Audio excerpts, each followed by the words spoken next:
intro. Y'all ain't ready for this. The disrespect is real.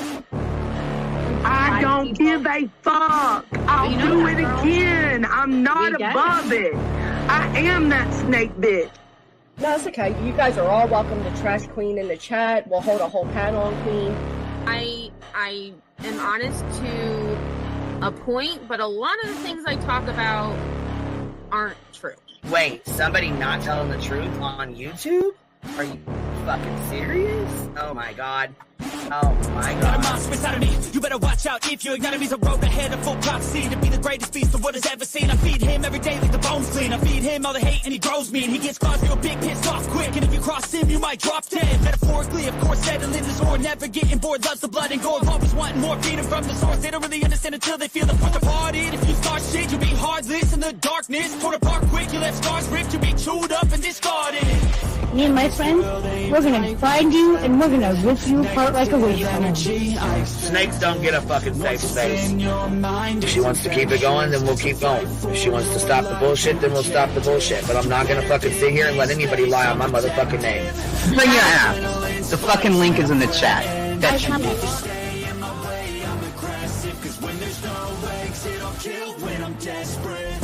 Oh, loose booty, wet panty looking ass boy. Replay that, Queen. Her name is Queen. It ain't really so much Queen. Queen B. Queen B. Queen B. Okay, there. Queen B. Queen B's money. Queen B ain't got no money. Queen B. She always fucks some shit up. I don't know why PJ doesn't get his ass on a motherfucking leash and get his ass under control. Fuck. Better than never. I can feel my heart rate, adrenaline pressure. It's stormy weather, lightning, thunder, pouring weather. Yo, I'm a go-getter. Try to do it like me, but I do it better. I got a mind that's clever. The beast inside is competitive as ever. I'm conscious, my subconscious, an accomplice to me.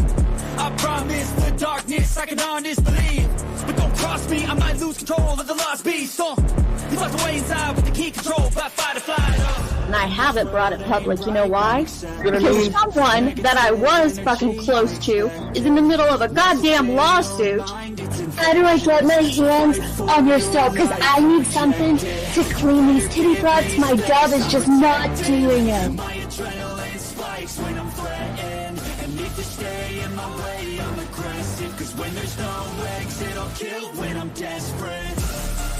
Bring your asses. As simple as that. Come in. I mean, bring it. Bring your asses. Hey, don't get Queen B at her 550, 600 service. Bring their asses out. You might have started it, but I'm gonna finish it. Absolutely.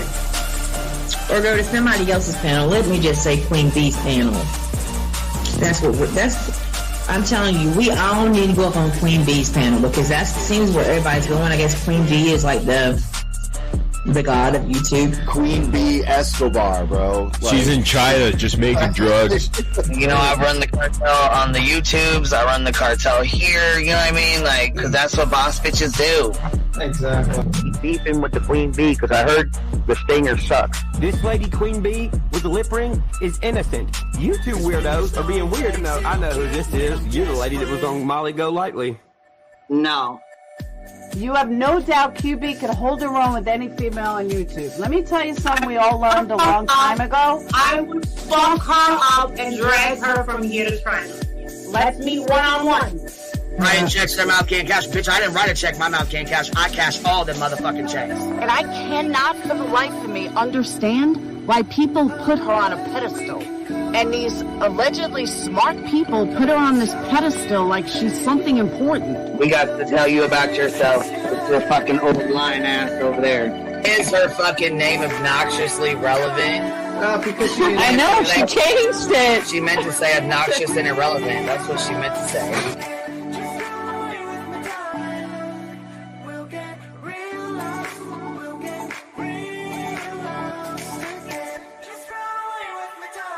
And coincidentally, it sounds exactly like Queen Bee's voice because, as I've always thought, Queen Bee is using some sort of slight distortion on her voice when she broadcasts. Exposed! Queen Bee exposed! Oh my god, bitch. Did they get that Dugan? Said they get that Dugan. That shit chronicle a little shady. You better fucking shut your mouth with that. Girl, stop. Wow. What in the hell? Someone told Queen Bee that you said it was her hacking your emails. What the hell is wrong with people? Take your ass to bed. It's fucking past your bedtime. Go on now. Right? Why you gotta be crying? Motherfucking killing the vibe, bitch. Take your ass to bed. Boston, no, I'm not capping at all. I'm telling the whole truth. Good, babe. Anyway, guys, I'm gonna skedaddle. You know what I mean? Skedaddling away. See you All guys. right. Pumpkin. I love you too. Alright. I despise you, Boston. Whatever.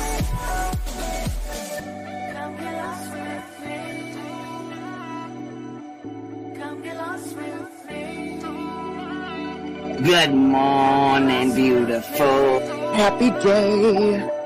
Happy day, baby. We got triggered today. Gotta trigger these motherfuckers every day.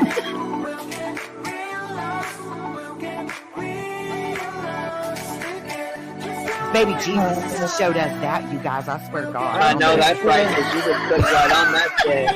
Yes, I did. Baby Jesus was like, look here. Yeah, fuck the pause. Pause for the cause. Fuck that pause. I'm just trying to be a better person. I know it. Let's see here. God damn it, Duke. You hear him? Yes, the dog is. Damn it, Duke. Girl, this tea is piping. It's living. Motherfucker's hot. That just burnt the roof of my mouth. Where's Candy Sue? Where's she at? You heard that like I heard that one. Fire in the hole. Smoke him if you got him. You're like the type of person that would probably be in the back of the class.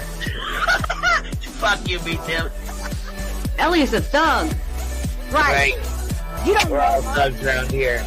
Shambles. Thank you for supporting the hot biddies.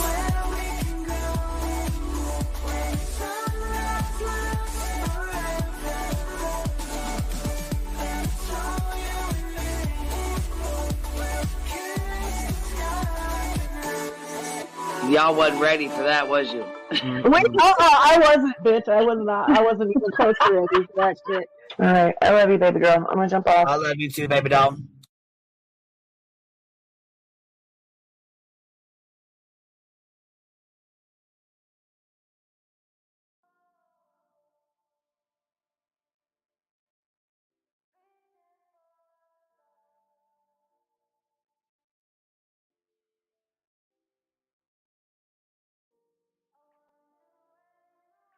Yo, what's happening? What's happening, y'all? Happy Monday. Hope y'all are having a great Monday afternoon or morning, wherever you are located.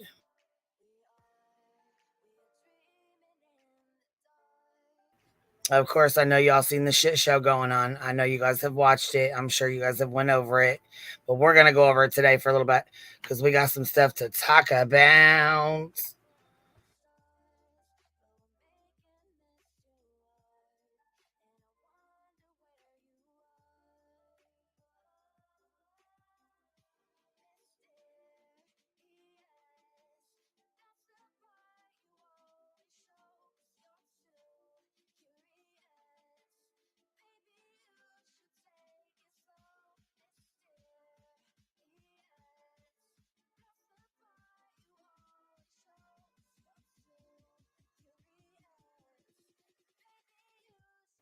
All right, I'm trying to get the link dropped here real fast.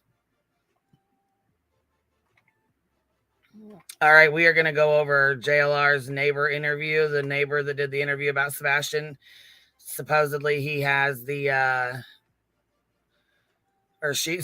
she was talking about the doorbell, the door cams. We're going to talk about that. We're going to go over some of the stuff that she had to say. And we also are going to go over the other interview that JLR put out where it said that Seth, the police were called on Seth. We're going to go over that too. Yeah. Dick Tock Tony. I'm embarrassed for you. Yeah, he, what the fuck was that, you guys? What the fuck was that? I know y'all seen the picture. I know y'all seen the picture. I know y'all seen the motherfucking picture. That's his new name, Dick Tock Tony. Yes, I cannot believe that's too much, ain't it? Yeah, so, okay, so you guys, let me tell you about something else, though, that was really funny. So yesterday, somebody said that Brittany J was live and that she was talking about hypocrisy and this, that, and the other. And I mean, while we can all get a good laugh out of that, I mean, I've tried to be pretty damn nice to her. I have not went at her. I just told her if she kept stream sniping me, I was going to strike her. Like I said, I didn't stream snipe her because I won't let her do it to me. So when she was doing her interview, I was very respectful. I said, I'm not going to stream snipe her or whatever. You know what I mean? I'm just going to go ahead and wait till she's finished. And I did. But she still had some shit to say. So we're going to review your stream too, Brittany J. We're going to go over your stuff, but we're going to do that on the Hive because I ain't going to start that over here. So anyways, though, we will be going over that because I've been pretty fucking nice to you. Pretty nice to you. And I'm over it. That's for sure.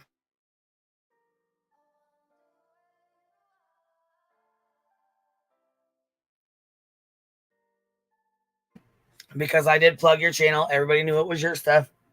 You gained about 1,000 subscribers. So come on now. I'm not taking anything away from you. And I'm not taking subscribers away from you.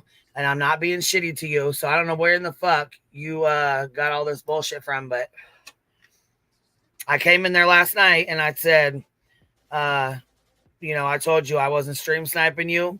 And I was very respectful and I shared your fucking link or whatever. And I put it in my description. And it's also in the comment section where everything's labeled out to where people can just click on it and go to it. Cause it was like a 7-hour live with a bunch of different stuff in there. So I tried to put the links in there even and added your link and your name. So I don't know where the fuck you get I'm a hypocrite that I didn't share your name and that I didn't share your stuff, but that's a bunch of bullshit. And like I said, I also told Seth, who was in your chat last night, that he was a disgusting person. And he fires back with, well, I got her blocked, so I can't see anything she says anyways. That's a lie, first of all. You did not have me blocked, or I wouldn't have been able to see what you said. I wouldn't have been able to see your response. You know that, and I know that.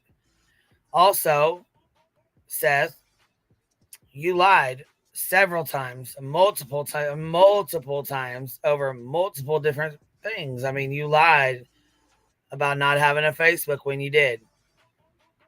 You lied about Sebastian not having internet access when he did.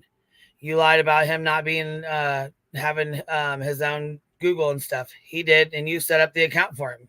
So you know he did.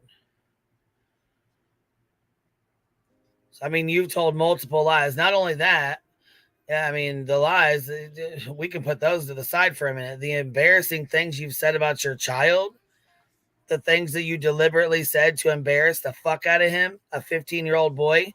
You remember what it was like to be 15, and I know you do because I can tell you right now, you ain't, you know, without, aside from Katie, I'm sure you ain't have sin pussy at you. So I'm just going to put it out there, you know. You're not one of those player types that was, you know, just knocking the doors back of these women. So let's keep it real.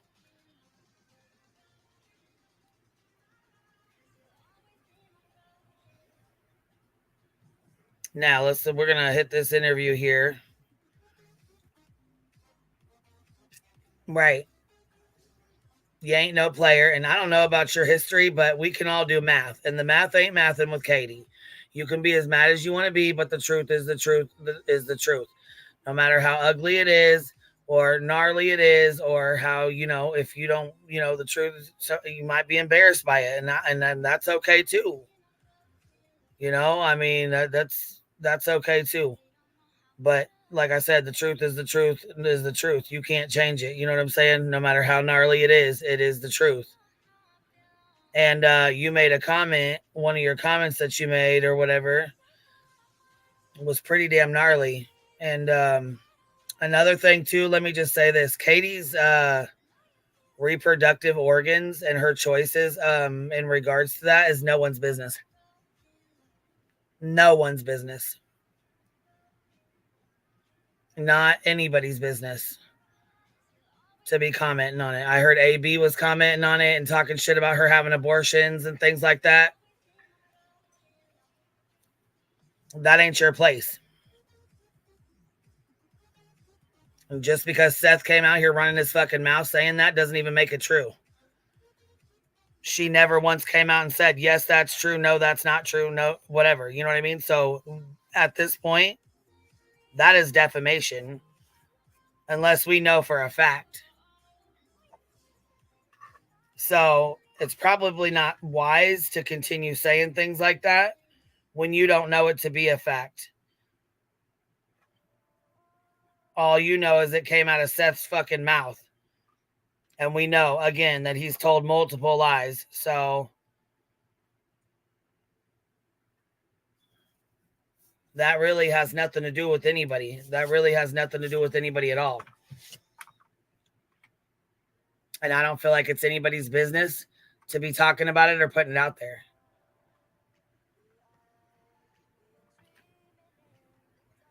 Seth says, just because Seth says doesn't make it a fact. It doesn't make it, it doesn't make it okay. You know what I mean? She has a right to her privacy. That is private. That is one of the most private things. And it was not his place to tell that.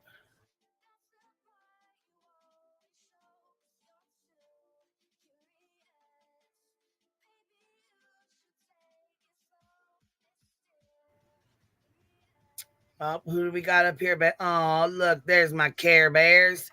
Member for 13 months. Hey, baby, hey. I'm glad you're doing good. I'm glad you're in here with us, love. Thank you. Hive gang, I know that's right, love.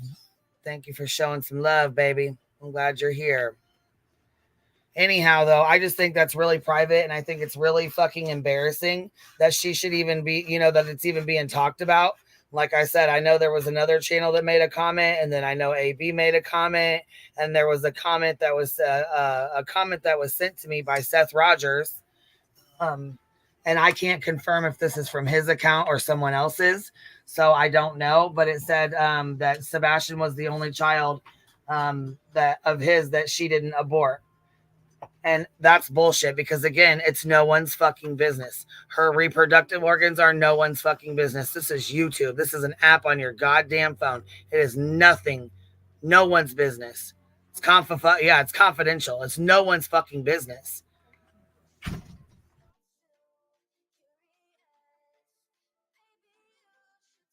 Okay, so moving forward here, because I'll get off my soapbox now, but that pissed me off, and I think it's bullshit that anyone said anything about that at all.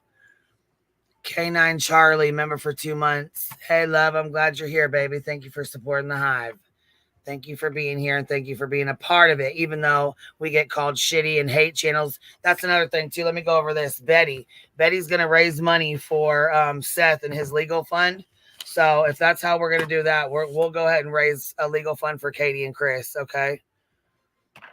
If that's the route we want to go. What'd you say? Watch me work, baby. Watch me work.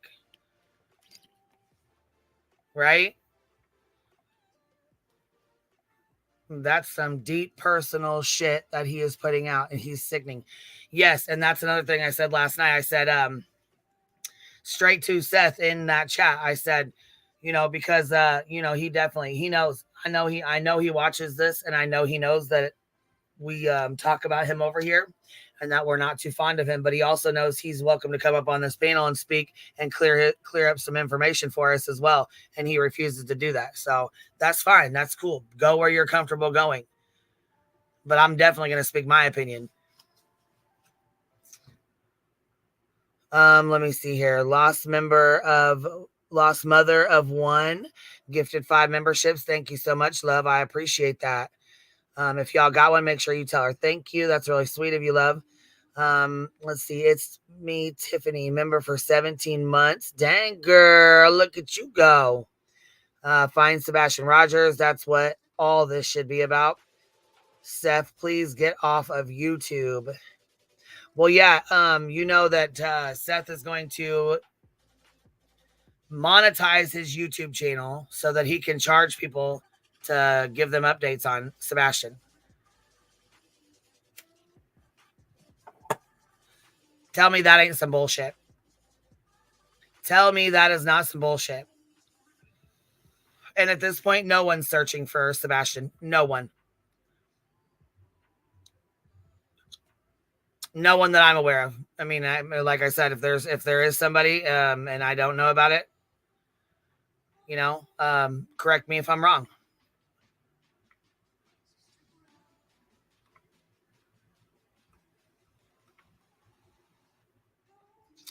So let's see here.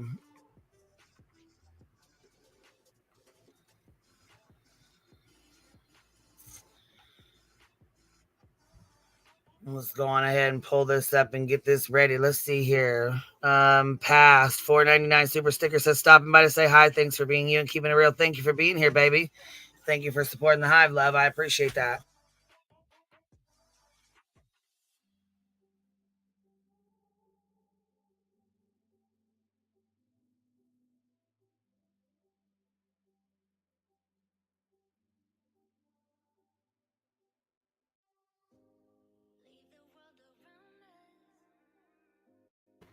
She's gonna so according to Betty, she's gonna be raising money for Seth's legal fund because she's telling people that she's gonna pay their filing fee, not realizing that she's trying to encourage people to do lawsuits, not understanding that it takes a year or two and what is a big waste of money and time.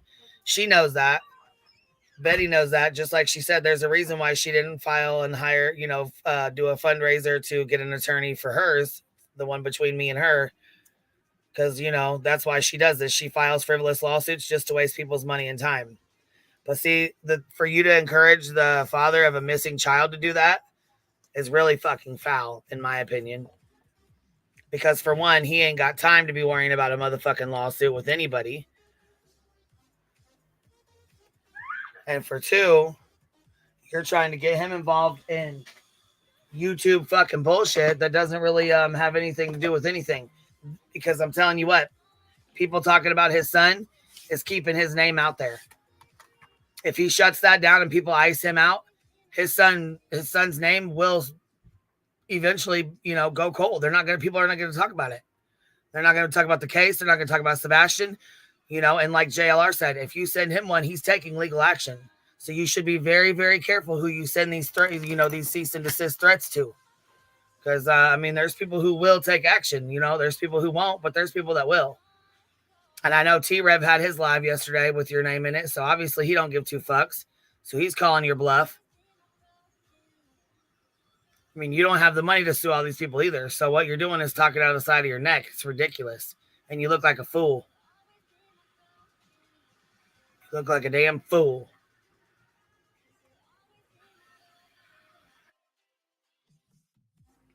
No, he was just in her chat. He was on her panel the night before last. And then, I guess that was another thing. Brittany said she didn't even realize what he was saying. She didn't realize that he was talking about his son's penis. She didn't realize that he was, a 15-year-old child's penis and a wet dream and what it's like to, use the restroom. Saying the most embarrassing, disgusting, vile things he could fucking say about his 15-year-old missing child.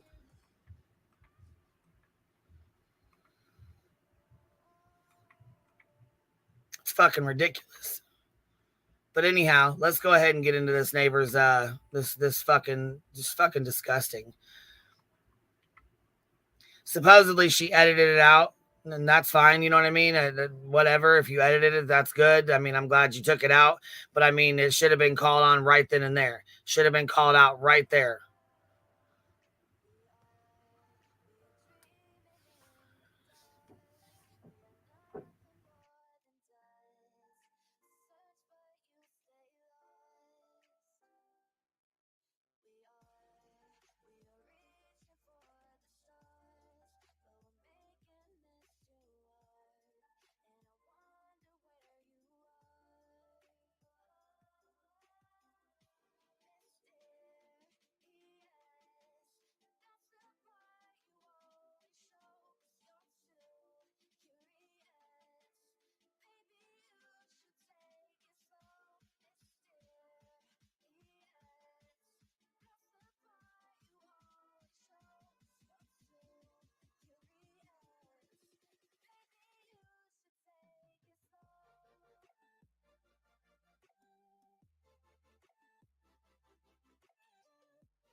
and Katie Proudfoot.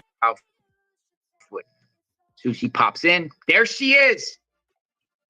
Welcome aboard, Miss Bobby. Nice to see you. Thank you.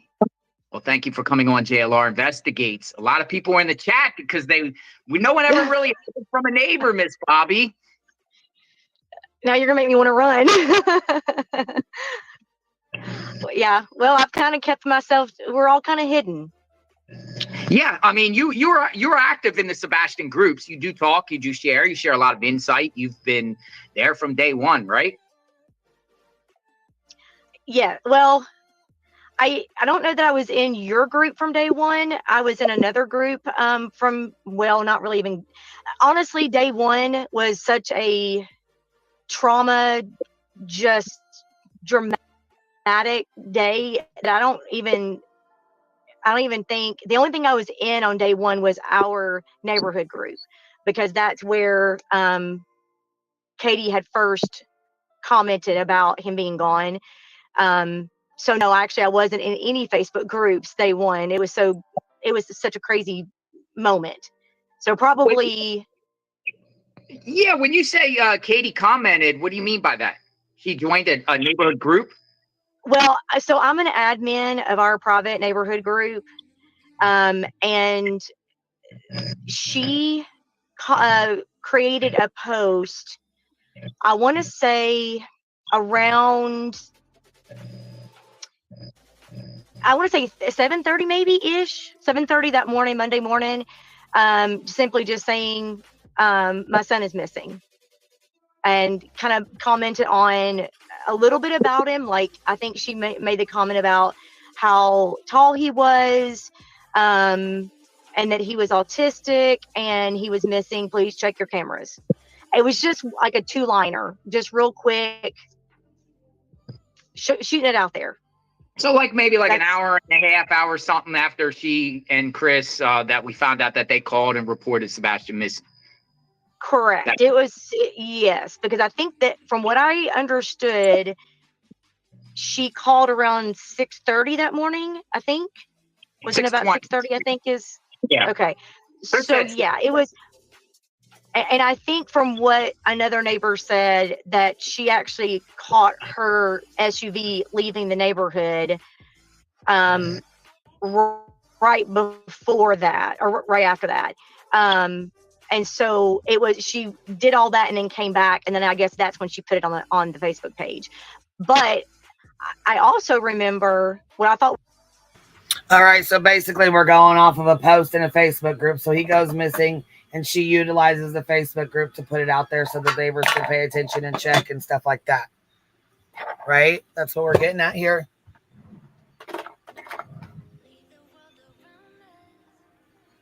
What was very odd was shortly before that, another neighbor, so if their house is here, if you're going up Stafford, a little bit farther up Stafford, was actually the first one to ask, hey, what's all going on in the neighborhood? Because my older son left to go to work that morning. Mute, what do you mean? You're not hearing? Are you guys not hearing it?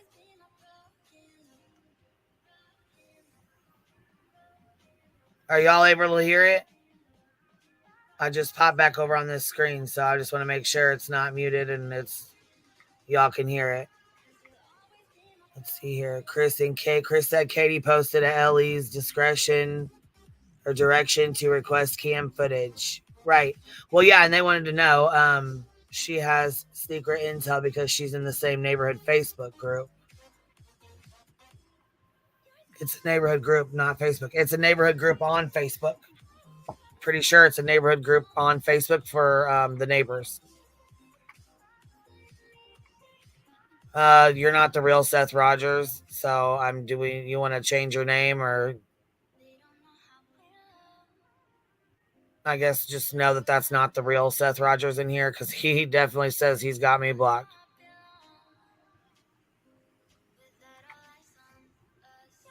Hey, Montana Jade, I hope you're doing well, love. Let's see, this is the second time I've heard of neighborhood Facebook group I've heard being utilized in a case, but I have a hard time waving at neighbors. I always pretend I don't see anyone. Yes, it's a private Facebook group. Yes. morning, approximately 8 o'clock, and there was already police all up and down Stafford, like just covering it. And they were already out walking around and stuff. And so I don't know, I guess she saw some of that traffic as she was leaving to go to work, and she posted first on the Facebook page. And then Katie, after that, is when she posted, and I went back to find that, and that previous neighbor deleted her post. What about Katie's I don't know. No, the original post, the first post. Yeah. It's no longer the neighbor, there. It's gone. She had to have deleted it, because you can't, if you're not the creator of the post, you can't delete someone else's post. They have to delete it. But when I went back a couple weeks after everything happened and things kind of calmed down a little bit. That was my next question. Has Chris and Katie claimed to know this woman, or is this just somebody out of a Facebook group that was wanting their 15 minutes of fame and wanted to jump on and give an interview? I mean, we've all been around long enough to know what the fuck these interviews... Come on now. Let me tell you what. I got neighbors that love me, and I got neighbors that hate me. Depending on which neighbor you get, you might get a story that makes you cringe, and you might get a story that's like, dang, I want to be her neighbor. Guess it just depends. But you go lingering around in a motherfucking Facebook group, you might hear all kinds of shit. Just depends, you know what I mean? It just depends on the Facebook group, who's in it, who likes you, what history you have with them, you know what I mean? I know, Flutter. Come on, baby. My girl, you know, girl. Come on now. Some neighbors love us. Some neighbors hate us. That's just what it is. I was talking to somebody else, and I was like, I remember, what I'm hearing is a whole lot of he said, she said, housewife, neighborhood housewives trying to figure out what's going on. And they're all in the Facebook group, messaging each other back and forth, all in this private group. Such and such make the post first. And this is a neighbor down the street from me. And she said, yeah, I remember that. And I was like, I wonder what the time frame was different. And I went back to look, and it was gone. So the original neighbor that very first posted asking what was all the commotion going on. And I still wonder if that's why Katie posted that. But then it was like 2 or 3 neighbors after. So Katie posted her comment or her post, and then several people commented after. I didn't see anything. I didn't see anything, because she was asking, like, everybody check their cameras. I didn't see anything. And then Chris posted underneath that and simply said something like, yeah, my son's missing. That was it. Oh. So what did it say, like, where the post was? Well, yeah, because why wouldn't she post and say my son's missing? Hell yeah. Her son's I would have posted the same. I mean, what do you expect her to do? Post a bunch of details and give you guys a bunch of details that she doesn't even know yet? I mean, what the hell? Originate. Oh, you know what? Let me see here. I just seen Colleen. Oh, girl. You've been a bumblebee. Look, you've been a bumble baby for 2 years, girl. Colleen Marie, you've been around for a long time, baby. Remember, for 24 months. You've been a bumble for 2 years at the Hive. Girl, you've been supporting for a long time. I appreciate that, love. I love my longtime members. I love my new ones, too.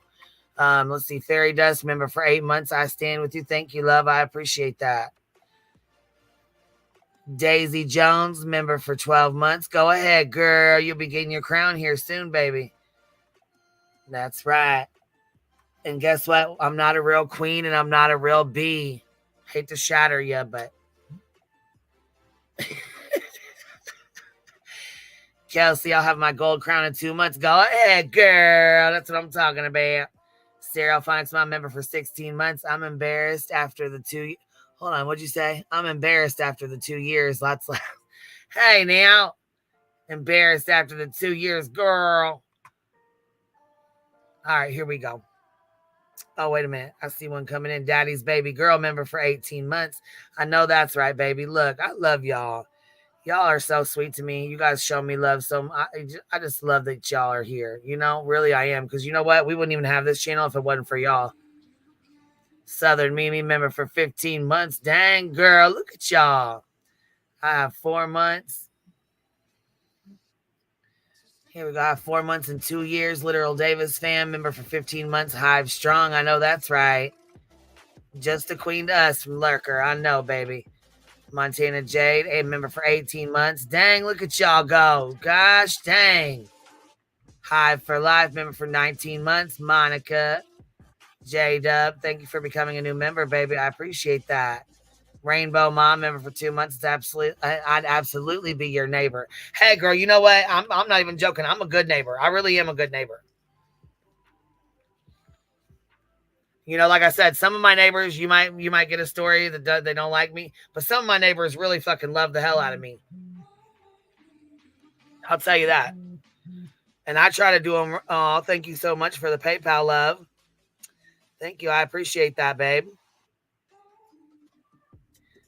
That was really sweet of you. And another one just came in too that said for the legal fund. Thank you so much. I appreciate that.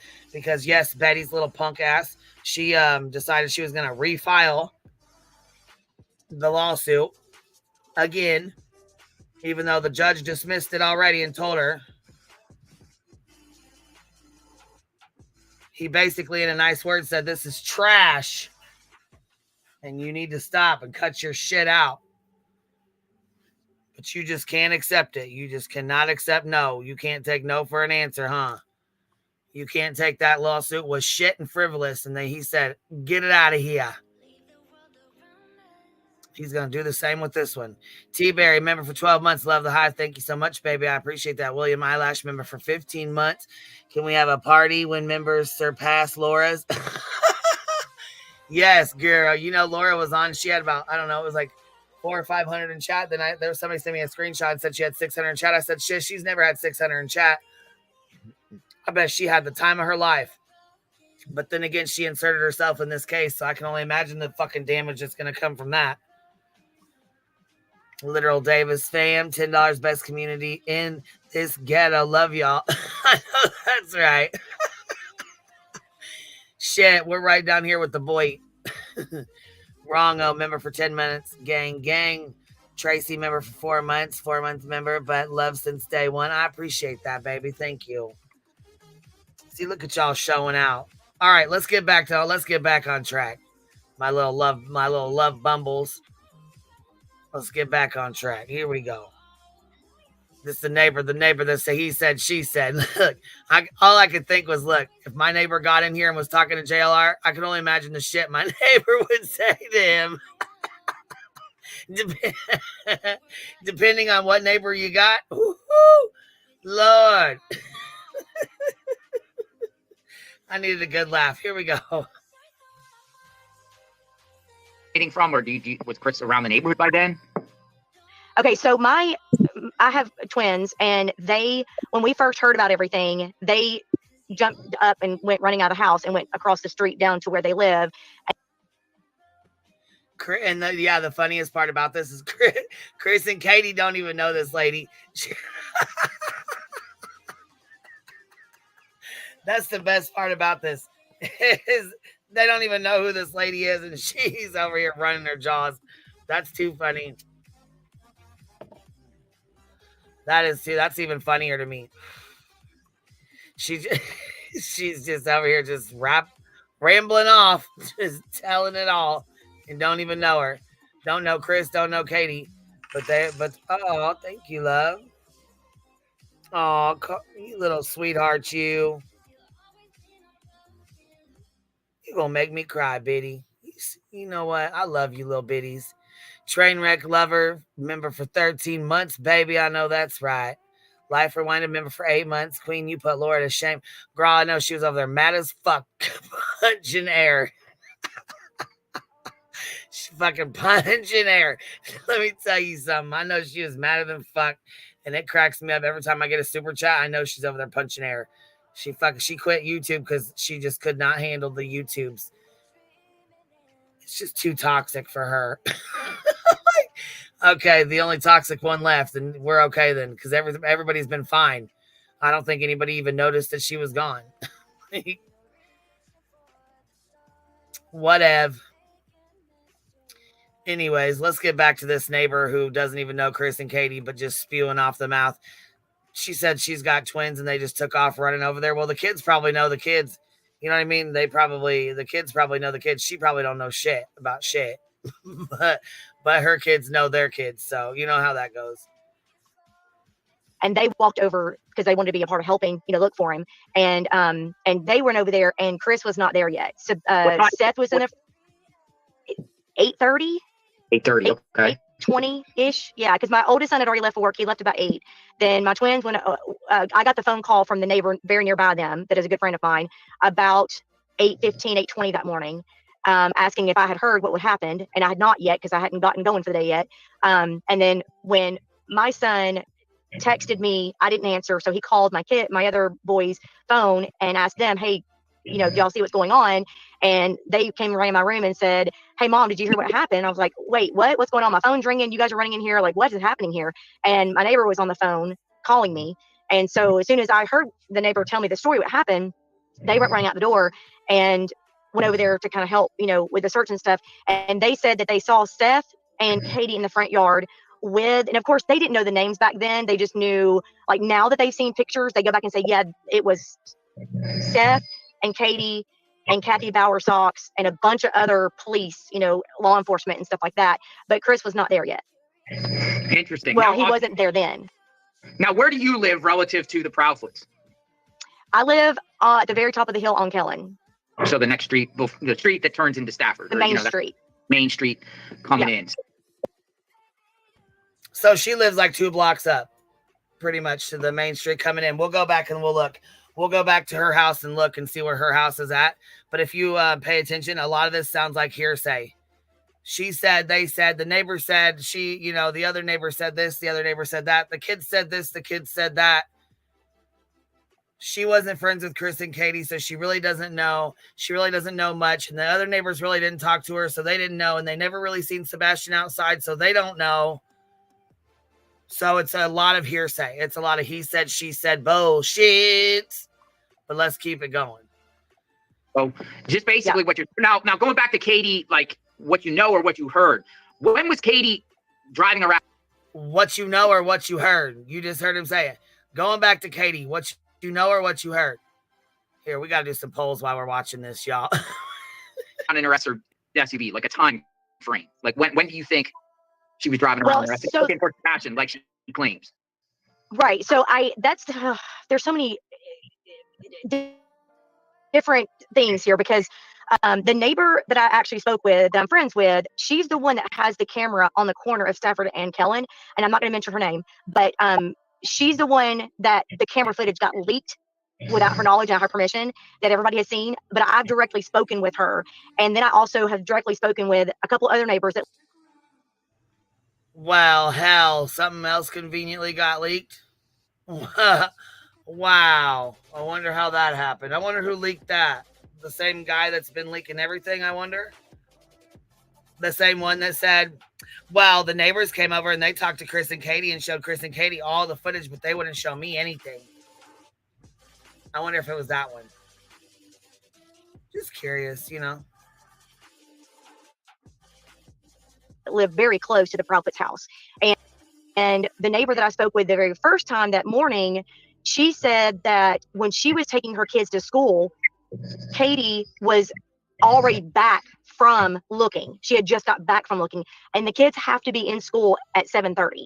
And so she normally leaves the house at 7 to take her kids to school. But Katie was already back and in the front yard, and all the cops and stuff were there. So she stopped for a minute to talk to her, took her to school. My neighbor that had the camera footage told me that her timeline is not working correctly, but when she puts it all together with the sunrise and then the bus coming through and all of that, she said it was approximately about 6 o'clock, 6:15, 6:20. It was right. Now, how in the goddamn Sam hell would she know if her timeline was off? Girl, stop it. You don't know if her timeline was off. You have no fucking idea. All you know is what you know when you came out your house and seen what she was doing. You don't even know about the timeline. You don't know nothing about the timeline. You done stopped and talked to her out in the yard while she's frazzling looking for her fucking kid. Now stop. This is the shit I'm talking about. This shit right here is what I'm talking about. Listen, what would you know what? Let's sit back for a second. What would your neighbor say about you if this was your kid and if this, you know what I'm saying? If something happened to you or your child, would your neighbor be nice? Would they be coming out here and singing praises on you? Would they be saying how nice of a person you are and how great you are? Yeah, Nolan, 90% hearsay. That's exactly what this fucking interview is. I will say, though, I am glad JLR got it because it does give, you know what I'm saying? It does, got it to talk, got it to, for us to go over because it just goes to show you how many people insert themselves and, speak on shit like this that don't know nothing about what they're talking about. Like I said, Chris and Katie don't even know who these people are. So it's not like they had a friendship with them. It's not like they were cooking out with them. They weren't those kind of neighbors. You know what I'm saying? They were the neighbors that, were across the street, nosy as hell. If something ever happened, they're looking through the blinds and shit. They're not calling to say, hey, you guys all right? You need anything? They're looking through the blinds like, Jerry, get over here. You see this? You see these guys? They got the cops over there. What's going on? I wonder what's going on.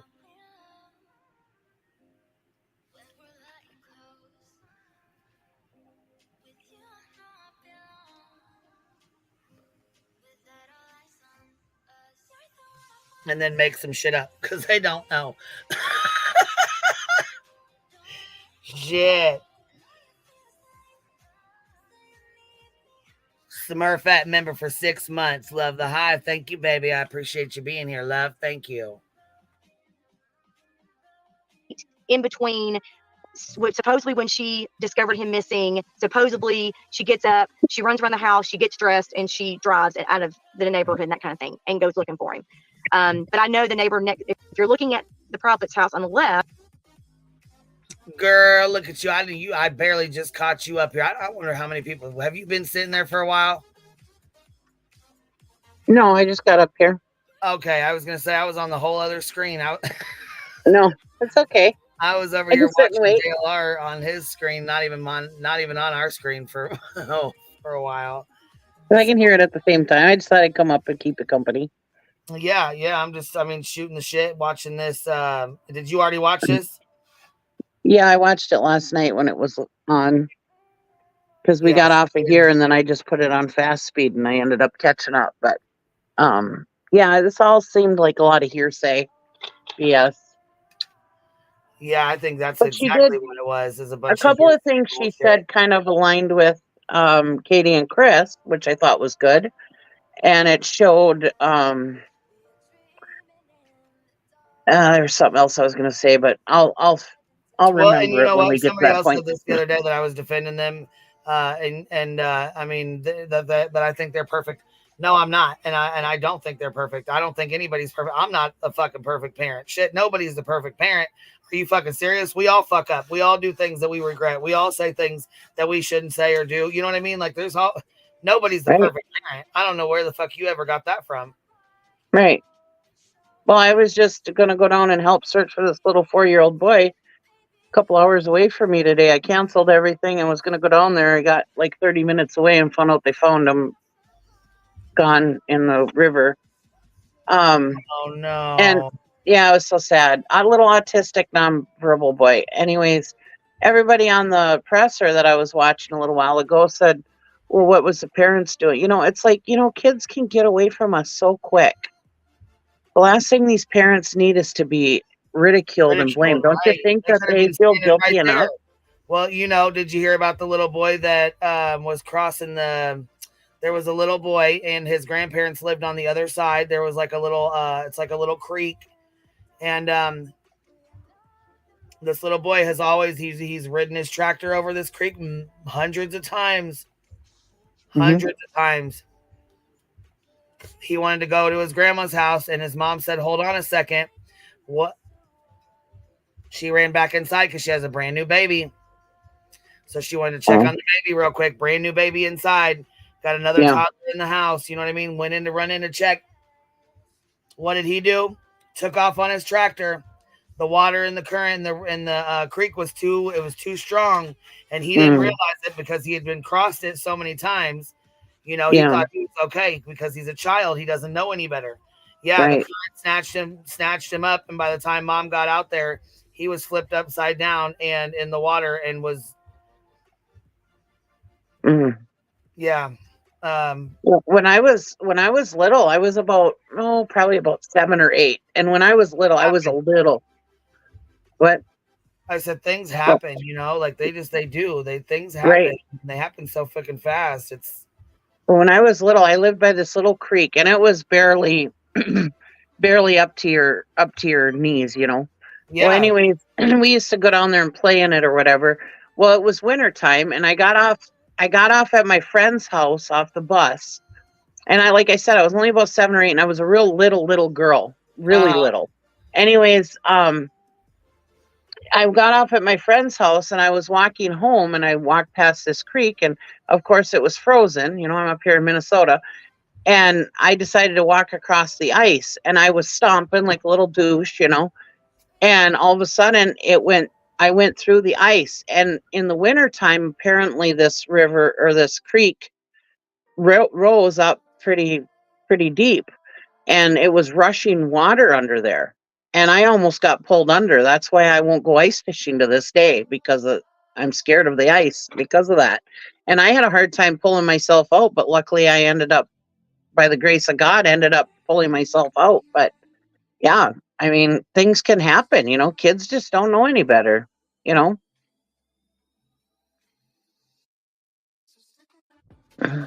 My mom didn't even know that I even got off at my friend's house with the bus. You know, I was doing naughty stuff that day, you know.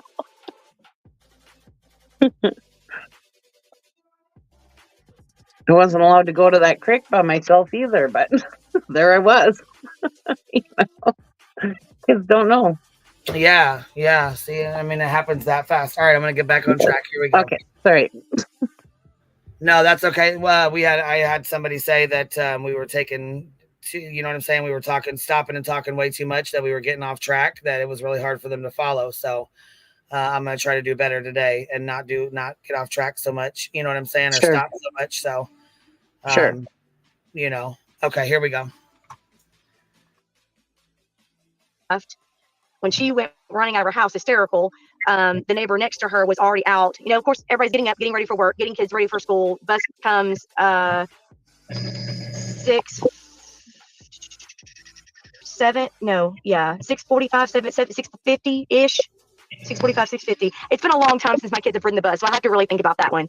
But it's definitely before 7, because the kids have to be in school in class by 7:30.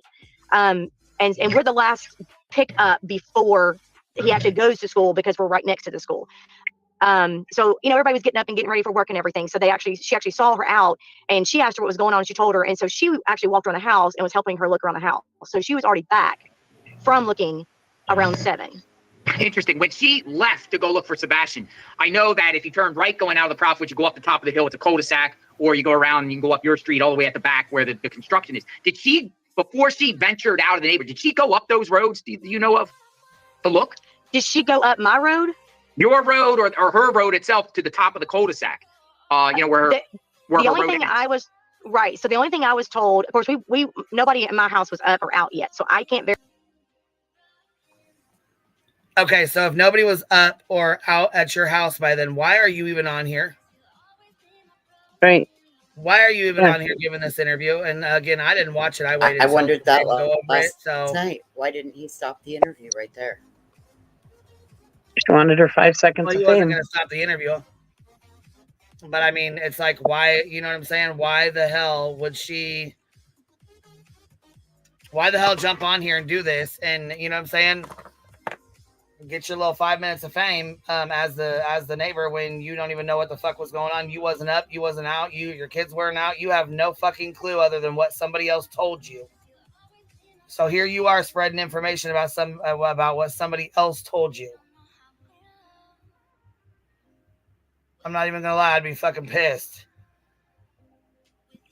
Right. Just inserting yourself where you don't belong. You just don't even know them. You know what I mean? Like, it'd be different if it was a neighbor that they knew, that they hung out with, or that they knew of, or that they spoke to, or that, you know what I'm saying, they even said hi to.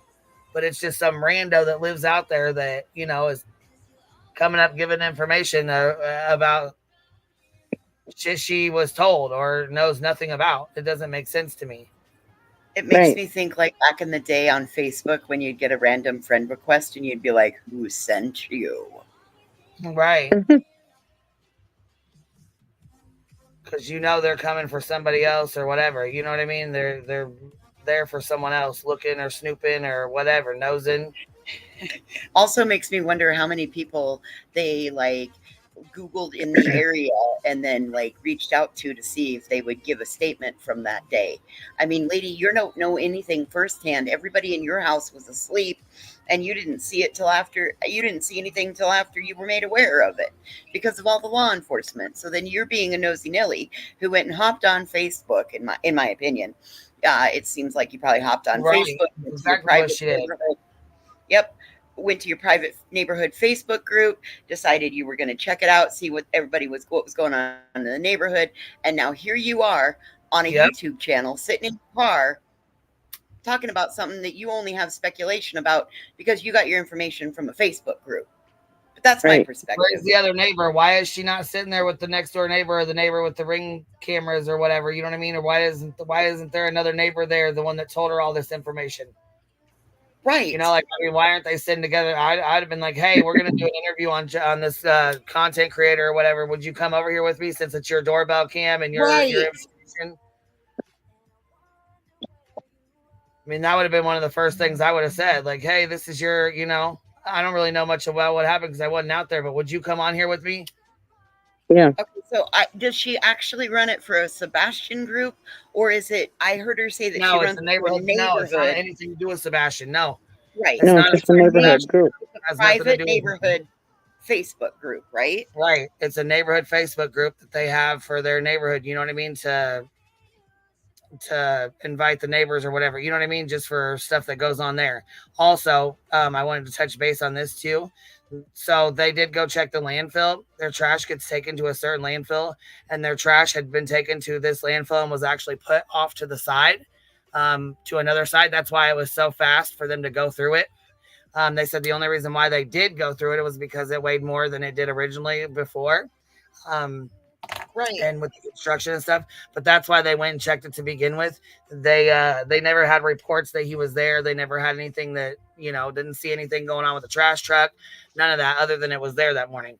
But you'll hear her talking about that, the trash truck being there and the lights and shit, even though Gray Hughes has already debunked it, and we're going to play that when we get to it.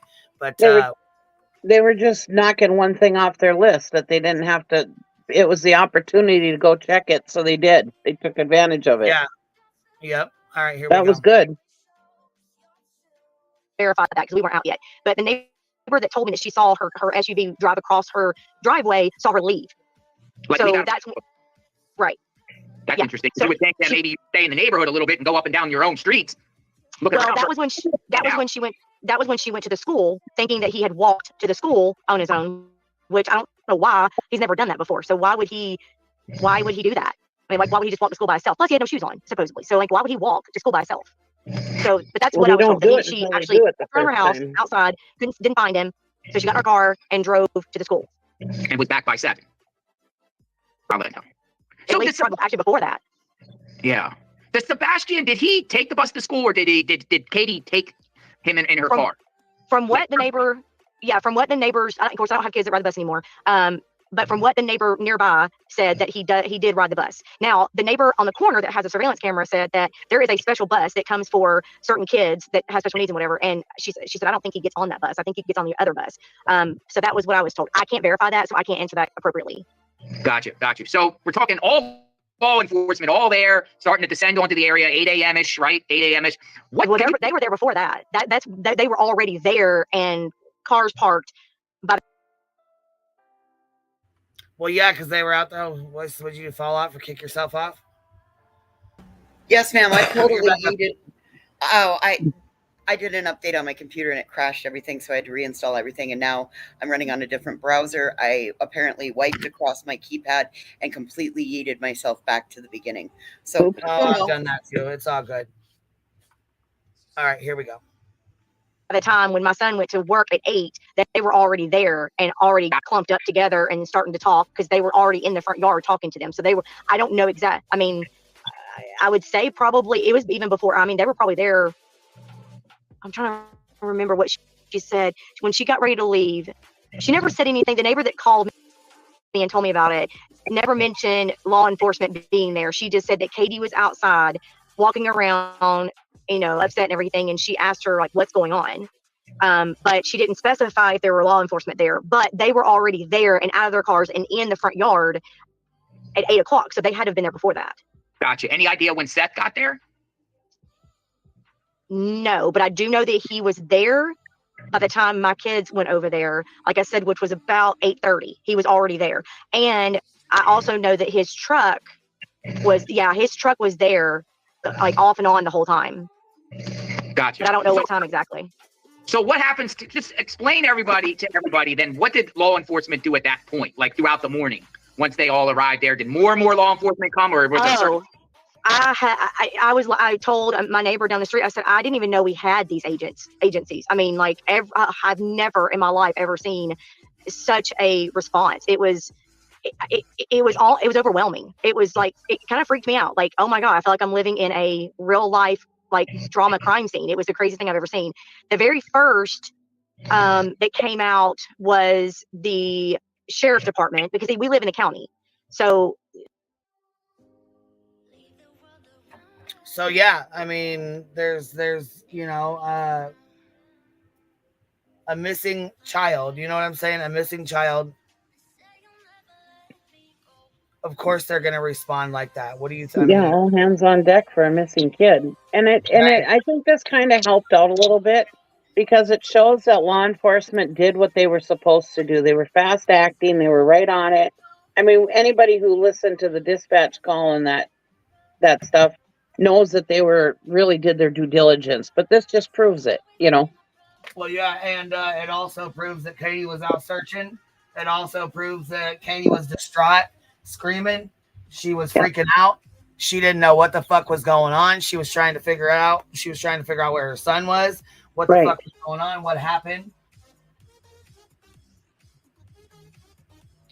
And people keep thinking she wasn't doing anything, that she was just sitting there nonchalant, just da-da-da-da-da. No, nope, she wasn't. She was freaking the fuck out. Well, that's because that's what Seth said. Seth said she was just sitting there. Oh, Christ. Well, a lot of people did. I mean, there's been more than just Seth. You know what I'm saying? They just think she was nonchalant sitting there. That's not how that goes. Like, that's not. It's too early in the day to start that game. Like I said, goes to prove it. You mean the law enforcement agencies? Sheriff's department respond first because we're not part of the city. So they came out first and they literally walked all up and down and around and everything. And then they came door to door and asked everybody, who all had cameras and whatnot. What did you see? What do you know? Whatever. And then it was, now of course I'm having to really go back in my head. It's been a little while.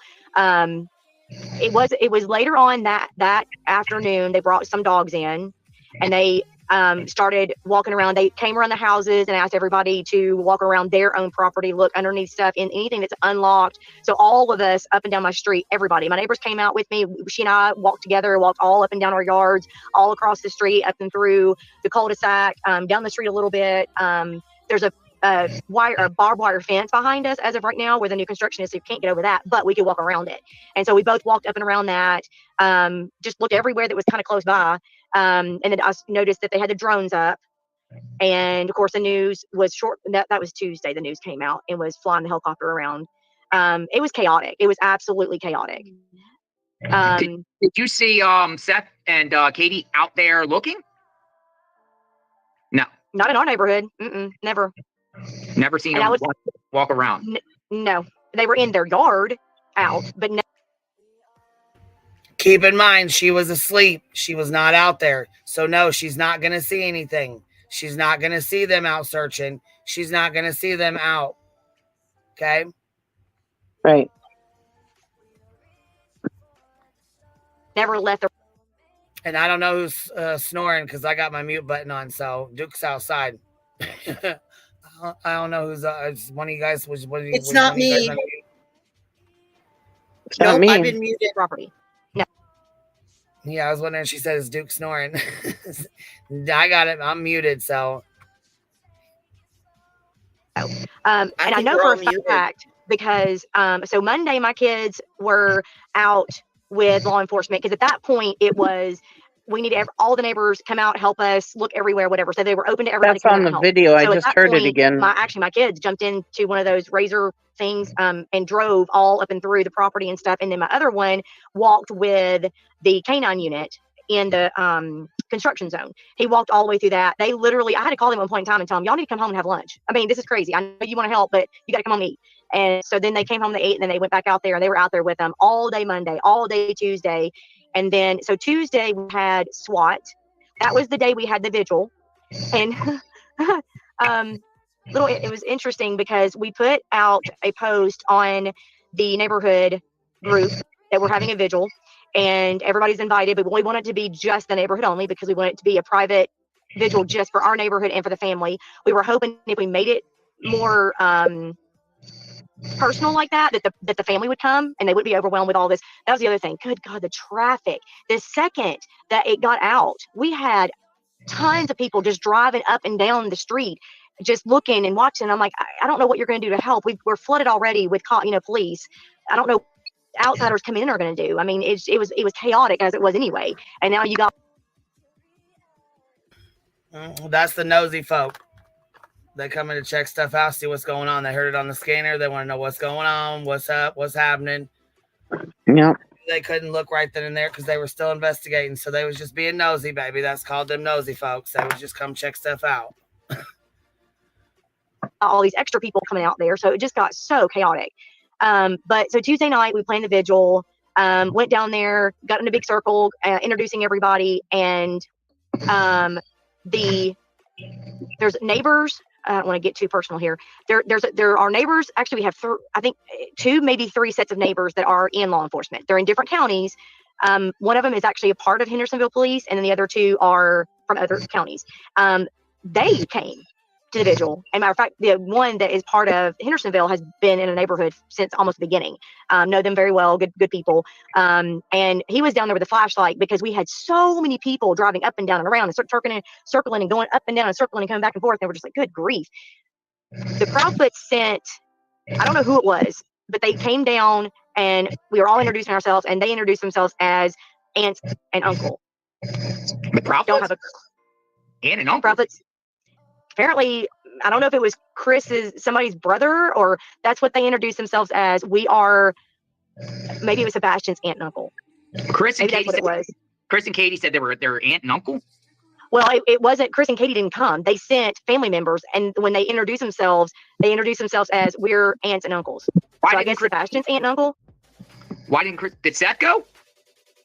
No. So no Seth, no Proudfoots. They basically sent their own representatives, family members that claim their range. That's correct. Yes. I got 2 questions back on the first day. When do you know that Chris arrived home? I did not, because I didn't know. I had never met them. They moved in and nobody knew them. Like, I still don't know anybody that really knows them. Like, nobody ever really knew them. When did they move in? Do you know? I think, so apparently it was a year and a half ago. Gotcha. Yeah, and they just stayed to themselves, and nobody really even knew them. I didn't even know that the original owners sold their house, and not because we don't, our neighborhood is just a real quiet neighborhood. Everybody kind of stays to themselves. But here you are, if you need something, or if a dog, a pet gets out, or if somebody goes on vacation, hey, will you watch my house, that kind of thing. But we don't really, unfortunately, I think everybody's just had busy lives and stuff, and we just don't know. I mean, like each neighbor knows the neighbor next to them. Like, I know all the neighbors around me, and I know a lot of their original neighbors that were there from day one, but I don't know the ones that have moved in over the past 5 years. And I think with COVID, that kind of messed everything up too. Gotcha. Somebody put in the chat, what time does the trash get picked up in the morning? That is the biggest misconception. Here we go with the whole light thing, right? This is where we're going. One more thing first. The very first day, the dogs. You saw dogs out there. Oh, yes, absolutely. See them going a specific direction or area? Did you see them centered around a certain area, or did they pick up any scent?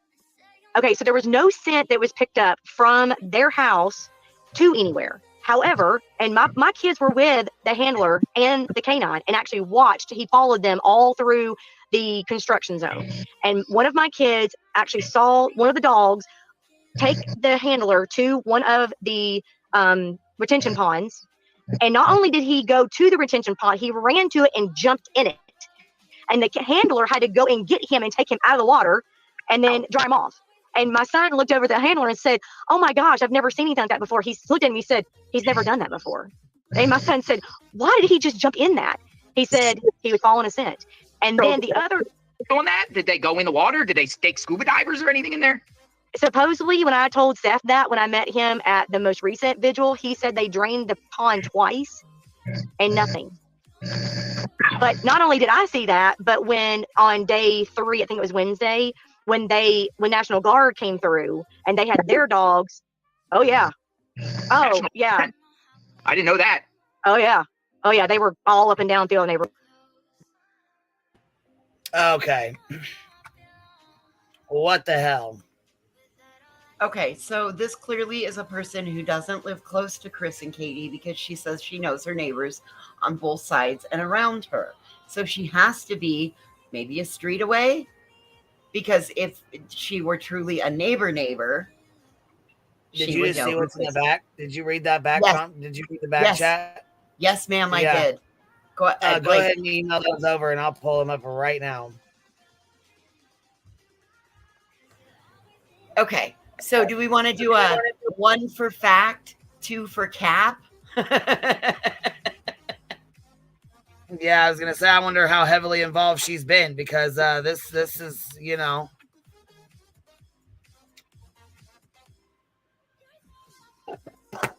Sounds like she's a pain in the butt. Listen, I might be my neighborhood's Gladys Kravitz too, but I'm not in any Facebook groups for my neighborhood. I just happen to know cars and the sounds of their cars as they come and go.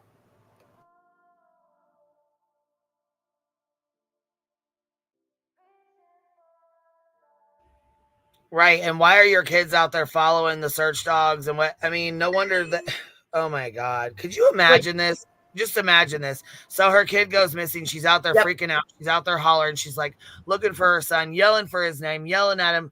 You know what I mean? Hollering, hoping to God he'll come out and just be like, oh, I was here. I was on a walk or whatever, you know?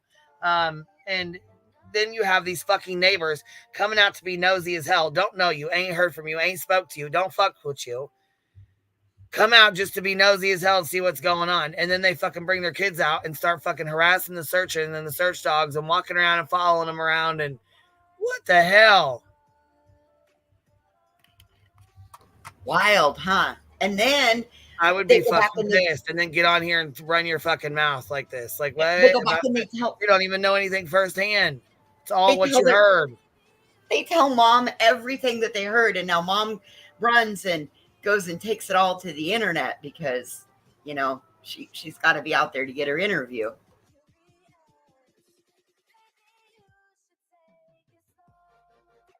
That's why whenever everybody said, you know, the police aren't doing enough, I have some of my own personal thoughts about that, but I'll tell you right now, we had we had the Sumner County Sheriff's Office, we had Hendersonville Police, we had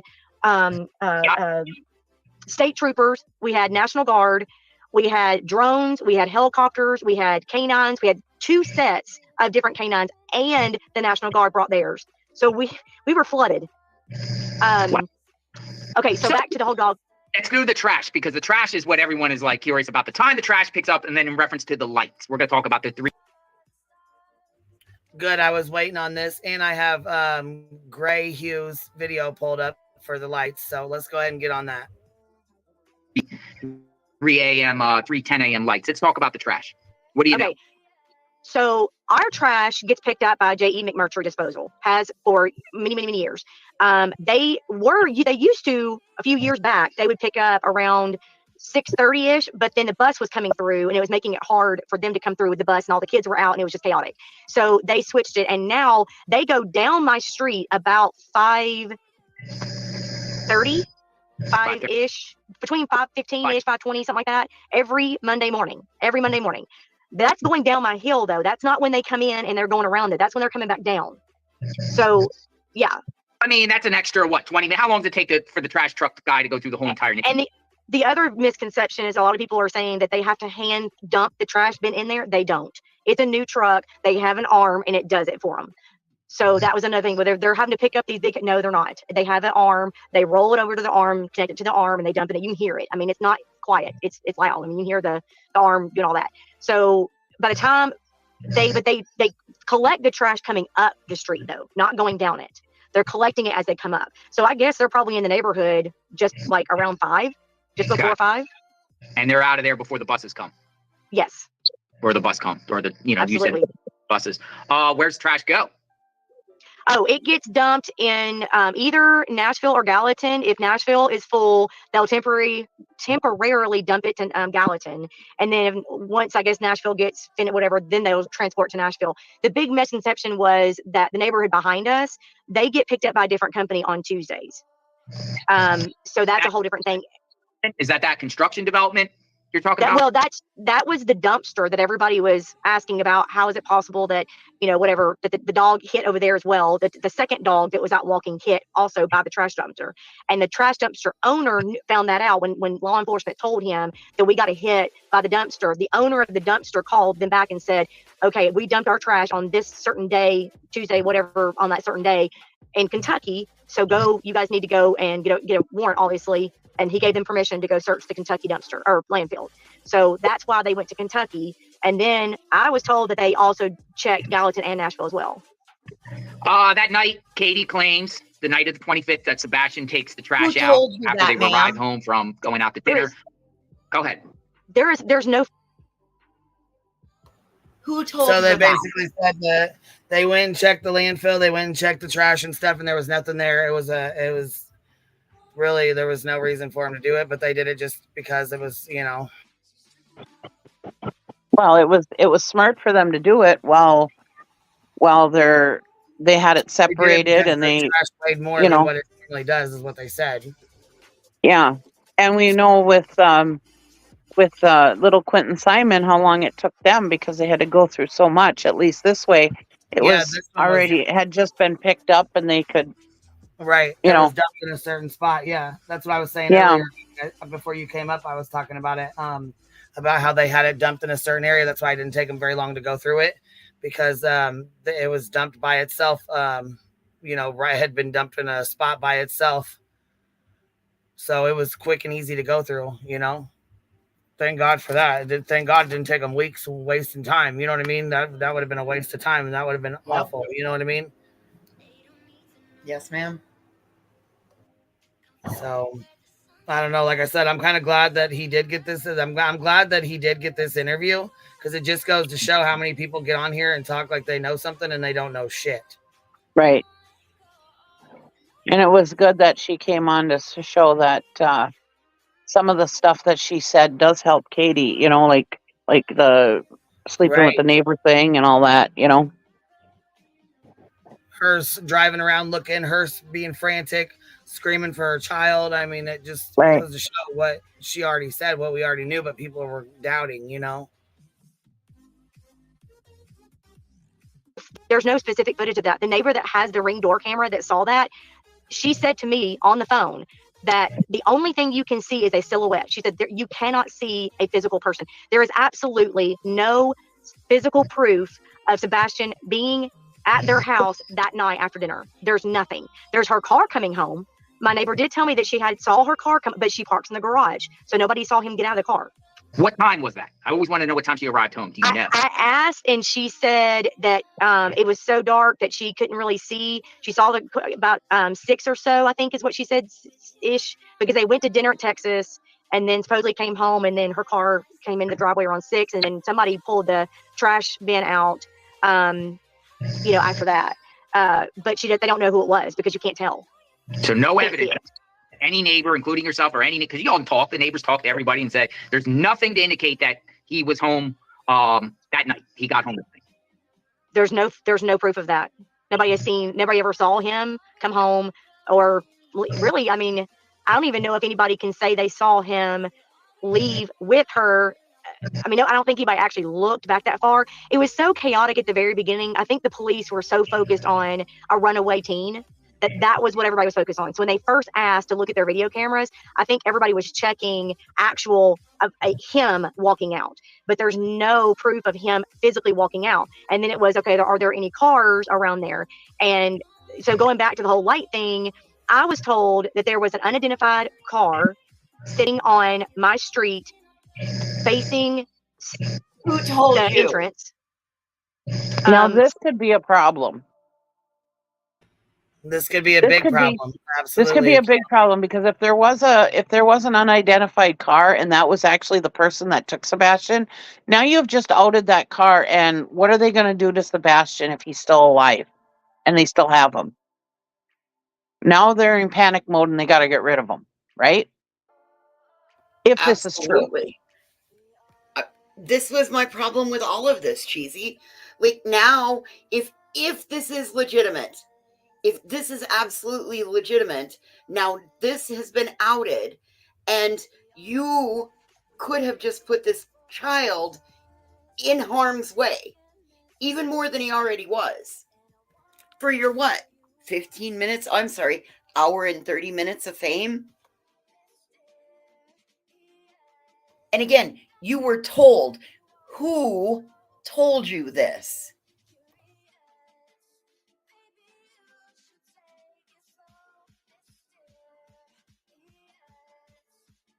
But it also does kind of help that if there was an unidentified car in the neighborhood, it shows that Katie didn't do anything with Sebastian. So it also kind of helps Katie, but can very much hurt Sebastian. What if this is information that there's not supposed to be told publicly? Right, that's what I said. There's a reason why the cops ain't saying it. There's a reason why Chris and Katie haven't said anything if this is factual. Right. There's a reason why the law enforcement have said that there's no foul play on the parents, but they haven't said this. There's a reason for that. There's a reason why they haven't explained the lights. There's a reason for everything that law enforcement is not telling us. And we do not have to know this stuff. It's not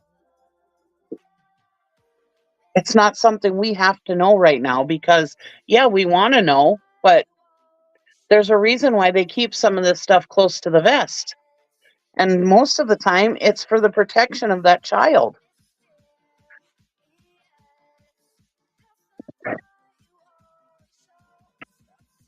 But all these nosy do-gooders think that they know what's best.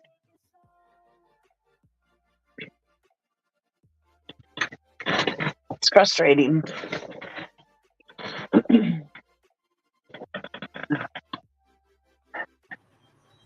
I'm gonna play. I agree, Cappy. Just a case of entitlement.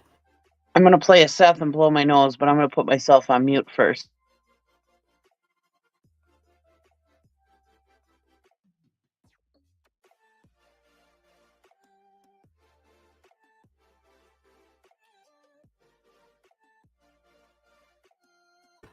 Oh, that is right, baby girl. There was the car that taking the couple to the airport. You're right. It absolutely could be one and the same. She explains that. It's just one more thing that if it's not valid, great. Now you've just given a whole bunch of people that don't want to go on facts a whole bunch of non-facts. And right, more shit to start, more rumors to spread. Right. She explains about the people going to the airport, though, I think.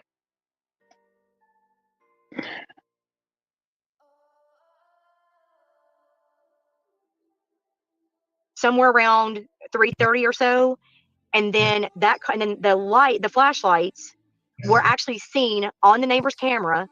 2 separate flashlights walking in between the yards, which the trash truck does not do. They don't need to. All of the trash is at the curb. They have never, ever gone. Matter of fact, when you sign up for services, they tell you in the email their rules and regulations. If your trash is not by the curb, they don't take it. Unless, you're an elderly person, you ask them. If your trash is like in the front of your house and you ask them, they'll come and get it like that, but they won't come around the back or in between houses. That's bull monarchy. That is not how that works. No track. You don't believe that those 3:10 a.m. lights were around 3:10 after 3 a.m. were trash truck lights. Not only do I not believe it, but the neighbor that has the actual footage swore up and down that they're 2 different circumstances. There was the car with the lights coming towards the car backed up on Kellen and left. And then about 2-ish hours, hour and a half, hour and 42 something, they're like she said, the time stamp on the video is not working. It is stuck. She said, but you can tell because it's pitch black dark. in the middle of the night when the car comes down the street, turns onto Stafford, sits there for about 3 to 5 minutes. The flashlights are coming from 2 different directions in between the yards. They do whatever they're doing around the car. The car backs up Kellen and leaves from Stafford. I'm sorry, backs up Kellen and leaves. And then 2 or so hours later, as the sun is just beginning to come up, you can see the trash truck. And she said, but the trash truck goes past her driveway. She said, you can see the trash truck and the lights and the back of the truck go past her driveway, go up the hill, do its business, turn around, come back down. And then within a few minutes later, the sun is coming up, and then you can see Katie's car leave, Katie's car coming back, and then you can see all the police come in. She said, it's very obvious. So I asked her why the police are saying that that's trash truck. And she said, I don't know. I'm baffled because I tell you right now, there are 2 different circumstances, and that you can tell there are 2 different time frames. Wow. Because we've heard from Seth Rogers, and Seth is adamant that he was told or he's seen. That's because LE has told him that. What's up with that? Because LE has told him that. Law enforcement has told him that. Why? That's the question I asked. When I called, I got I think all of us are just super frustrated as this continues to go on, that we don't understand what's happened. We don't know what's happened. You know, we've all been involved in trying to find him day one. We've spread it. We've shared it on social media. You know, a lot of us were out with law enforcement the first week or so, looking for him and stuff. I mean, this shook us up to the core. It flipped our neighborhood upside down and just shook us up. I mean, nobody left their house for 2 weeks. Even the families who walk their dogs every single day, we didn't see them for 2 weeks. Why? So, why? Yeah, I mean, we didn't know what was going on. We had no idea what happened. I mean, when you have a 15-year-old kid that just vanishes in thin air, nobody wants to leave. We're scared. And then, of course, you see Chris, getting upset through all these YouTube videos. And if you know your neighbor is that upset and threatening people and saying the things he's saying, you're not going to go be a part of that. You're going to stay in your little cocoon and stay away from them. And I mean, lock your doors and be by yourself and protect yourself and just stay away from it. You've never seen Sebastian Rogers in the neighborhood or walking around or anything prior to that day? Nothing. So, let me get this straight. Chris and Katie's kid, their child just vanishes and disappears, and you want to stay away from them, and you don't want anything to do with them because they're angry and they're upset, and oh my God. Treats them like a pariah. Right. And you're mad. People are going to run with this. They're mad because it brought too many people into the neighborhood. Nothing that she has stated is firsthand information. It was I was told. Yeah. My neighbor said, this person said, I've been told, my kids saw, my kids said, sorry, what the fuck, lady? Yeah, and later she says, oh, y'all think we're just sitting here around here talking about this? Well, it sounds like you are. And law enforcement doesn't owe you anything. Law enforcement owes the Proudfoot and Seth Rogers absolutely everything. And lady, I don't know about you, but we've figured out that those were not flashlights like what you're indicating, and they are reflections in somebody's window. What? Yeah.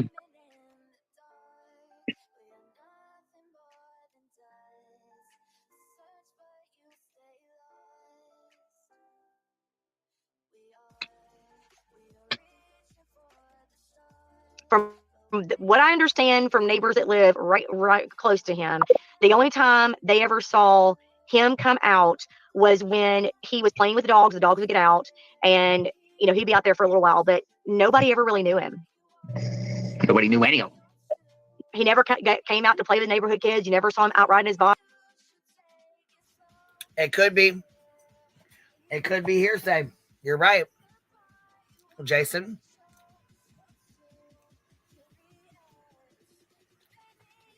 It could be. Absolutely, it could be. But she said firsthand knowledge. She's seen her out there yelling and hollering. So, does that make her a liar? Because it isn't said. She didn't say, I heard Katie was outside crying and upset. She said she's seen her outside crying and upset, frantic. Correct. So, does that make Miss Bobby here a liar? That is one of her only factual, I saw statements. Right. And that's the thing that should be happening. She should be out there frantic because, I mean, what would we do if our kid went missing? I'd be out of my freaking mind. Oh, I'd have been out there frantic too, yelling my fucking kid's name and everything else. Shit. What the hell? You wouldn't shut me the fuck up.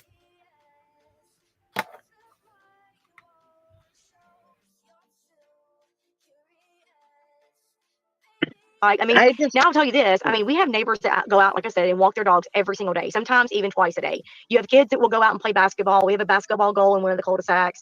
But now that he's missing, you guys just, oh my God, stay away from him, because you don't want to be down there because, oh my God, they're mad, they're angry on YouTube shows. What? Are you watching these YouTube shows? Do you understand what the hell's going on?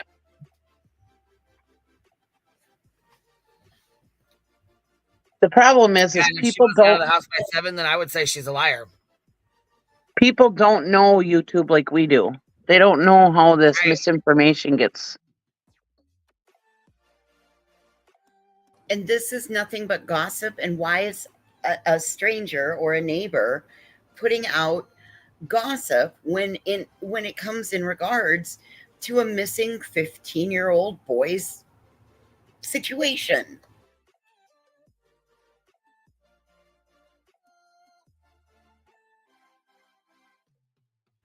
Well, I will say lots of people speak from their cars.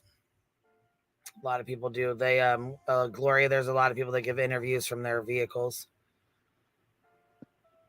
Yeah. So you can be quiet. You're not around your family.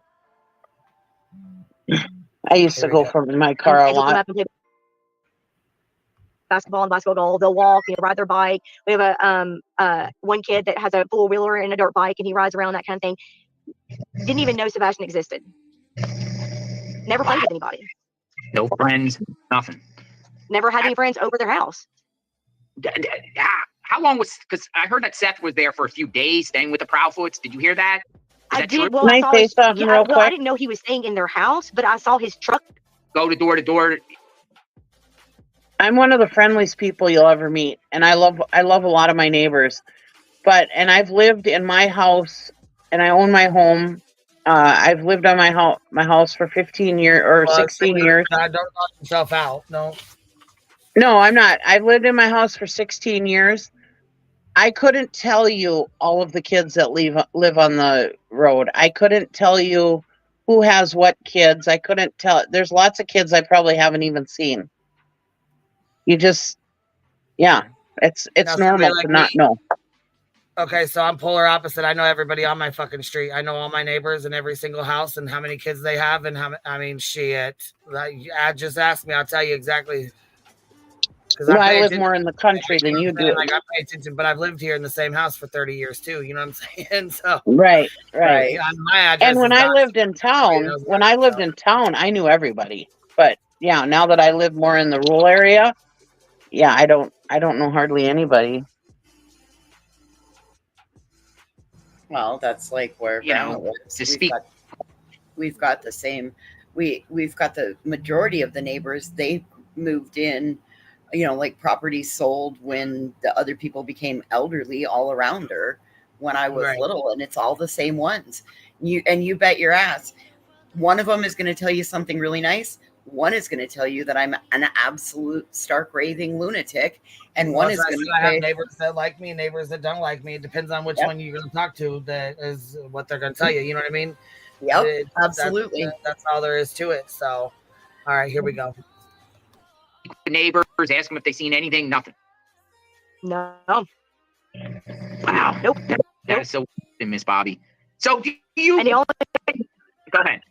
I was just going to say the only thing that they even put on Facebook was that one post, which eventually got deleted. Theirs didn't. The original neighbor that was asking, "Hey, what's all the commotion on Stafford?" That person deleted their post. Gotcha. Katie's is still up there. Were the Bauer stocks around at all during that week? Yeah, I know you said that they were there that morning. Did they look around? Did they look around? No, we never saw anybody. None of them ever looked in our neighborhood where I'm at. I never seen any of them walking around at all, period, ever. Seth, Chris, Katie, Valerie, Oh, none look of them at the little ever. pimp I on never the even met screen. them. I had one encounter with Chris one night. Well, no, she obviously didn't see him out there searching. He wasn't home yet. Right. But then again, she wasn't even awake. She wasn't awake in the morning time, and who's to say she wasn't? She was out. Who's to say? She has no idea. The neighborhood was in a chaos. She don't know who was out there and who wasn't. She has no idea.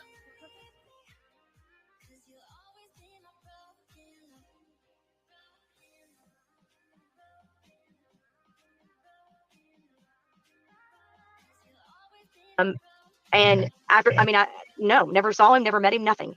The Chris encounter, you mind sharing? I think we talked about this offline a little bit. Yes, okay, so I'll kind of share a little bit of that. This was the, gosh, what day was it? Thursday, I think it was. I think it was Thursday, that Thursday night. Now, mind you, our neighborhood is on pins and needles. Don't know what happened to this kid. Don't understand. Law enforcement's, coming up and around. We've got every department that I didn't even know existed. Like I said, I didn't know, we had a SWAT team. I didn't know we had, drone footage. I didn't know we had any of this stuff. I mean, we're, a small county. I had no idea. Not a small county, but like we're away from like the big crowd, the city. Never had any issues. So I didn't even know that any of this stuff existed. So we were all kind of on pins and needles. And so anything weird, let me go back a little bit and say, the night before this is the reason why this happened. The night before this, I had went to work that night, I think. I did something. I wasn't home for some reason. My son was on our back deck. Now, our back deck faces the construction, the back of the construction. And so he was on the back deck talking to somebody, and he looks out and he says, well, that's really weird. And she said, what? And he said, look at the light out there. And there was a flashlight. It was kind of a dim flashlight, but you could see it because it's pitch dark. And he said, why is there a flashlight over there? It was one single flashlight, and it was like walking in the back, kind of over in the back of the woods area. And it like walked around, stopped, walked around a little bit, stopped, and then just disappeared in the back of the woods. And so he called me and he's like, what do I do? And I said, you need to call law enforcement. Like, call the number. We had a flyer, had, one of those flyers. And I was like, you need to call the TBI and tell them and figure out what to do with that. He did. And nothing. No phone call back, no, nothing. Just, okay, thanks for the letter. I'm like, okay, that's awfully weird. I mean, you would think that they would come check that out or call you back and ask you. Yeah, follow-ups. Nothing. No, they didn't even call him back to ask him, like, exactly where are you? What did you see? Nothing. Nobody ever followed up or nothing. And so he was like, that's really weird. And I was like, that is weird. I mean, with the missing kid, you would think they would be coming flying up here to figure out who that was.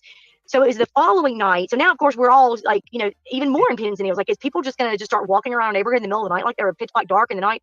And so he was coming home.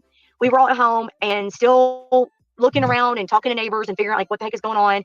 And he comes home and walks in the door and is like, Mom, I don't know what to do. And I'm like, now what? And he said, there's two people, a real tall, skinny guy and a real small, it looks like a girl maybe, that is walking up our street.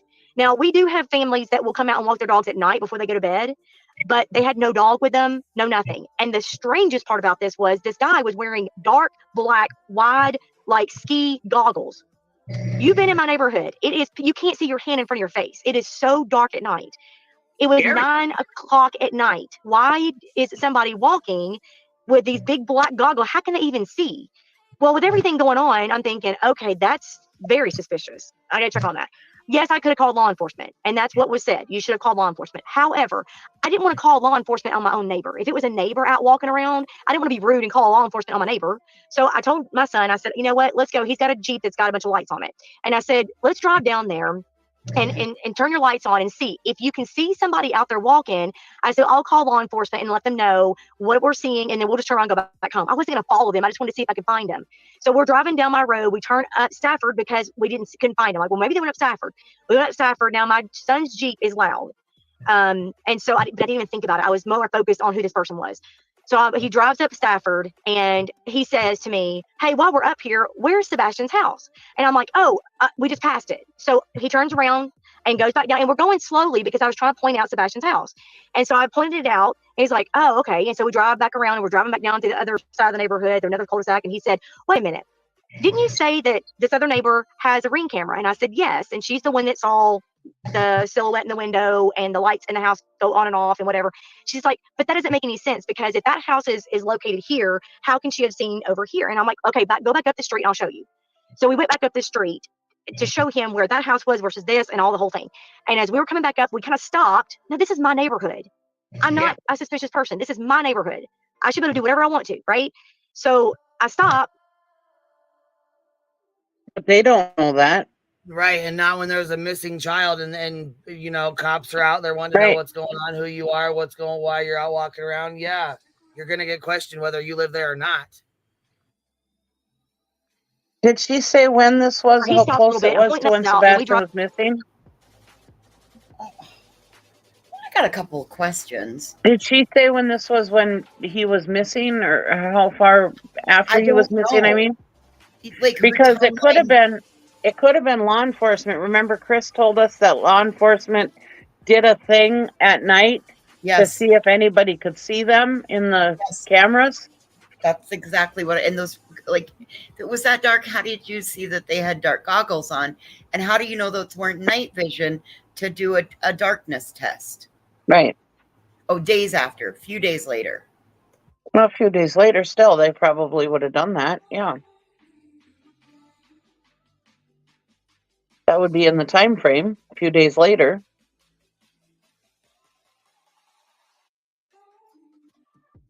And these people just had a missing kid taken from their home or wherever, and you're driving around multiple times in front of these people's house with a loud vehicle in the dark. Yeah, I'd be a little concerned too. Just because it's your neighborhood, they don't know that for sure that that's you.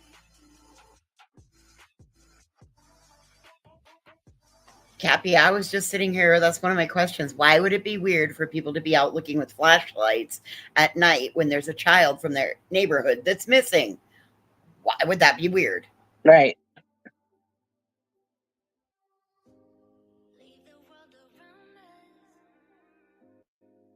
Yeah, it could have been a searcher with night vision goggles or something. Yeah. They could have been looking for like thermal heat. Yeah. The body gives off heat. Nighttime, it's easier to find. See that kind of a thing. Yeah, because it's chilly. Like, this is not.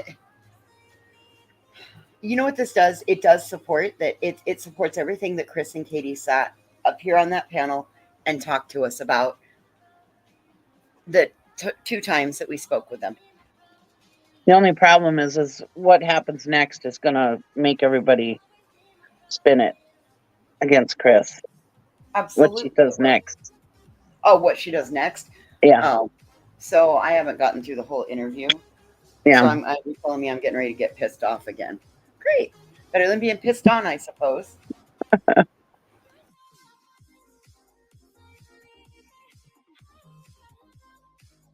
We're ready when you are, Queen Bee. About, and I said, Sean, I said, honey, we got to go home. And he's like, why? And I said, because somebody's standing at their front door. He was like, oh crap. And I did not, God honest truth, I never meant to upset anybody. It was truly just me trying to figure out what's going on. Never meant to upset anybody. Turn around, Stafford, I'm coming back down, and Chris is, now mind you, I've never met this man. Never seen him before. I wouldn't even know who he is. Matter of fact, I thought he was law enforcement. Stands in the middle of the street and puts his hand out and stops, just like this. And I was like, oh my gosh, oh crap. And I'm thinking it's law enforcement. I'm like, oh crap, we're about to get in trouble because they're going to think that we're looking for this kid or something. So right on the window, and he comes around and he stands there just like this. Just like, what are you doing out here? And I'm like, holy crap. I said, I'm so sorry. We were looking for, and I told him what happened and told him the whole story. And he was like, why wouldn't you just call law enforcement? I said, because I don't want to call law enforcement on a neighbor if they're out walking around. That's kind of rude. And he's like, well, you have no business driving around here, and started telling me in a very intimidating, very strong voice, I guess you would say, big tough, he's a big guy, kind of thing. That my son is missing and they've got police all around here looking. I said, yeah, no kidding. I know, I'm aware. I've been talking to him. Trust me, I know, I get it. And then he said, there's a police, the heat sensor mobile unit things, I'm talking about, that can detect heat sensor and stuff. Well, they had one of those up in the top, hoping that if he came home, it would alert law enforcement that there was somebody walking around, which I don't get that, because you've got families that are walking dogs Anyway, so I was like, I'm so sorry. I kept apologizing to him, and he got really upset and, kind of said some things, and I was trying to calm him down and apologize. And my son's girlfriend was in the back, and she thought that if she rolled the window down and said, I am such and such, and I go to your son's school, that he would calm down. Even though I said, hey, I'm your neighbor. I live up there. Everything's fine. I'm sorry I didn't mean to bother you. I thought even me telling him I was his neighbor would calm him down. It's like he just glossed right over that. He didn't care. No, his son's missing. I wouldn't give a fuck either. I wouldn't care what you had to say. I wouldn't give a fuck what you wanted to fucking chit chat about. I don't give a fuck that you want to have a goddamn conversation. No, bitch, my fucking kid's missing. Fuck you in your conversation right now. Right. When your kid's missing, you're not worried about who's feelings you down hurt. the road. God damn it. Because now look at you. You didn't want to help me look. Now you want to fucking sit here and talk on the goddamn on the YouTube channel and fucking sit here and talk about how he was such an asshole to you. Well, you know what? Be lucky you didn't run into somebody like me, because I'm telling you right now, I wouldn't be nice to you.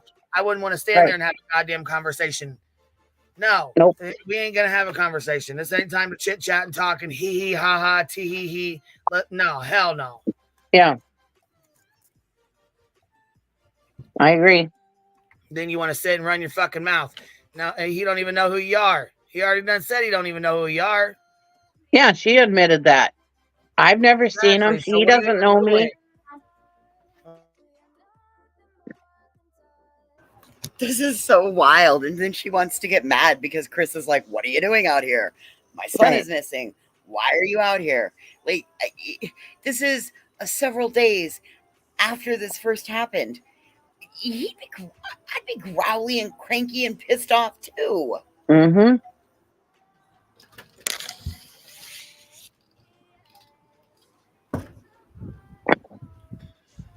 Yeah, and I mean, for her to sit here, that's another thing too.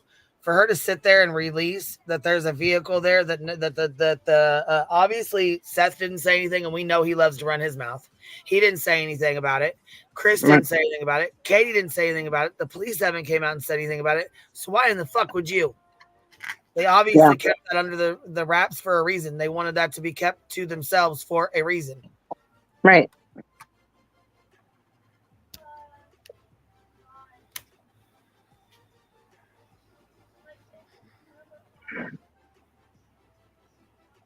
Right, and don't forget the death threats that they were getting. Exactly. Of course he was probably on guard. Of course he was. I mean, could you be? I mean, yeah. Look at how evasive just look how evasive news people are. Can you imagine how it is with YouTubers? Oh my gosh. Well, one thing that comes to mind, she's like, this is my neighborhood. I have the right to ride around, and this is my neighborhood. Well, guess what? Let me look, girl. I don't know if you know about I don't know if you know about another case, lady, but there's a case called Michael Long, and just because you think your neighborhood, everybody is pristine and has crystal clear record, go look at who was running around his neighborhood. Go look at that. So that's why Chris Proudfoot comes out and says, who are you? What are you doing? You got your feelings hurt because you got busted nosing around. And why does your son, if he was out searching for your son, why is it on Thursday? He didn't know where Sebastian lived. He didn't know what house it was. I got questions. If you know that Sebastian never had any kids over at his house to play, and he didn't do this, and they did this, and all the things, how is it that your parents kid, that's what I'm going to say, sorry, not sorry, that, you couldn't get a rein on him, and he didn't know where Sebastian lived? Look at Michael Vaughn. The suspect could be in that neighborhood. Right. And it obviously, if he didn't know where the Proudfoots lived, then obviously the Proudfoots don't know his Jeep. He obviously doesn't live there or whatever. Right. So they wouldn't know that Jeep. That would look like somebody who they don't know. It's a loud car. What comes with loud cars usually, Lots of lights? Well, no, loud cars are usually driven by undesirables. Right. And teenagers, She also said it had lots of lights on it. That also is indicative. Like, this isn't... Right. But to be upset that you got busted out for being a Karen and a nosy body, Did you ever knock at the door and go, "Hey, do y'all need anything? I know y'all going through a hard time." Did you ever do that? No, you just Karen in a Facebook group, girl. Look, I know y'all know this. Because I'm sure if she would have knocked on the door and said, "Hey guys, I mean, I know that you're stressed. I know that there's a lot going on. You know, Right. I mean, is there anything I can do for you? If there, you Can know, I take a meal for you? You know, Yeah. also at a time like that, it would be nice to, you know, take them over some dinner or Right. take over, you know what I mean? Right. Take over something, you know, like a couple cases of soda and, you know, like Yep. sometimes you could take, you know, there was a thing that one of my neighbors, you know, she had some stuff going on. Her mom was real sick. Anyway, somebody brought over like trash bags, paper plates, paper towels. Yes. You know, you don't even think about stuff like that. I said, you know what? That's a really good idea. I never even thought about that, but that would be a really good idea to give somebody a little basket with things like that in it, because you forget when you're going through stressful times and you know, like your missing child or a death in the family or a missing or murdered child, or, you know, there's your mind's not, you're not thinking about stuff like that. You ain't got time. You ain't thinking about washing dishes and washing pots and pans. Yeah, You're that on the shit's not run. You're eating out of the refrigerator. You know, you're eating the 2-week-old ham and the chicken strip left over from the night before. But see that's what a good neighbor. That's what I do. Now I ain't gonna say that I wouldn't talk to my neighbors, but I'd never do this, lady. This is messed up. This is real messed up. I'm from Minnesota. We're the queen of hot dishes. You know, That's what I we was would just going bring to a say. casserole or a hot dish. Yep, I will bring you a casserole, as well as I bring a basket that has paper plates, paper towels, napkins, toilet paper, wet wipes. If they're a younger couple, I throw feminine products in, all the stuff, all the things. I've just got a little basket thing that everything goes in. Well, people that have even had, you know, that I've known that have, you know, had tragedies, deaths, whatever in their family, even down to losing a pet, man. Losing a pet will put you in the bed.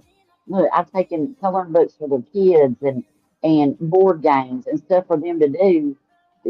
See, lady, look, all you was clearing around the neighborhood in a Facebook group and thinking that your neighborhood, that everybody in your neighborhood is vetted and cool. Go look at that Michael Vaughn case. Go look at his case. Go look and see about that yard and how close that was. He don't know you. He don't know. And you know what? Law enforcement don't need to call you back. Show don't. No. They were in the area. That's all you had to know. But see, you want to get involved. And I got a question. Why after 100 days? Oh, let's see. Timing means everything to me. Because you sit in a Facebook group and somebody's had their thumb on somebody's neck lately, and then we're gonna clear out on this. Stop it. Right. And it sounds like she was at night, loud vehicle with lots of lights, and driving around and she went in front of the house, what, 3-4 times? It sounds like 5-6 times.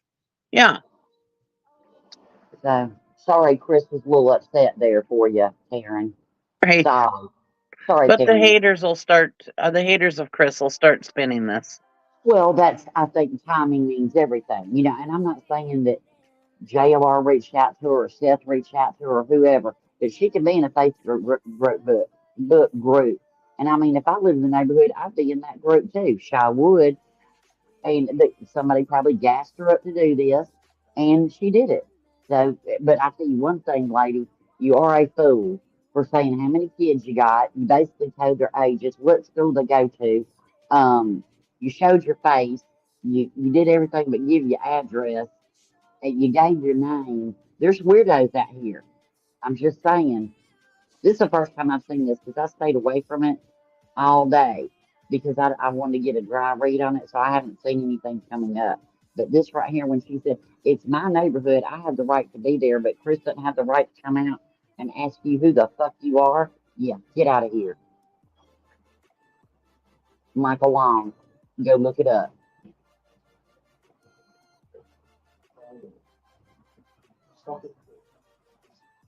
All right, I'm gonna go and play this, baby. So she says, I'm such and such, and I go to school with your son. And he stops mid-sentence to me and said, oh, got like stopped, looked at her and said, your name? And she said, yes, sir. Like, how do you know? She only gave him her first name. And he said the whole thing. And she was like, how do you know my name? And I was like, what the crap? I looked at my son. I said, we need to go. We just need to go. We just need to go.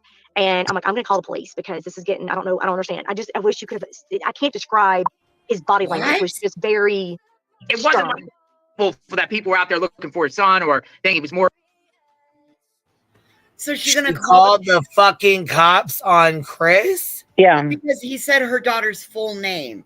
After she said, I go to school, I'm in your son's, I'm in Sebastian's class. No, it was the girlfriend of her son. Yeah, the girlfriend. It wasn't even her daughter. But I think he coming up, I think he says something about I'm going to talk to your parents or something. So it was a normal discussion thing.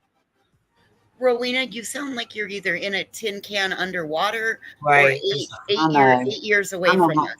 It's my earbud. I'm having to talk. Those earbuds, see, we need to throw those fuckers in the trash. I know. Usually it doesn't come through my earbud on StreamYard, but today it decided to. So I'm gonna hop down, but I'll be in chat raging out. So I'll see you down there. All right, love you. Thank you for letting me come up. Thank you, dear. Bye bye. Always, love. Yeah, that stinking earbud gives her so much trouble. I thought I was the only one, so I just kind of was trying to ignore it. And I thought it was just on my end too. So I was like, okay, I'm catching it, but I'm not quite catching it. And then I was like, damn it, I don't know if she knows. Yeah, I couldn't even hardly understand what she was saying at first, because it's so like, you know what I mean. It's hard to. It's so weird what it does with earbuds, but this is just fucking wild. So you insert yourself, and when the father of a missing child comes out and questions, what are you doing in a big loud Jeep with lots of lights on it? And then he says a whole name, then you say, we got to get out of here. Oh, wait. Before he came out, you were like, oh no, we're going to be in trouble. We're going to be in trouble. Yeah, right. Because you knew you were doing something you fucking shouldn't have been. And she wanted to call the police on him. I do not fucking believe she called the goddamn cops on him. How many fucking cops? How many times do you guys think the cops have been called? Right. And they wonder why the cops ain't calling them back. Can you imagine if the cops had to call every single tip back after they checked on it? Jesus. Oh my God. People are so stupid. Use your goddamn head. Man, let me tell you something. Or like I'm trying to stop. Get off my street. Get off my street. Get out of here. Get off my street. Go home. Leave me alone. Get away from us. But he told her that, so you're the girl that runs this Facebook group and this, that, and other. I'm going to demand you take that off. You get your phone. And he said, where are your parents? And she said, at my house. And he said, well, I'm going to find out where you live and I'm going to come knock on their door and we're going to have a conversation. And she said, okay, good luck with that. And I was like, you know what? Look, we don't want to, cause any issues and whatever.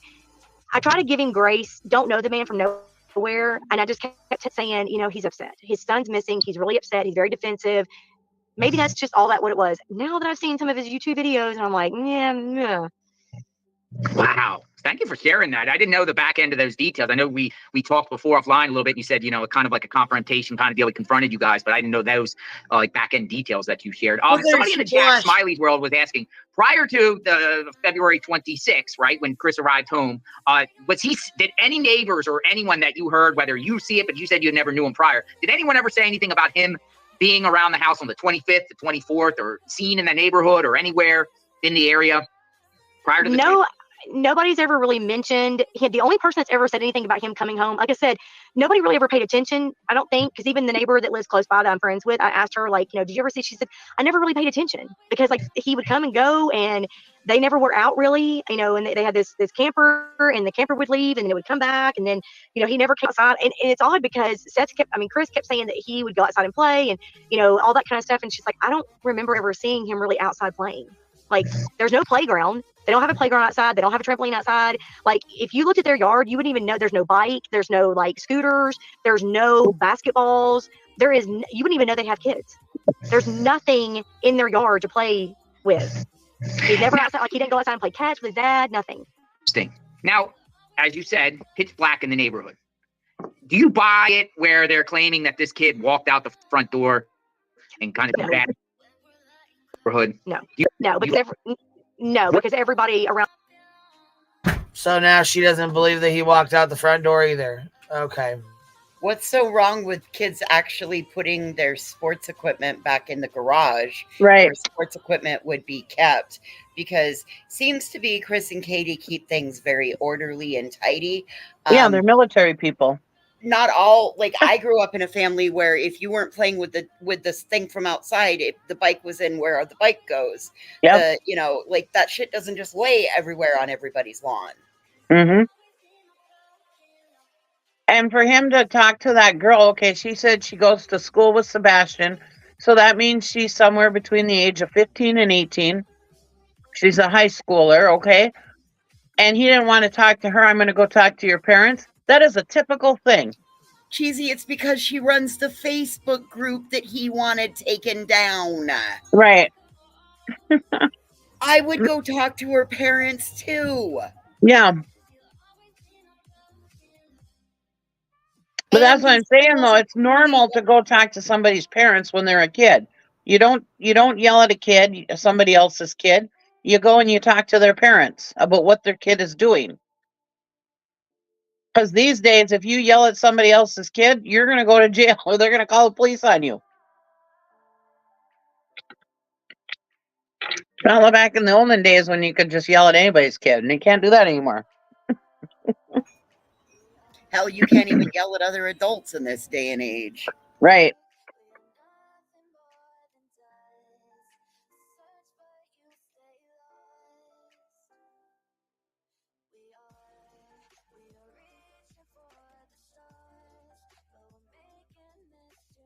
On the camera. Would a kid go out at night and walk around out there at night alone? I don't think so. I mean, unless their parents didn't. Now, we did have a ding dong ditch happen a couple years ago, but no. I mean, I've never experienced kids just randomly walking around the neighborhood. That's the thing about our neighborhood is it's so quiet. Like at night, literally, like in the summertime when my kids were younger. Sorry, my car shut off for me for something. When my kids were younger, they would go outside and play like flashlight tag and stuff like that. And I had to get on to them like, okay, 10 o'clock, y'all need to be done because everybody's got to go to bed and whatever. Nobody ever gets you don't ever just see random kids walking around by themselves. I don't buy that at all. And I know that neighbors that are right around them said that there was nothing on their cameras.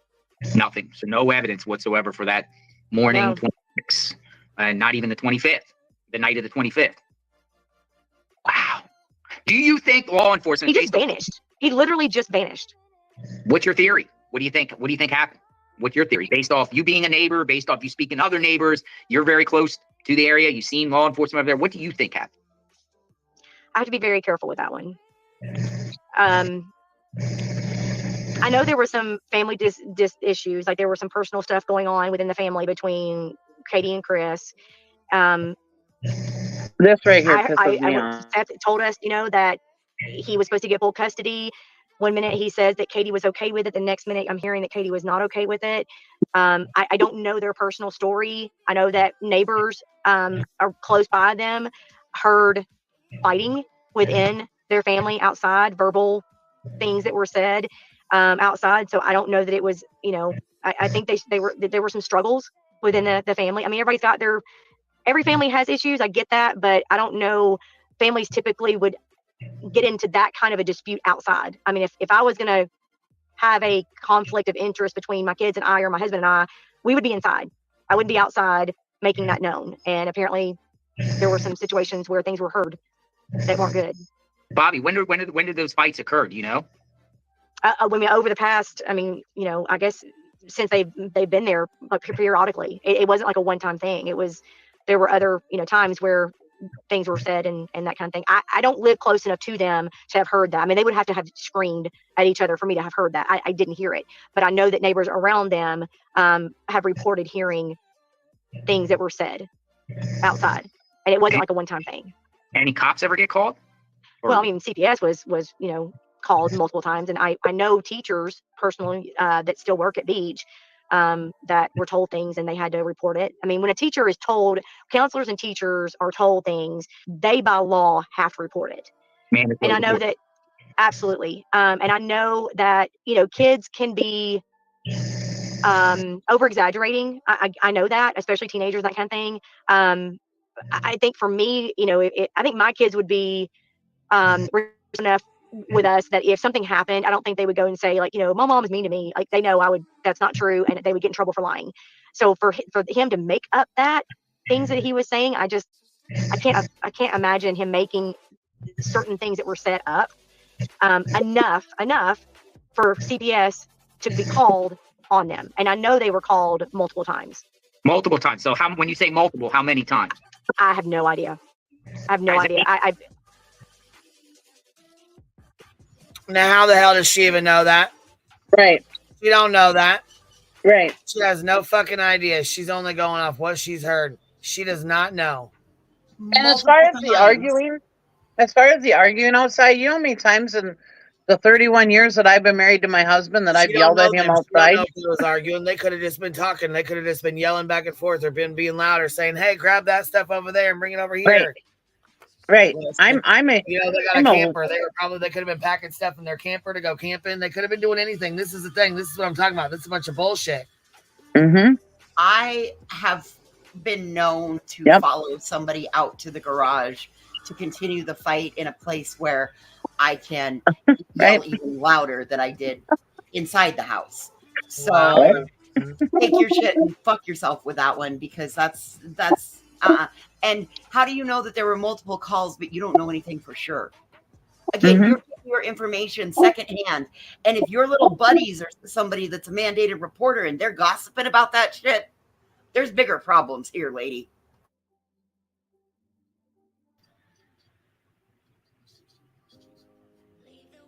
Sorry. That's okay. There was I don't know what it was, if it was feedback or noise or what, so I just muted it for a second to see. That was my dog. I'm sorry.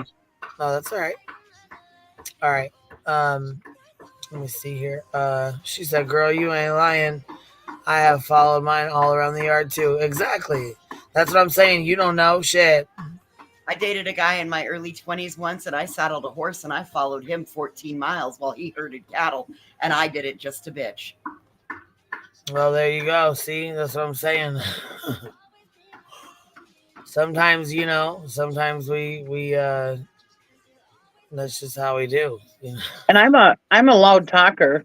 I was raised in an Italian family. I am always loud. And yeah, a lot of people sometimes think I'm a yeller or yelling, and I'm just talking, you know. I'm just a big mouth.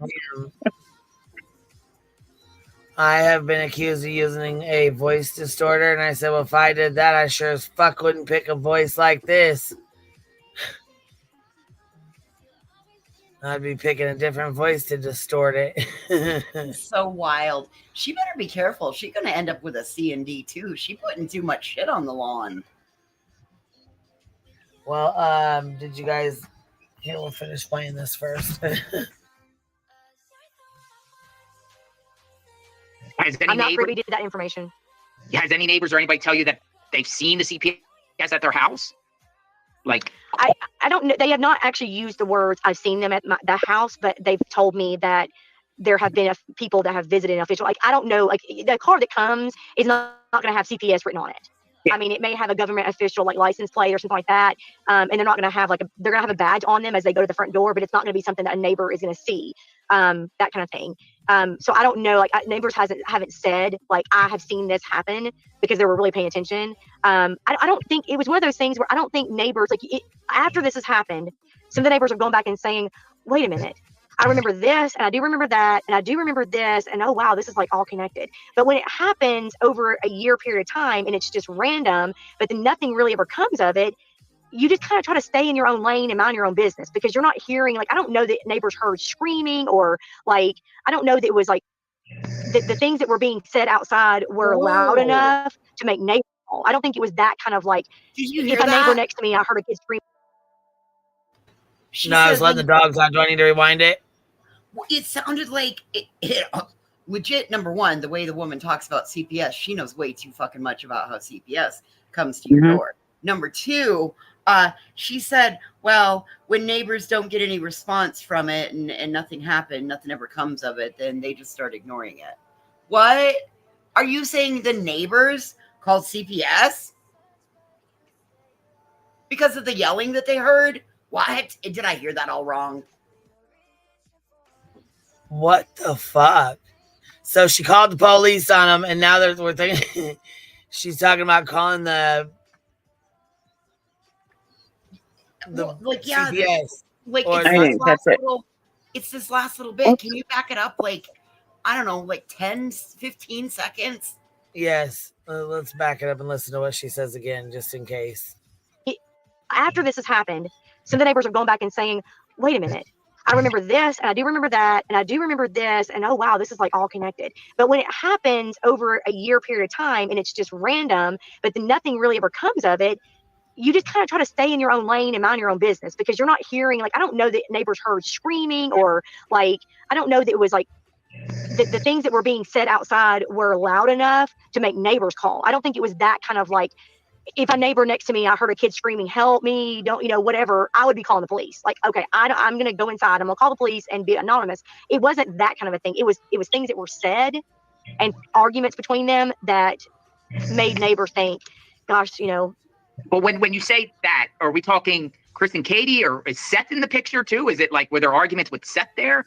I don't think Seth was ever there long enough. I think he was there long enough to pick Sebastian up for his weekend, or they would meet somewhere for his weekend or something like that. I don't think that Seth was ever there. I think it was mostly the one neighbor told me that she heard, and I'm not going to go into a lot of whole big detail because I don't want to get into their whole personal life. It's not my place. But a neighbor had told me that there were things that were said between like Chris and Katie would get into an argument, like in the driveway. And then Sebastian might come outside and Chris would raise his voice at him, either get inside or what are you doing out here, or make comments to him like that.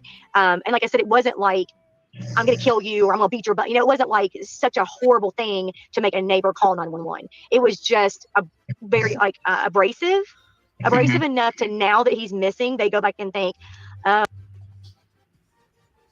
the fuck? Oh my fucking God. I am so glad I don't live in their neighborhood. Right? What How many times I yell at my kids? This lady needs to fucking stop. I'm with you, Chopper. I'm telling you, this is what the hell is going on. Yo, she would be turning me in for yelling at y'all on the interwebs. I mean, my dog's being an asshole. The neighbors might think that I'm beating my dog because I'm yelling at him right now. Damn it, Lugnut. If I lived in this neighborhood, they'd have thought I abused my dog.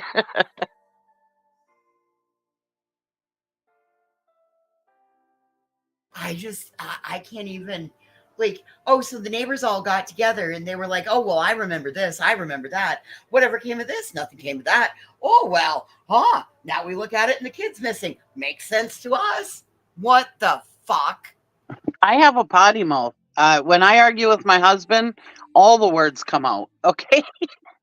And I don't spare any words. So, yeah, a lot of people, if they hear me and my husband arguing, they might think that we don't have a happy marriage. But that's why we have such a good marriage, because I don't hold things in. I let it out. That's why I don't need to have a therapist. I let it all out. If I'm upset, everybody's going to be upset right along with me. Right.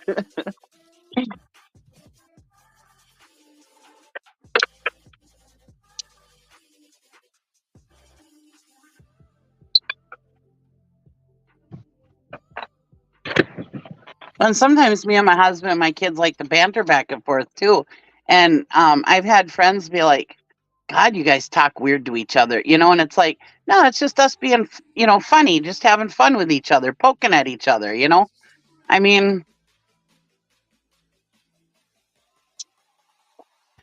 Yeah, but there's a difference in joking and talking shit and being an asshole, Right. But I'm just saying, a lot of people who don't know your family dynamic can misconstrue it as, yeah, you guys don't really get along, do you? It's like, no, we do get along. That's just us being funny with each other, That's sarcasm. It's just our love Right. language. Exactly. If I don't pick on you in the family, then you know that I don't like you. Exactly.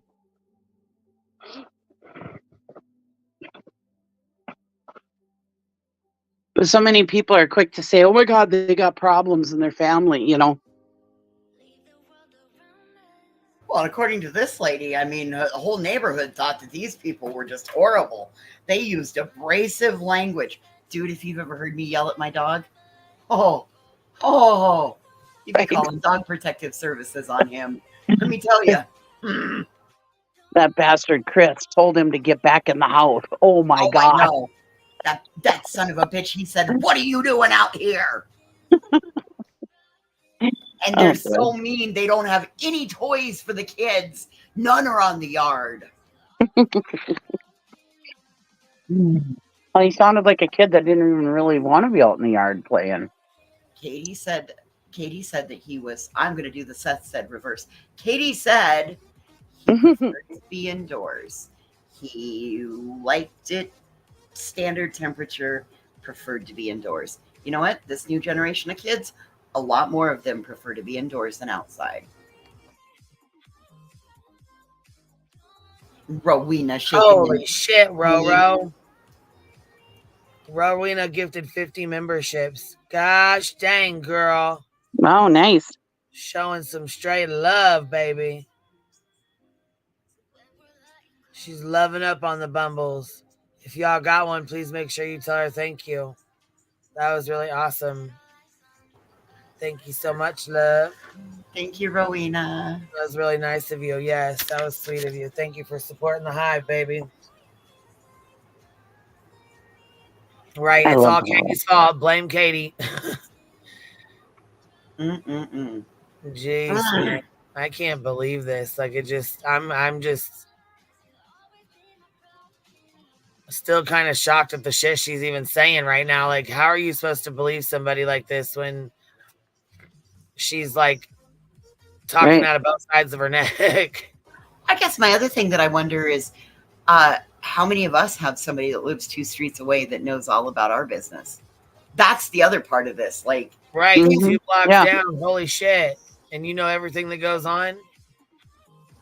I mean, like, that should make everybody else also be like, oh God, so if I have problems with this neighbor, it's quite probable lady down the street and around the corner knows all about me. Oh shit. Well, like I said, I mean, it depends on you. Fuck. I couldn't imagine Chris McDonough coming over here and trying to talk to one of my neighbors. Holy fuck. Depending on which one he got, I might be the best, most perfect mother you've ever met in your entire life.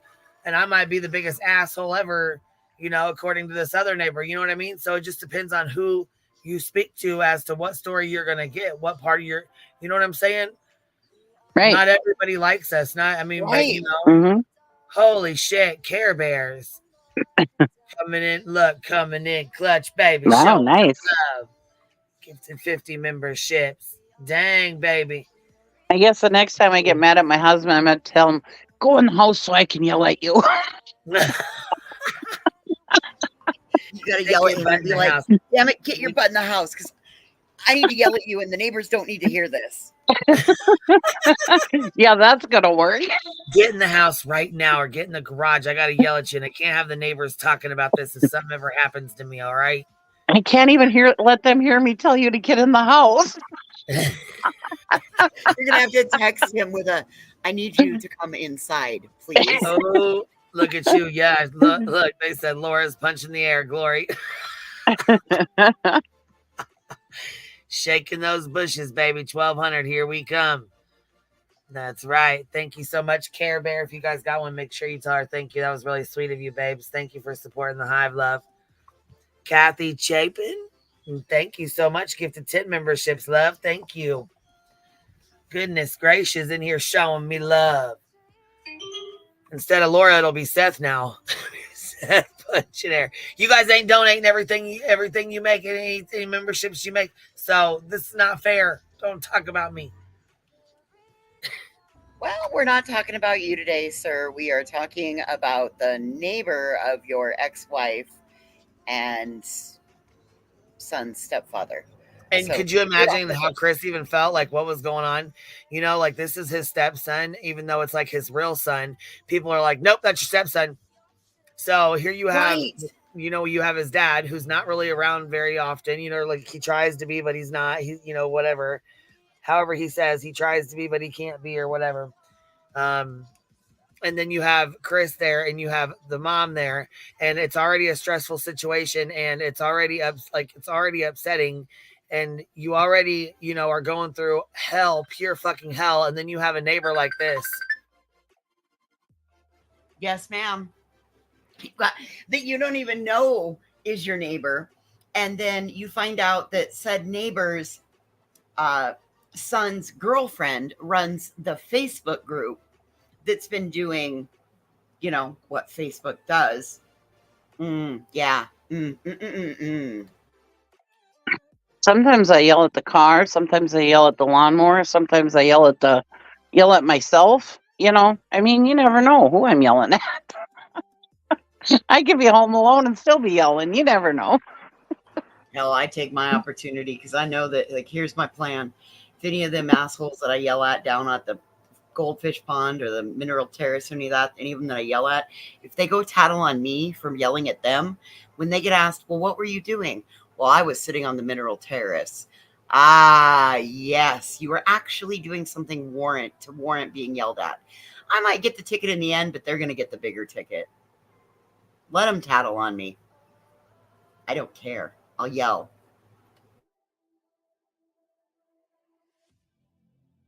I yell at the Canadian geese. I yell at the tourists. I yell at the deer.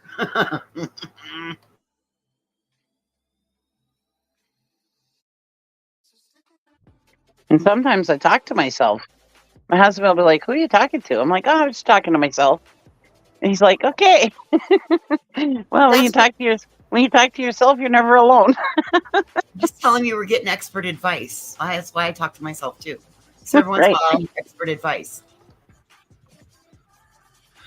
Man, I'm just having a hard time. Like, you know what I'm saying? This with the neighbors, because like I said, you might get I might get you shit. You might get a neighbor that loves me, and you might get one that hates me. Right.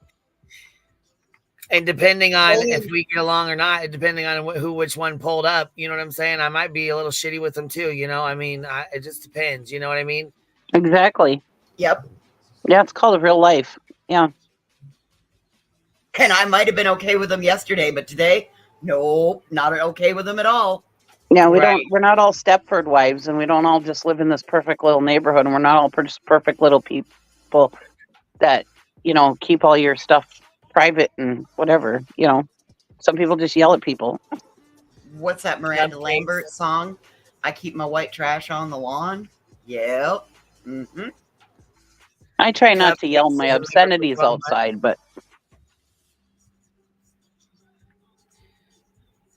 I didn't mean to interrupt you. Go ahead, baby. I'm sorry, I interrupted you. I said I try not to yell my obscenities outside, but sometimes they slip out. It happens, you know, it happens. Cupcakes is a member for 12 months and got her crown today. Go ahead, girl. Welcome. Congratulations. Charlene, she said, I yell at the dog a block away. I know, right? Oh, fuck. They probably think, my neighbors probably think I'm just tearing Duke a new ass when I yell at him. They're going to be like, I don't know if Duke is her husband or her dog, but man, she fucking hollers at him like it's next level. I got to tell you this story real fast. One time we were at this campground, and my nephews were like clear across the campground, and it was time to eat. And so I yelled their names and told them to get over here. And to this day, one of my friends, they're like, yep, if we ever need anybody to get notice or whatever, we just call her, because she can eat. She yelled clear across that campground, and those kids just came running, like lined up like little soldiers. You know? Shit, I'm a yeller. And you know what? That's how they do. Because sometimes, I mean, my dad used to do this whistle, like with his, you know what I'm saying? Like this, he put his, like his finger, you know what I mean? To like his two fingers to his thumb. Yeah. Holy shit, that shit was so goddamn loud. I'm like, gosh, dang. But we knew it was. Yep. We heard that fucking whistle and we came running, baby. So when my mom named all 4 of us kids, she opened the back door and yelled the names out the back door, so through the neighborhood, to see if they would fit and how well they would ring. So each one of us has a holler-in name.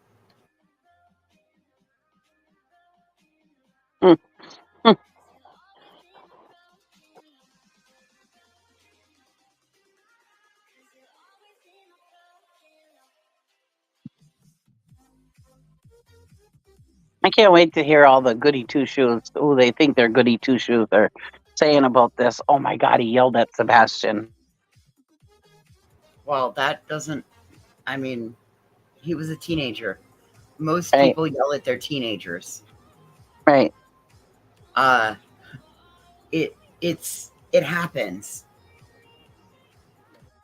Yep.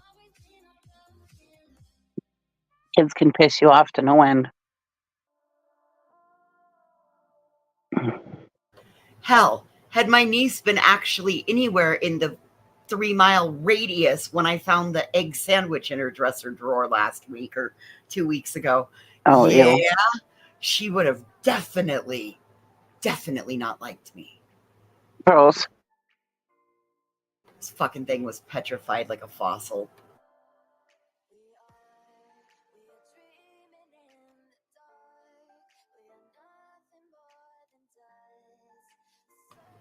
To her credit, it was on a plate.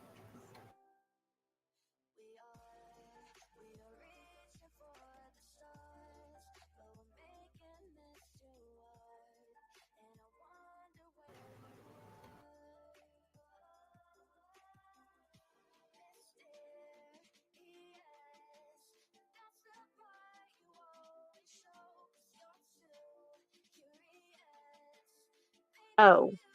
Huh. So that's kind of like, that was the kind of what you were saying when the neighbors kind of put these pieces together after the fact. Right. It's one of those things that you go back and look and think, oh, okay, so maybe there was something to that. I just didn't realize it. Have you ever heard anything about the mattress in the garage? I have, and I have not been able to confirm that. I did hear that the neighbor next to them, when the garage door would come up for her to leave, they saw a mattress in the garage. And well, I mean, Chris admitted that there was a mattress in there. Now he said it was for his daughter, so maybe, but why is it still in there? I don't know. No idea. Yeah, they said on Nancy Grace that they got a new bed set after Sebastian missing. But then people are also that punishment. Did you? And I'm not talking too. Punishment aspect about Sebastian sleeping in the garage for punishment. Have you heard that? I did hear that, but I can't confirm it because I had not talked to the neighbors that live next to them that were the ones that said that. I don't know for a fact they said that. But my thing is, and again, I'm not trying to put anything blame on them at all because I don't know them, don't know anything about their personal story, have no idea. I can't confirm any of this, but I just know that I'm surprised that the mattress has been in the garage that long. I mean, if the mattress is for your child, wouldn't it have been put away or put in the, I mean, why is it still in the garage and not in the child's bedroom? And two, the daughter, Faith, I don't ever remember her being there. Like, if she was there, I mean, maybe one summer. I mean, I'm just surprised that she would have a brand new mattress if she's not there very much. I mean, I don't know. Maybe okay, hold on. You spoke earlier about a silhouette and a light inside the house. You either know this and you can confirm it, or you can't confirm it and you don't know it. Right. Lady, you were talking. Can you please pick a lane? Like, you're on their side of the road, our side of the road, their side of the road, our side of the road. You're looking like a drunk driver down this highway. And why? You've heard all of these things. These are all the internet rumors. Isn't it true that you're in a Facebook group and you're an admin of a Facebook group? And if the child has shared custody, maybe and they've only lived there a year and a half, maybe that's why you haven't seen Faith, or you've only seen her one time. Again, why? Yeah, she lives out of state. I don't imagine she comes there that often. She lives out of state. She lives out of state. I'm sure they weren't in a big hurry to make up her bedroom. I mean, it all can be explained.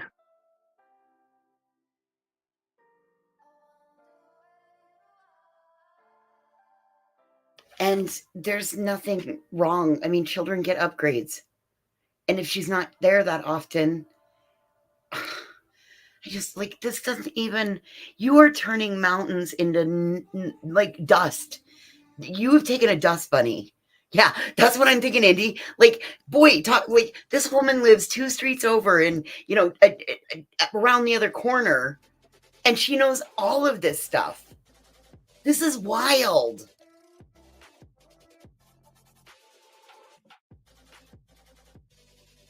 I can just imagine what my neighbors think of when they look at my garage. I got a whole ton of shit in my garage.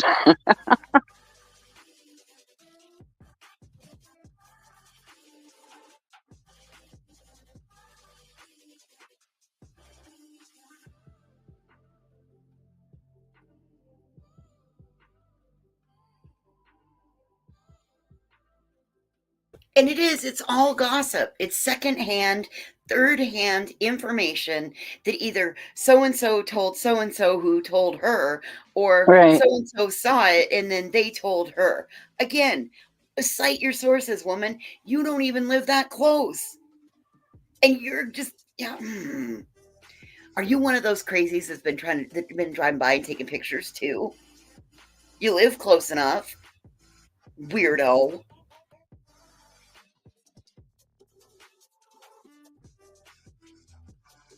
This is the kind of shit that the victims have the right to remain free of. This is putting them under surveillance against their will or their knowledge.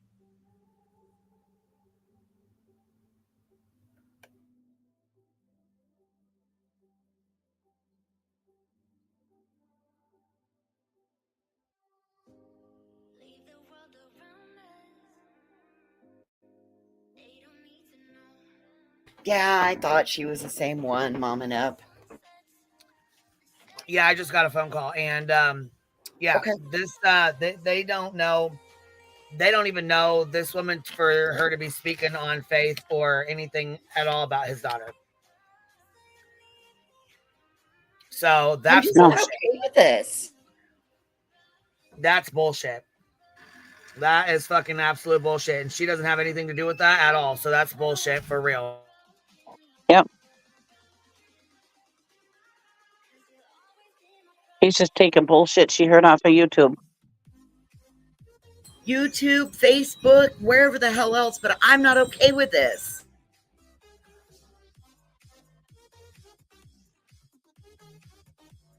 Like I said, the daughter lives out of state, so quite a ways away, so you wouldn't see her that often. I would imagine she's got to go to school, so you probably wouldn't see her till summertime, I imagine. She's not close enough to just bring her home for the weekend. You know what I hope? I hope her other neighbor friends find out that she's fucking loose-lipped and telling everybody else's business from their circle. And it all causes a whole bunch of infighting and catfighting. And they freeze her out because she's loose-lipped. Right.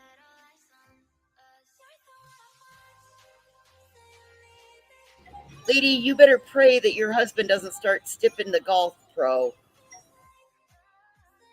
Or the tennis pro, whichever one. Or the bartender at the golf club. Lady, you just bought yourself a bunch of bad karma.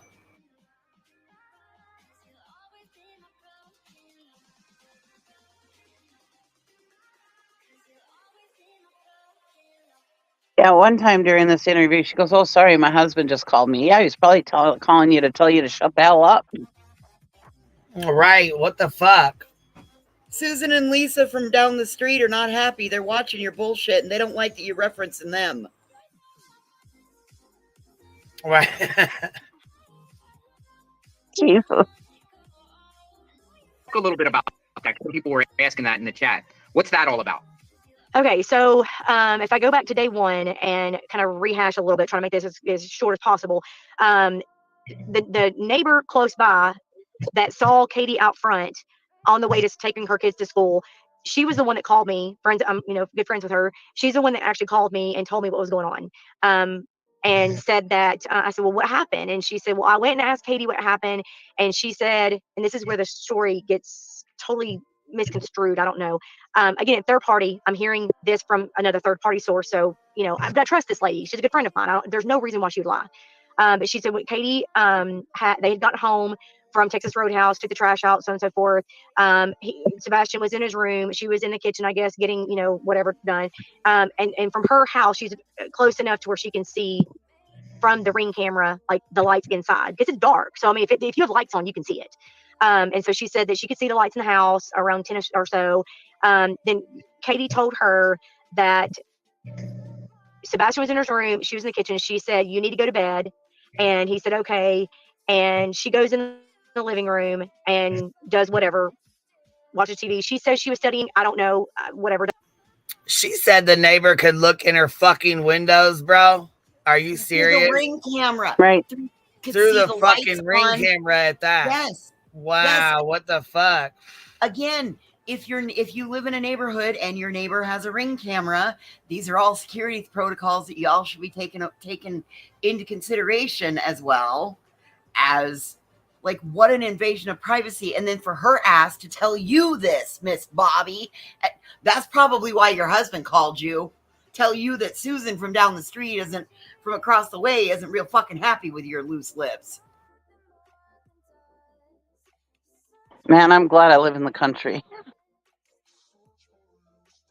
I'm glad I got blackout fucking curtains. I'm about to put tinfoil Doesn't matter. up. She's in the living room for whatever reason. And suppose she told my neighbor that she fell asleep. And say that again. You broke up. Say it again. You broke up. This thunk. And she yelled across the house and said, "Sebastian." And he said, "Yes, Mom." And she said, "Are you okay?" He said, "Yes, I'm fine. I'm good. Go to bed." And she said, "Okay." So she gets up, and my neighbor said you can actually see his light go off, her walking across the house, her light go off, and then a silhouette come up to the window for a minute. And then everything just goes black. What time was that again? Because you cut out. What? What the fuck? Say that again, you liar. Rewind that, Queen. Please rewind. I'm sorry, that. I know myself. Sebastian was in her room. She was in the kitchen. She said, "You need to go to bed." And he said, "Okay." And she goes in the living room and does whatever, watches TV. She says she was studying, I don't know, whatever, doesn't matter. She was in the living room for whatever reason. And suppose she told my neighbor that she fell asleep. And say that again. You broke up. Say it again. You broke up. This thunk. And she yelled across the house and said, "Sebastian." And he said, "Yes, Mom." And she said, "Are you okay?" He said, "Yes, I'm fine. I'm good. Go to bed." And she said, "Okay." So she gets up, and my neighbor said you can actually see his light go off, her walking across the house, her light go off, and then a silhouette come up to the window for a minute. And then everything just goes black. What time was that again? Because So he walks up to the window, she walks up to the window, and then it's like a silhouette and it all just goes black. Is that what she said? Okay, so listen, the other part of this is if she's saying that this comes from the Ring camera, then why the fuck aren't they getting this to law enforcement? Because what if it is somebody walking up to the outside of a window once he saw the house go dark? What? I thought she meant somebody was inside, walked up to the window. Like Katie looked out the window and then everything went black before she went to bed. I thought that's what it meant. I don't know. This is wild. So does that mean that the woman looking out her house can see it all from her window? But yeah, it should have all went to law enforcement. Anything that happened that night, it all should have went to law enforcement. Because who knows if she had somebody inside her house too. You never know. It's creepy, but it could have been. Somebody could have been hiding in her house. That's kind of like, I am so, and again, she's saying, well, so this was told to the lady across the street, told this to this lady's good friend, and the good friend told it to Bobby. So it's third-hand information coming from the neighbor across the street or right next door to Chris and Katie's house, either on the Ring camera or looking out a window. This is fucking wild.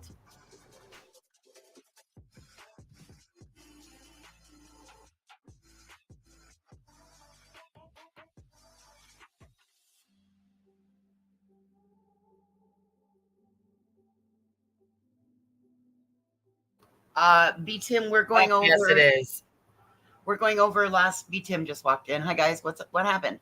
So we're going over the interview with the neighbor from a couple streets over that is a admin, and her boyfriend's girlfriend or son's girlfriend is the admin of another Facebook group, and it's really wild. She has only a couple firsthand facts, and those firsthand facts were severely inappropriate for a nosy neighbor from 2 streets over to know. And everything else has been, well, it was told from this person. Oh, I've heard that, but I can't verify it. Again, I can't verify any of what I'm telling you, but this is what I'm going to tell you.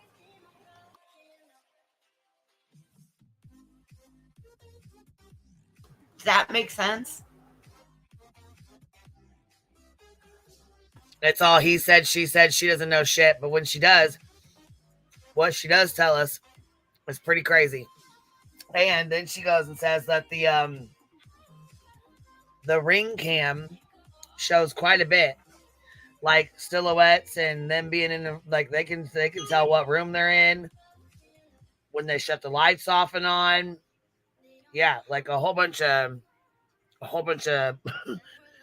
stuff I wouldn't think a ring camera would pick up.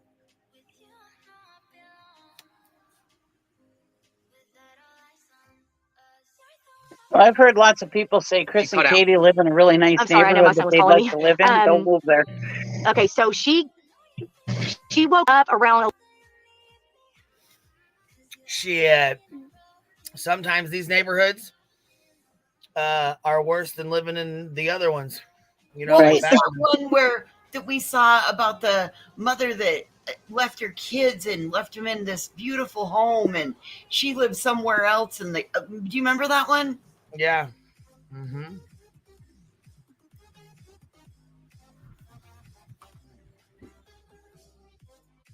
$11:30 is what she told my neighbor, that she woke up about 11:30, and apparently he was still up.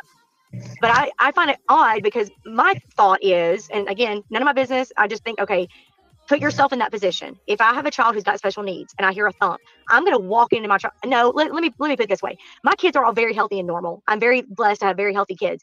But if it's 11 o'clock or 11:30 at night and my kid has to be up at 6 the next morning, I'm going to be in their room yelling at them and taking their electronics away and telling them, go to bed now. That I would be walking in my kid's room. Even where my kids are now, healthy and average children, whatever, no problems. If I heard a thunk, I'm probably still going to go in their room and ask, like, what in the world was that? I wouldn't just stay. But, hey, maybe she trusts him. Maybe she thought it was no big deal. I don't know, whatever. But that's what she told my neighbor. And then she goes to bed. Why wouldn't she trust 11:30 though? See, that information is not really out there. We keep hearing 10 p.m. kind of deal. Put him to bed. Hear the thump. Are you okay? Good night. 10 p.m. Right. But this is what she told a neighbor. That's right. And when I asked my neighbor, so she told me this Monday. And then when the sheriff's office came by our house to do the same door knocking thing and walking around and whatever, I asked the sheriff, I said, let me ask you a question. And he's like, what's that? And I said, I know early on investigation, they actually were talking to us. Like day 1 and 2, they were talking to us. So they were giving us information. They were telling us kind of what they were going and doing, whatever. And then after about a week of it, they just shut down and never would talk again. The day that the TBI came in, that was it. No more discussion. It's shut down. We're not talking about it. You're just going to have to be in the dark. So, but this day 2, when the sheriff's office came in, the state troopers came in. Still don't know why state troopers got there. Haven't figured that one out yet. I don't know why state troopers would be there. But state troopers came in. Actually, they came into my driveway because they were rinsing their shoes off. They had gone into the construction area and his boots were all muddy. And so he and my son were rinsing his shoes off. And I looked at him and I said, let me ask you a question. I said, he's like, what's that? And I said, if you'd fallen asleep in the living room and your kid walks out the front door, wouldn't you have heard that? And he was like, not only would I have heard that, but I would have jumped up with my gun in my hand to figure out who's coming in my house. Yeah. Because that's the thing is, like, she falls asleep on. Yeah, she's like, I'm not one to gossip, but yeah, but y'all have all these Facebook groups that you're a part of that you guys have been fucking gossiping in for the last who knows how long, 100 days, 3 months, last 3-4 months. You guys have been gossiping in and watching her every move. I mean, really? Right. Okay, did you hear what she just said, you guys? She said she asked a law enforcement official if their child, if he fell asleep on the couch, if their child went out the door, if he would wake up, and she said that he stated he would be up with his firearm in his hand. I don't know if I believe that. Right. I don't know many officers, and I have several in my family, as well as living in a small town. We live in a constitutional carry state. Grew up with firearms in many rooms of my home. And, no, I've never heard of that. And first of all, everybody's saying about her falling asleep on the couch. She was talking to Chris, doing whatever. She was dozing off. She wasn't actually sleeping. She was probably just dozing off because she was getting tired. Maybe their conversation had gotten to the point where you're just listening to each other breathe or whatever. Because he said that they often just sat on the phone and watched TV. What does it matter if she slept on the couch? Why does that fucking matter? Right. But if she didn't sleep on the couch, she said she went to bed. But what I'm saying is everybody's like, oh, well, she slept on the couch. How did he wake her up if she's such a sound sleeper? She probably was just dozing off. I've done that before, dozed off or whatever. And you're just lightly sleeping. You're not in a deep sleep. And then she got up, she shut the lights off and went to put the dogs away and went to bed. Then she went to bed and was sleeping sound. And she didn't hear Sebastian leave. How is that so hard for people to figure out? And why are they dissecting this so much? People just doze off lightly on the couch and then they get up and go to bed. That's a normal thing. Isn't it? Or am I the only one that does stuff like that? Hey, listen, when my dad used to work nights, my mom didn't sleep in the bed. She always slept on the couch. Yeah, my mom did too. My grandma, when my grandpa had to work nights, grandma, generally one of us kids slept in bed with her, or a couple of grandkids would sleep because it was always a treat because grandpa wasn't there. So I it might be old school values, but and so fucking what? Lots of people fall asleep on their couch. Mm-hmm. Or just doze off lightly. That's what I think she was doing, was just kind of like dozing off while they were talking because she was really tired. And he's like, okay, you're falling asleep. It's time for you to go to bed. You know, I've done that with my husband when we've been talking, and it's kind of the conversation has gotten to the point where we're just kind of listening to each other breathe or whatever, but we're still on the phone with each other, and you start dozing off or whatever. It's late at night. You start dozing off. And then all of a sudden it's like, okay, dear, you need to go to bed, you know? And oh yeah, okay, yeah, wake me up. You know, even when we're just sitting here and we're just sitting on the couch together or whatever, and I start dozing off and he's like, hey dear, you need to go to bed, wake up, you know, and it's like, oh yeah. And I was just lightly sleeping, you know, he just barely had to touch me. I'm a sound sleeper normally, but he just had to barely touch me and quietly say, hey dear, go to bed. And I heard him, oh yeah, excuse me. And I go to bed and then I go to sleep sound, you know. Then it takes a jackhammer to wake me up, you know? I mean, I totally understand all this. It sounds like my life. There's many parts of it that are easily explained. Not, however, when it comes out of a judgy Karen's mouth. Because they want you. Oh, Brianna's here. Hey, Bree. With all the law enforcement people that you have in your world, have you ever known any one of them to be startled awake and come up with their firearm in their hand?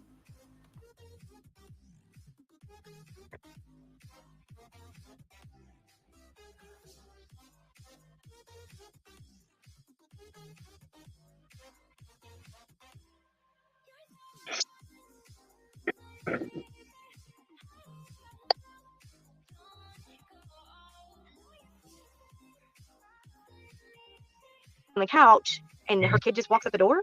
But then when I asked my neighbor about that again, called her the next day, I'm like, okay, explain this to me. This is what you said. I don't understand that. And she said, oh, well, she woke up and then heard the thump and that kind of thing. So I don't know.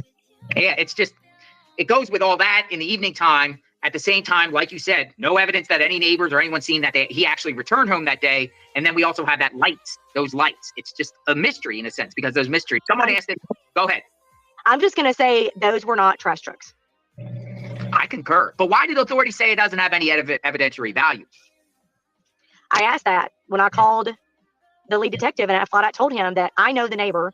I've seen the video footage from the very beginning before it was edited. She told me with her own mouth, looking at it herself, there are two separate occasions, car, then truck. Why is that? We've had it. He argued with me and told me that he had it broken down. The Secret Service looked at it and they confirmed that in fact it was a trash truck. And I said, I'm telling you, it was not. He said, well, I'm not going to say argue with you. She I'm like, called the lead detective and somebody said in the argued chat, with him. any video footage of Katie searching for Sebastian that morning? Like, do they have any, since you have a neighbor that has a Ring camera, did any cameras pick up Katie actually out there searching that morning before? If she, oh, you mean before all the police got there? Yeah. Yeah, so the neighbor that was leaving to go take her well, actually, the neighbor's camera did pick up her walking around her house. Really? So she walked around her house? Yeah, Monica, because the neighbor, if you're looking to her house, the neighbor to the left of them. Go ahead, baby. Monica, come join us on panel. And did you hear what she said? She called the lead detective and argued with him. She said she saw the footage for herself and she called that lead detective and she argued with him. And he said, no, ma'am, I have broken it down. Secret Service has reviewed it. Those were trash trucks. She said, I know what I saw. Those were not trash trucks.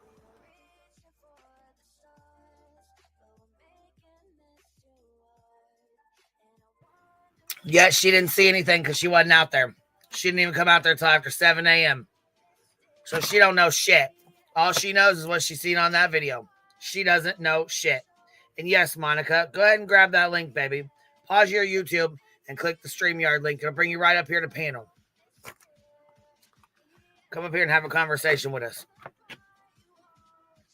Now, one time did these parents seem like evil parents, non-caring, evil parents. They seem like very, especially Katie seems like a very caring mother. You can't have it both ways. You can't say the cops are lying and that the cops are good. You can't have it both ways, dude. And you know what? If they do end up being child murderers, I'll apologize.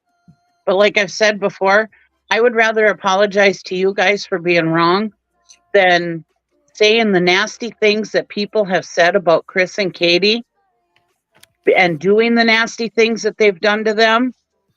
There is no apology in this world that will make up for the things that people have said to these people and done to these people's lives.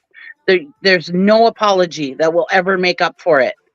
But the little apology that I might have to make for you guys because I'm wrong, I can live with that. But I couldn't live with treating somebody that I don't know is guilty for sure the way that you people have treated Chris and Katie. I can't.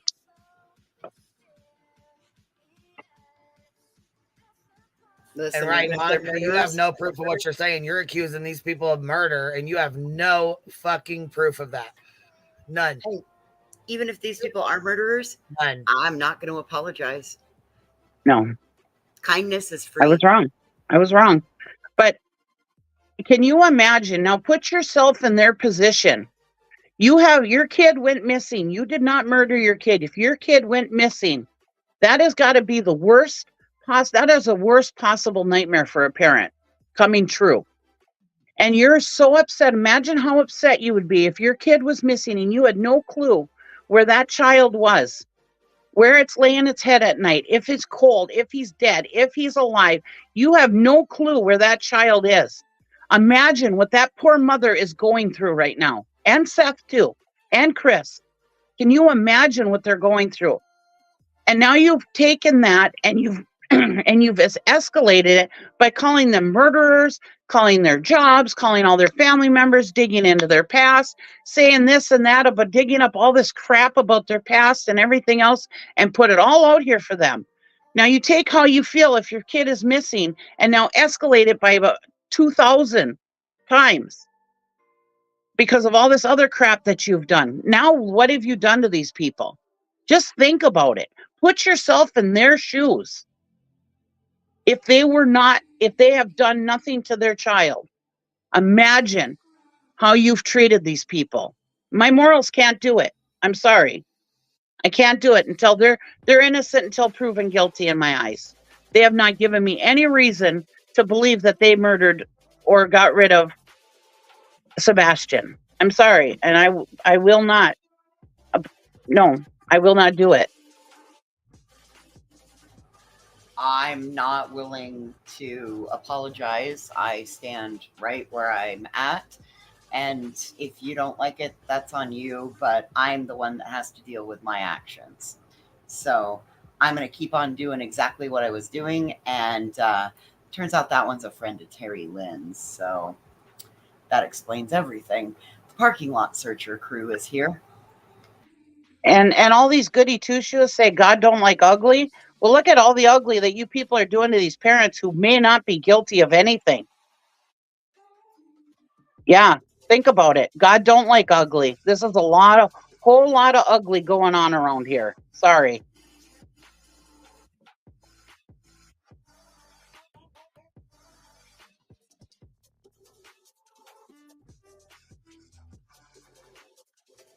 So true. So fucking true.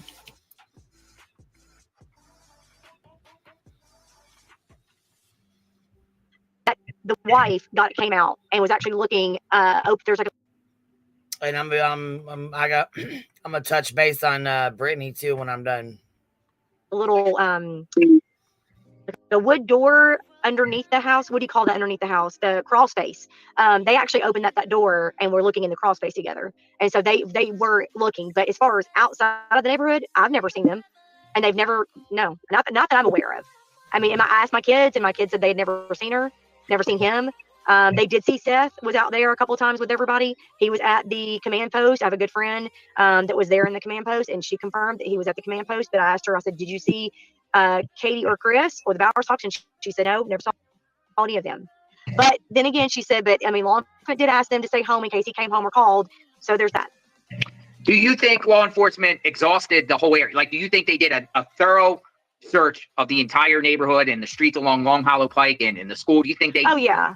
I definitely. I mean, I watched it with my own eyes. They were deep in. They were climbing in the trenches and looking in the sewage areas, and then they had dogs everywhere. They had drones everywhere. The question is, what are they doing with whatever evidence they collected, and what are they doing with the surveillance cameras? Because what I'm That's told, not your fucking business. Neighbors saw, they're denying. They're denying. Yes. Why? Why is that? Exactly. I don't know. That was what I asked. I have no idea. See, I don't understand. What I find interesting, Miss Bobby, is, you know, I was up there, a week and a half later, and then we were searching on that federal property, and there was a dog hit, and law enforcement didn't even go out there to look at all. It's as if they didn't even care that there could be. I would think that they would look. It seems like they've already made up their mind or have a conclusion of what happened to Sebastian. That is exactly how I have felt since the first week. Literally the first week, within day. I mean, and a lot of people would get on Facebook and belittle our neighborhood and yell at us like, why aren't you guys out looking? And why aren't you guys have signs? And why don't you have, if I was in that neighborhood, I would flood it with green. And yeah, but you haven't been violated, and you were a part of this where you had hundreds of cars a day driving up and down and taking videos and pictures. What? Oh, you poor thing. You've been violated. She's violated. She really? Really? You have the fucking nerve to say you're violated. Really? My God. What's up, B Tim? What are you doing? I'm so angry right now. What in the fuck? Oh, are we just listening? Did he just interview the lady that just, the that doesn't know shit? She heard it from this neighbor, who heard it from this neighbor, who heard it from this neighbor, or she heard it from this person, who heard it from this person, or this girl said that, and this neighbor said this, and this one said that. Or her kids told her this. Oh, okay. WSU mom. Okay. That's exactly what it is. Yep. WSU mom, Jane Doe's 1, 2, and 3, with a sprinkling of Gladys Kravitz. By the way, the individual that points out that it would be, it's going to be funny when then Chris and Katie get taken into jail, and then we'll feel bad that listen, people, you have a process in which people have a right to a investigation, a trial. This is not about a mob mentality. People don't get judged by the mob because the mob is never, like 90% of the time, are not right. They just simply go by emotion and they're easily manipulated, and they're pretty stupid at times. So that's why you usually need evidence. And this is why people are trying to say, please don't jump up and think to harass people and try to go after people because they could be innocent. And you don't know. Kim, she called the lead detective on the case and argued with him over the flashlight footage that's been the flashlight / trash truck. She also called the police on Chris because he knew her daughter's name. So this woman's a whack job. It wasn't her daughter; it was her son's friend. But yeah, she's a whack job. Yeah. Okay. Like okay. Well, she's a whack job. It is what it is. And let me say one thing. If I'm wrong, it doesn't matter. I'm not law enforcement. So what the hell does it matter if I'm wrong, if they're guilty or not? It's law enforcement that has to be right, not me. So how are we gonna feel when they get taken into jail? Well, we're gonna first of all probably feel relief because hopefully Sebastian will get, if this is the case, Sebastian will get justice. But other than that, that's all we'll feel because if we're wrong, it doesn't matter. We're on YouTube. We have no control over this case whatsoever. None. Yeah, I mean, we're not going to solve this case. The problem is a lot of these YouTubers come around and they say, well, we're going to do an investigation. We're going to solve the crime. Right. No, that's not ever going to happen. That's not how it works. Right. I mean, it's very rare that one person has solved. I think the only person I can think of right on top of it is Gray. And it was a cold case. It wasn't like a trending case because the thing is that certain information is just not available to the public and you can't make that's what I'm getting. Yeah. Shades of Queen Simon's Babysitter. That's what it seems like, huh? Yeah. I mean, it just seems like somebody who wants their 15 minutes of fame, so she come on here to try and get. She's runs one of the Facebook groups that I'm sure is full of fucking rumors and bullshit. She's talking about their neighborhood was traumatized, but I bet you in that Facebook group, there's probably pictures of the neighborhood. There's probably pictures of Chris and Katie's. I'm sure there's probably rumors. I'm sure, but because there's just so much fucking bullshit with it. So I'm sure, I'm almost positive, there's bullshit in her fucking Facebook group. Yep. At your house and stopping and asking you questions, and the news reporters, being out front of your house, and you don't understand where we are, and we just want to just have some peace and some privacy. We are looking, we're out there, we're asking questions, we're talking to each other, we're on social media, we handing out flyers, whatever. We're just not. Why do we need a sign when we're in the neighborhood? I mean, we live here, for heaven's sakes. Why do we need a sign? We know what's going on. If you drive through here, this neighborhood belongs to him. Why do we need a sign to say, look for him? But anyway, I feel like from the very beginning, it was a massive search effort. But I just don't understand what they did with, if they found anything, what they did with it. Why are they trying to act like the footage, did they find anything on the footage? From what I'm being told from my neighbors that saw stuff on the footage, and I asked them and they want to deny it, they want to argue with me. Why are they? And then when the TBI came and actually walked into my house, sitting in my living room couch and interviewed me, and I told them what I had heard and whatever, and then after that, he gave me his card and said, oh, and I promise you, I had 12 people every day for about 3 weeks from random places. I'm talking Canada, I'm talking UK, I'm talking Hawaii, Puerto Rico. They were trying to get into our private group. Why do you need to be in our private group? Why do you need to be in our neighborhood group? Gotcha. Just wanting to know stuff? I don't know. But I mean, we had just they were coming out of the woodworks trying to get a piece of the information. But they just shut down. And every time I would send the TBI agent, I sent a story about what happened to my son and I, and said I had it on, video, whatever. And I said, do you want to see this? And, he didn't even respond to me. He didn't even respond and say, I will let you know, hold on to that. Nothing. I didn't even get a response from him. I called. Because you were wasting their time. Exactly. And they don't owe you a fucking response. They don't owe you shit. So am I to get this right? This lady, they're looking for a missing child, and she is calling them up to complain about her problems to the officer. Yes. Okay. Her problems with their investigation. Okay. Yeah, I was gonna say her problem with their investigation is what it is. I mean, and she's mad because they're not doing anything. You're not fucking relevant to the case. You are not fucking relevant, Bobby. You She's and your mad Facebook because group are not fucking relevant. She's mad because law enforcement wouldn't do anything about Chris coming out and saying, "What are you doing going around in front of my house a bazillion times in the middle of the night?" Right. Because they went in front of, he wasn't here at that time, Tim. They went back and forth, looking for somebody that they thought they saw over and over again in the middle of the night around 10 o'clock at night in a loud Jeep with lots of lights. And they went in front of the house 4 or 5 times back and forth. And Chris asked them what they were doing. Okay. And they were worried that it wasn't Chris, that it was actually law enforcement, and they were worried. She was worried they were going to get in trouble, so they needed to get out of there.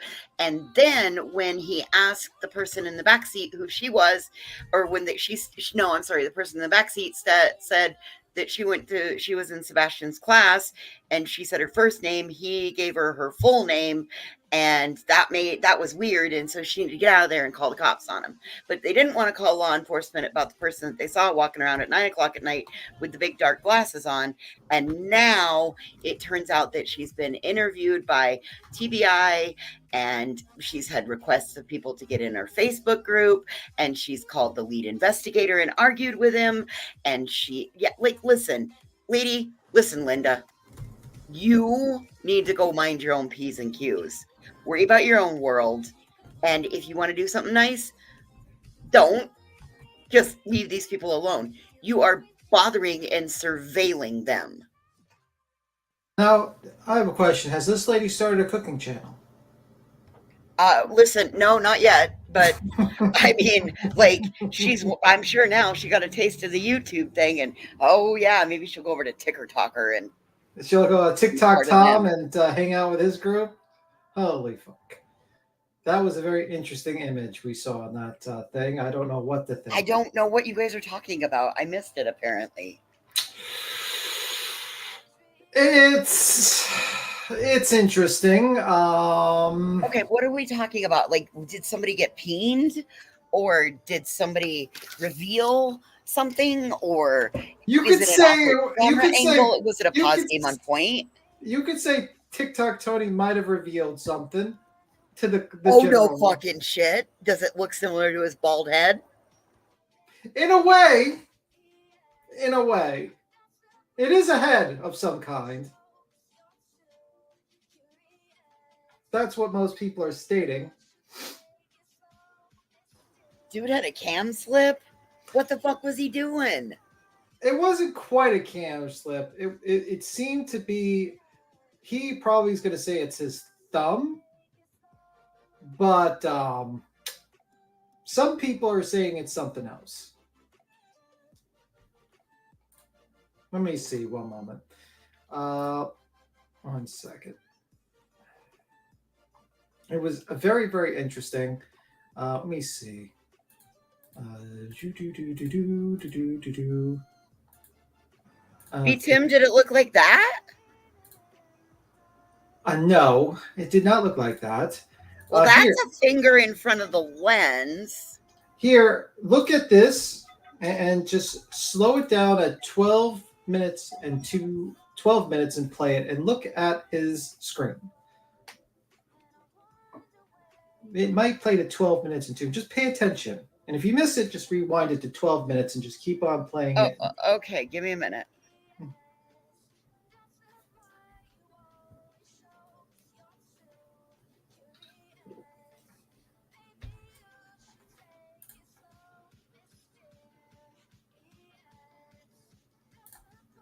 What the fuck? Yes. It's a very interesting piece. I think I personally, Tony, what are you doing? Yeah, I was gonna say that's the next thing we were gonna get into talking about. Yeah. I guess that's a preview. That's a preview. Voices is like, fuck you, me too. Oh my, no, like, listen. Okay, well, here, let me show y'all what it looks like. Let me show y'all what's going on here. Are we done with this interview here? I think so. I think we figured out that it's cap. Okay, so here's my problem. This is supposed to be the PR rep for a missing 15-year-old boy. I will say to be careful. Let's make sure we emphasize that some people might see things differently on the image than others. Absolutely. And it's you know, it's your on opinion. this image on this here. I don't know. Some people are claiming they're hearing things in the background as water. I have to listen closer to it. Yes, it's all alleged, and none of this is fact. This is from another YouTube channel, and we will listen now. On here, I'm sure somebody's recording it so they can play it for the rest of the world.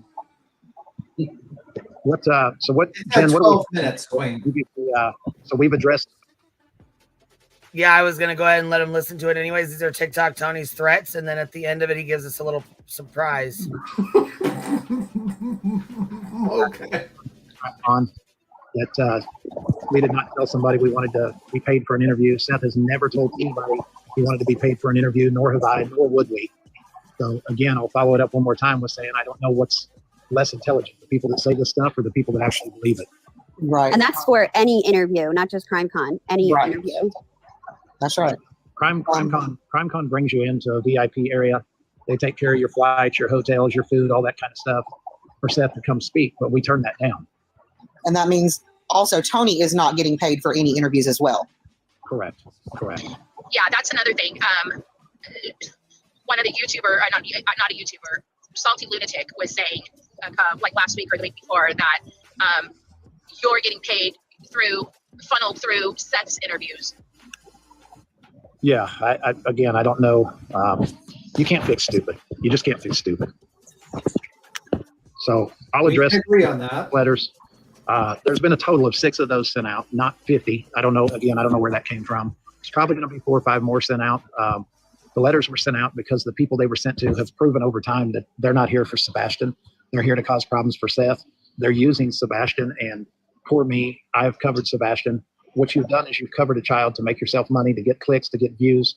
And over time, after harassing the father to the point that he wanted nothing to do with you, you got a cease and desist letter. And there's 4 or 5 more coming. And it's to a point where Seth would rather you, the person who got the cease and desist, not cover his son's case because you're not doing it with good intentions. So if you want to play the victim and say, poor me, poor Sebastian, they don't want me looking for Sebastian. Well, you weren't looking for Sebastian to begin with. And when that was determined, you got a cease and desist. And if you continue to talk about Seth or to do other things that breach the cease and desist, then at that point, we'll escalate that to the next level, which is you'll have to pay to defend yourself. So it's very simple. No, we can't keep anyone from looking for Sebastian. We can't keep people from talking about a public case. To the people that think that I gave him the legal advice to do that, he's got his own attorney. He doesn't need that from me.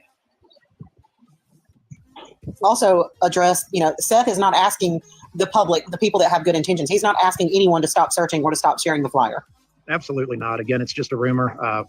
We are CODIS. No, this won't hurt the coverage for Sebastian because nobody that got a cease and desist was covering Sebastian to help find Sebastian. They were doing it for their own pocketbook. We're talking about 6 people in the world, bad people that are doing bad things that are causing grief for the father of a missing child.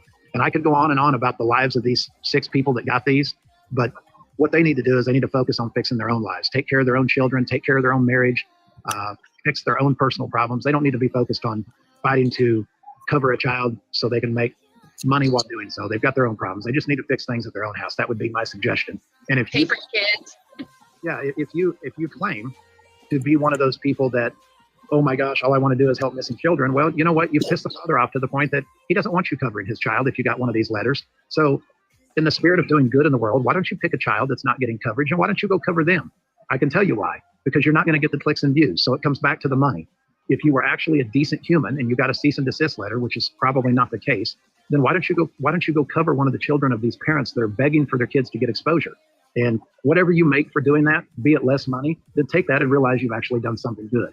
But that won't happen. What they'll do is they'll sit around and complain and bitch and cry and moan because the father doesn't want them looking for his child. The father doesn't need you looking for his child if you got one of those letters. It's been determined that you're not in the best interest of Sebastian or Seth. So just move along and find somebody else to get paid to cover. They're going to make it sound like it's every other reason but the actual reason for why they got it.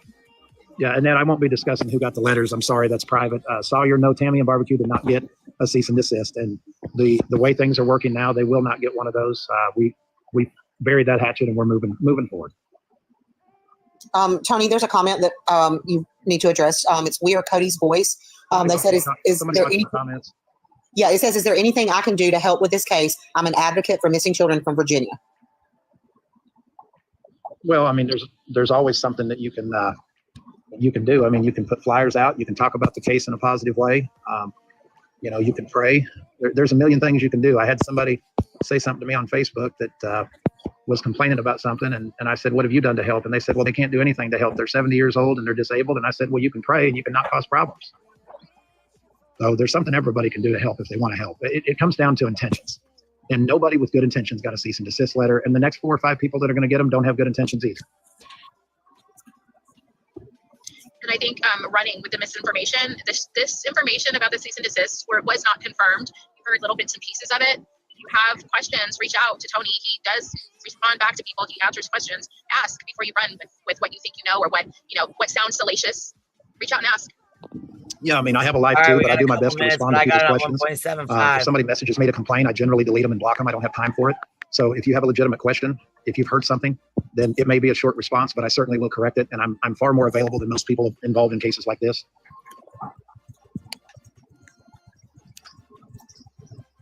What else we got, Cajun? About Seth being fired. Yeah, Seth has not been fired from his job. Again, just one more rumor. He's on short-term disability. He's got an injured shoulder that he's probably going to undergo surgery on. I'm not sure at this point, but that's the only reason he's not. And just so you know, they don't know for sure if he's going to do surgery or not. They have no idea. But it's peaking. It's peaking. I'm listening intently to see if there's any sound in the background at 11 minutes. After 11 minutes, I'm going to be listening intently. Thank you, Kelly P. I appreciate that. Daisy Farm, let me repeat this one more time. When a person proves that they are not doing what is in the best interest of a missing child, the father decides that it's not worth them talking about the child when 10% of what they talk about might be good and the other 90% is causing him grief. Again, we're talking about 6 people in the world. We're not talking about 50. We're not talking about 500 or 5 million. We're talking about 6. And the question I would have for you, and I'm not being confrontational, if these people really wanted to help missing children, they've got a cease and desist from a father that doesn't want them covering the case anymore. If they really were trying to do good, why wouldn't they go cover another missing child? There's other creators that have done that.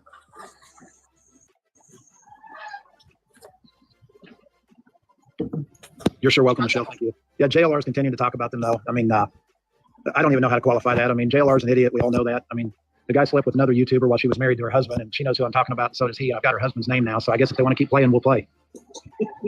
Oh. So, you got any other questions about JLR? I'd like to see that girl go down. Yeah, well, she's already gone down before on JLR, but yeah, you're right. Oh my gosh, Tony, stop. Yeah, I mean, I'm about to. She's the one that called you a P. Oh, yeah. No, Yeah. Yep. So, I mean, it's to the point where, I've had enough of people attacking Seth. I've had enough of people questioning his decisions. I hope that these idiots in the chat, if they got something slick to say, just get rid of them, guys.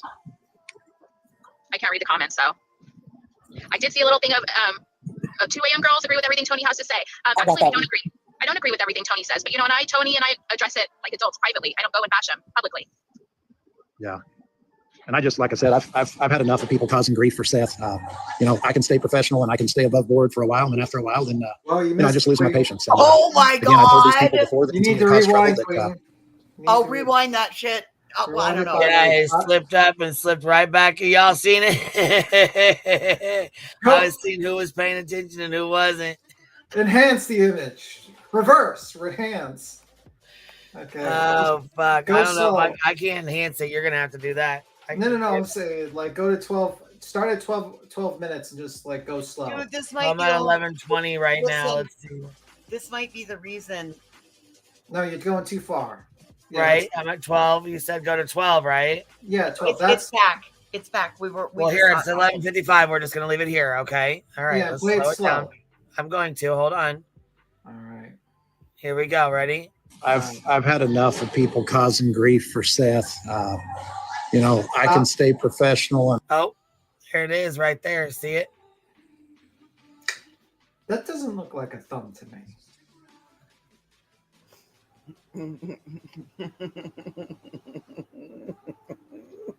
It's the reverse enhancer. What the hell is that? That doesn't look like a Like a thumb. helmet-headed warrior. That does not look like a thumb to me, but I mean, I could be wrong. There has been like illusions. Yeah, he claims it's his thumb, but Why is the thumb look ridge like that? I've never seen a. Why does the thumb? Why does the thumb look circumcised? Why is he using Sebastian's Army to troll like this, though? That's what I want to know. What are the two buttons above its head? That must be like a background. I don't know, man. What the hell is going on? Because that came on first. That was what I noticed first. Was like that happens and then that slides over it. That It's looks so weird. That looks very weird. Yeah, what the hell's going on? That looks. I mean, Well, Here, unless he was, let's do unless this. he was standing up, how would that even be? Here it comes. Ready? Okay, look. Ready? Here's here's this. I don't know what this is, but there. Oh, it like grows across the screen. It's because he's got that as a green screen for behind him. That's like he's got his camera on, and he's walking. Like I want to figure out what that is that we see up above him. What are those two metal dots? Now, I have to play devil's advocate. Please do. A lot of times when we watch the woman we don't want to talk about, she looks like she's having like Bell's palsy or something going on. And I was actually really concerned. I thought she was having a stroke one time. And I was going to message her and say, hey, you need to go to the doctor stat. And I don't even like her. But, and I sent the video to somebody else on Twitter. And she said, no, I think that's the way her background, that green screen does it, affects her face looking, right? So anyways, because I went back and I looked at other videos, normal videos of her, and none of her face looked like that. So that's why I was concerned. But then I went back and I looked at some of the ones with her green screen, and yes, her face was distorted like she was having a stroke or Bell's palsy or something. So that's a nice try. But do you think that a green screen distorted a penis and made it into a thumb? No, distorted a thumb and made it look into a penis. I'm trying here. Well, I don't know. It's not flaccid. That was erect. That looks.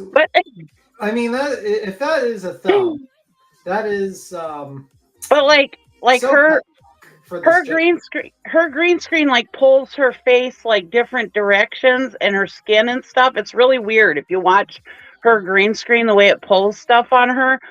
And yeah, I was just wondering if maybe that was it. I don't know. I could be wrong, but I'm just saying. I was trying to play a devil's advocate. It could be a thumb.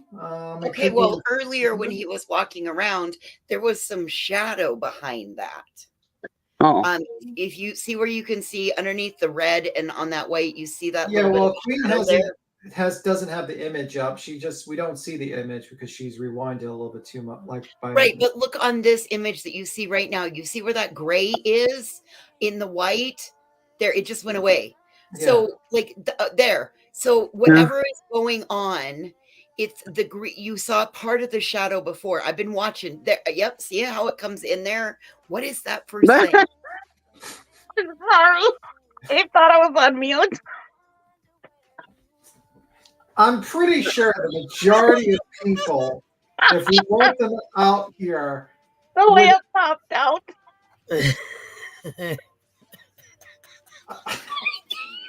Cannot see it. Sorry, BC. I mean, is it? I'm crying. I'm laughing so hard. It looks like a naked mole rat. Brianna was right. Maybe he has a pet mouse or something, and it ran across the stream. I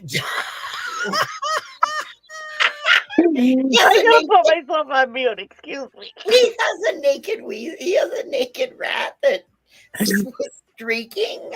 Maybe. I mean, I would say hung like a horse, but that's a lie. Well, I mean, that's looking like a buck gerbil, dude. Looking like a small little worm.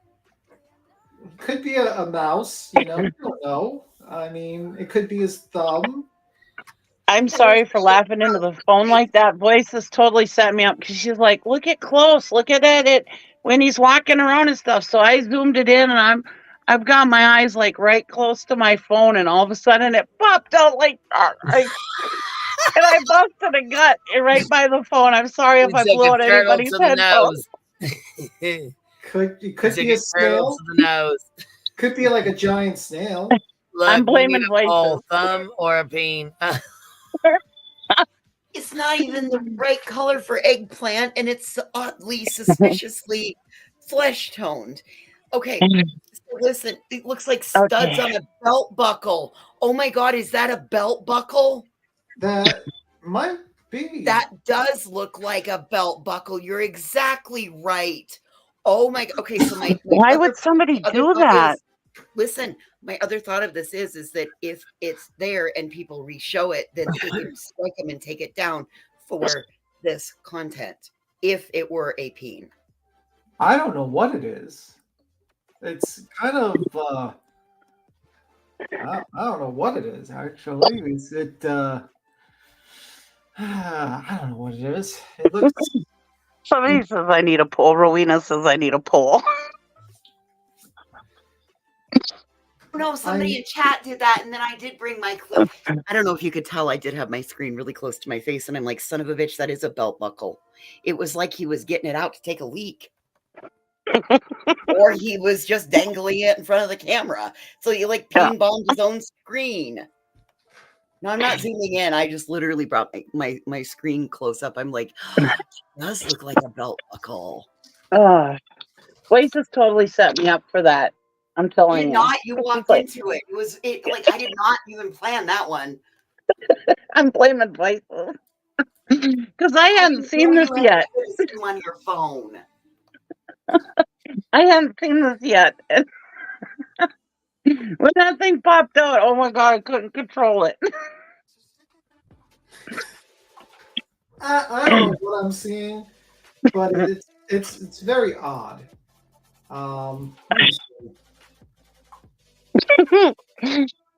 Yeah, I don't think that's a thumb. The comment section are on fire. He leaked it all right.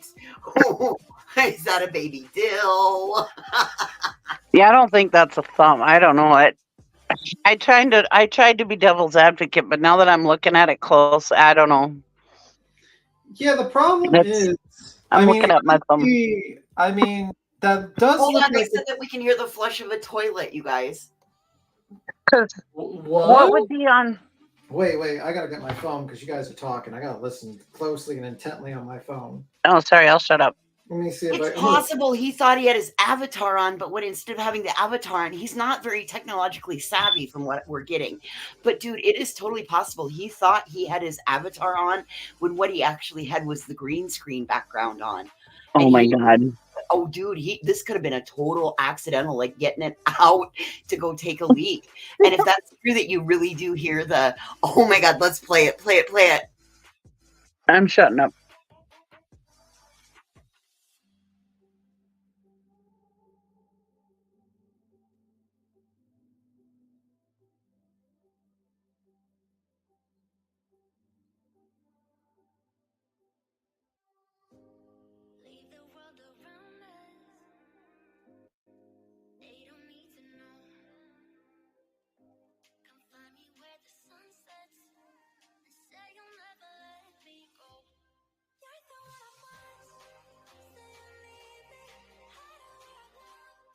I'm hearing a lot of voices in the background, and also it kind of sounds like running water in the background. Okay, so at one point, if you back it up right before this happens, and you hear him saying, like, I'm getting tired of this, it sounds like you hear the swinging doors of, like, the bathroom stall. Yeah, there's a lot of people in the background. But what's the round thing on top? The I belt. think those are the belt. I think that's having to do with the belt buckle. Yeah, that's why that's designed there. So maybe that's a belt buckle. Oh. Wait, I don't know. I don't have a wiener. So. We got to keep quiet and listen intently for the next 30 seconds and let her just play.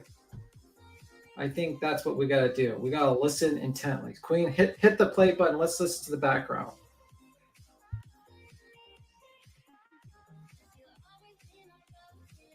Oh, boy, this is a PR rep everybody wants to have.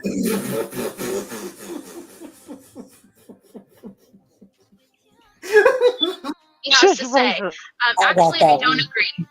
I don't agree with everything Tony says, but and Tony and I address it like adults privately. I don't go and bash him publicly. Yeah. And I just, like I said, I've had enough of people causing grief for Seth. I can stay professional and I can stay above board for a while. And after a while, then, I just lose my patience. And again, I told these people before that continue to cause trouble that there's a whole lot more that I.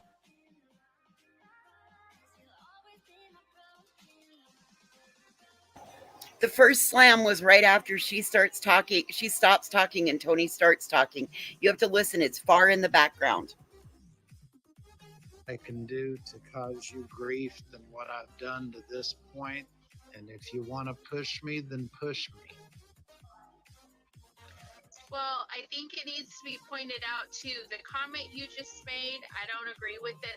However, the person that you made it about, people need to understand that person has slandered and committed libel and said horrible things and called him probably the worst thing that you could accuse somebody of is doing,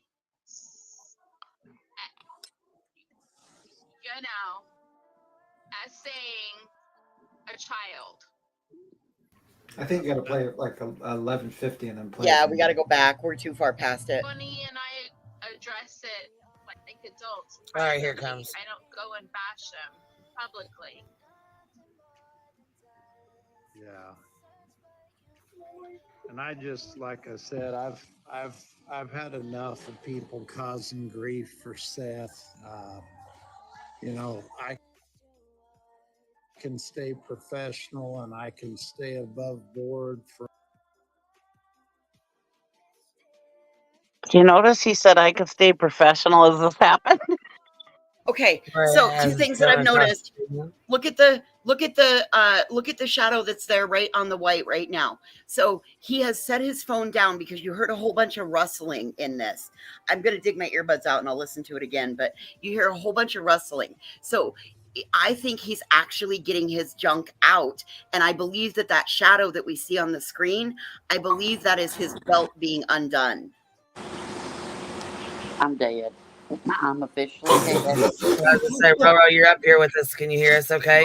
Yeah, I turned on, I don't have my earbud in. I'm just saying, yeah. We need a nurse's opinion. Laughing, but I can't really hear you too well. Yeah, I'm just, and the verbiage that he says, I am professional and stay above board. Look, it couldn't have popped out at about. This is what I'm talking about, karma, this y'all. could not have happened at a better time. This is what I'm talking about is karma. This is what I'm talking about. If you wait for it, it will be so sweet. Okay, now do you see the gray line right there where it goes? It's in the white by the top number going up into the red. There's a little gray, that's a shadow there. Yes. Okay, continue to watch. And listen. Put your listening ears, guys, on.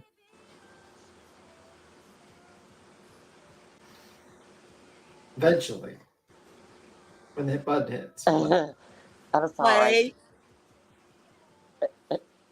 Just like I said, I've had enough of people causing grief for Seth. I can stay professional and I can stay above board. That is a flush. And that he's in a goddamn bathroom.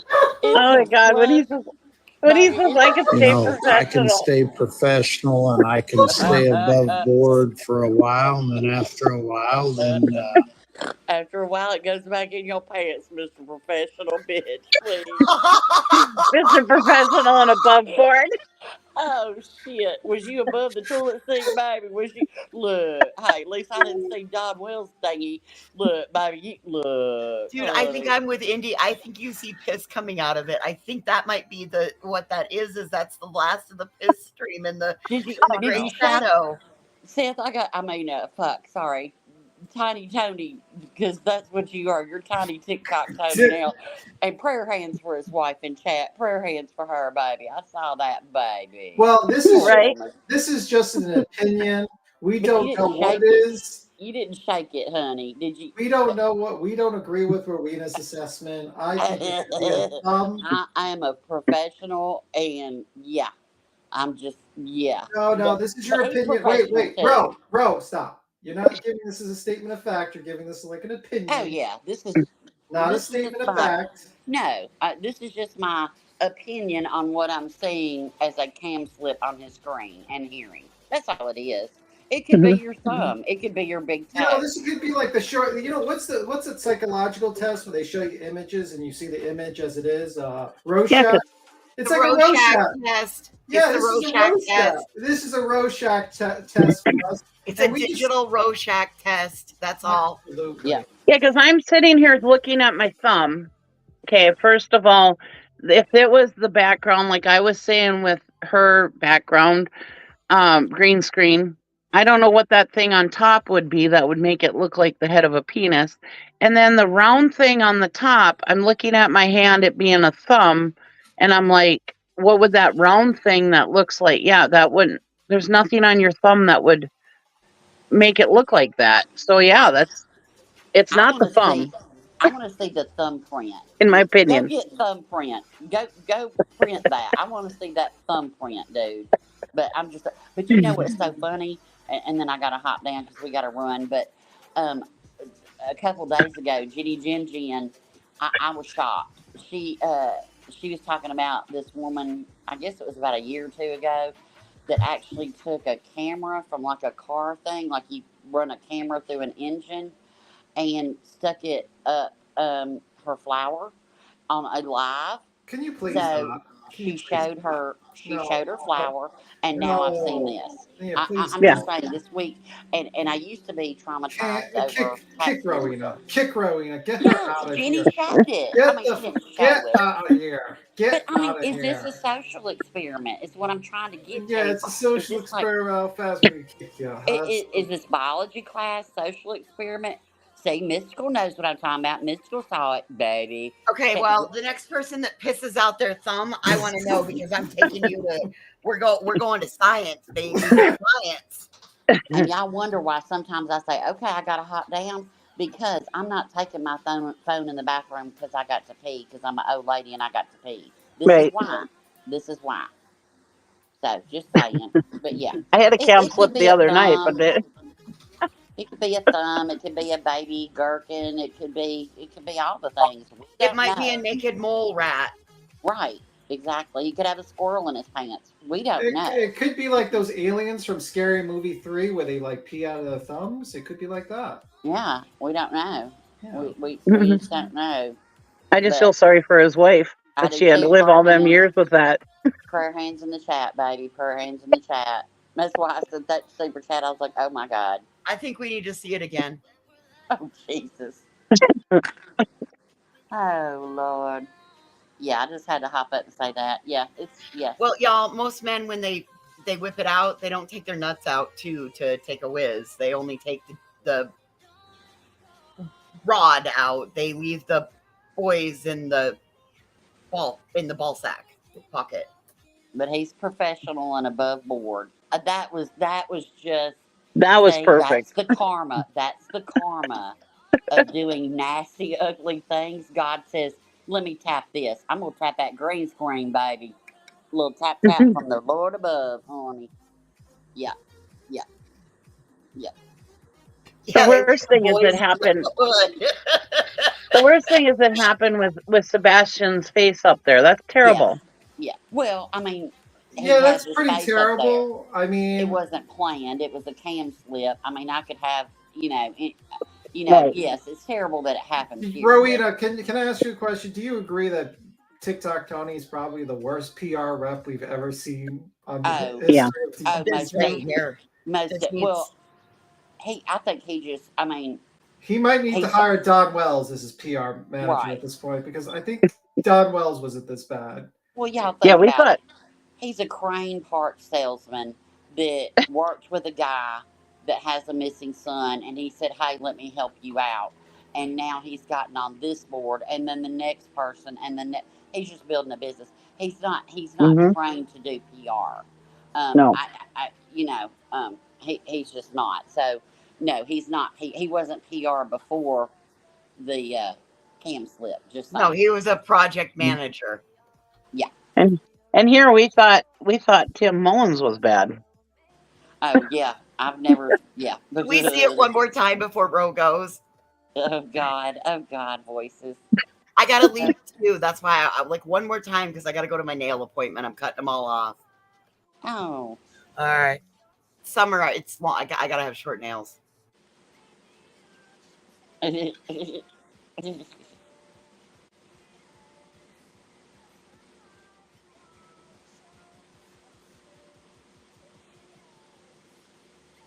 Point. There you go. He's peeing It just still. blinks That is across the exactly what that screen. is. He's peeing.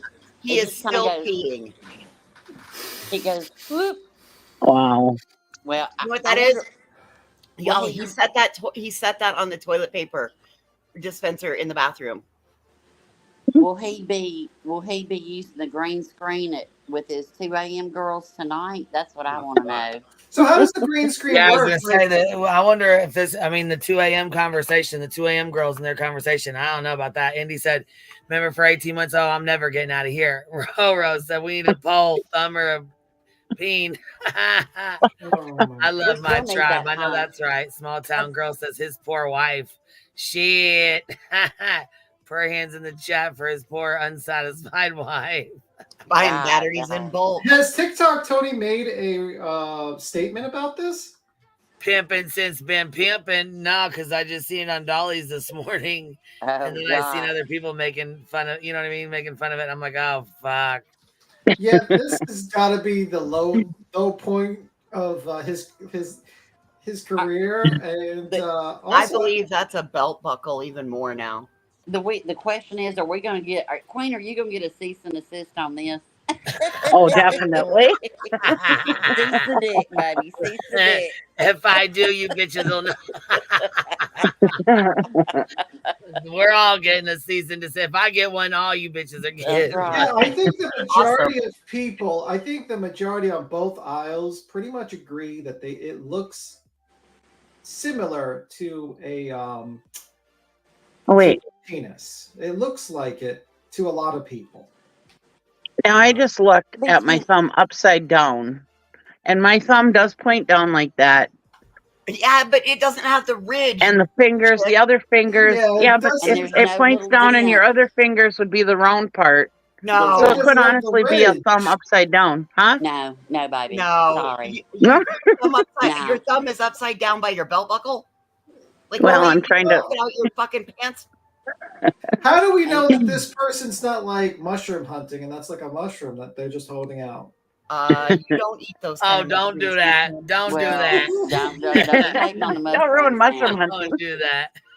If that little mushroom, you should never pick mushrooms that little. Let those suckers grow. Don't pick the little mushroom. Never pick a Nope. little.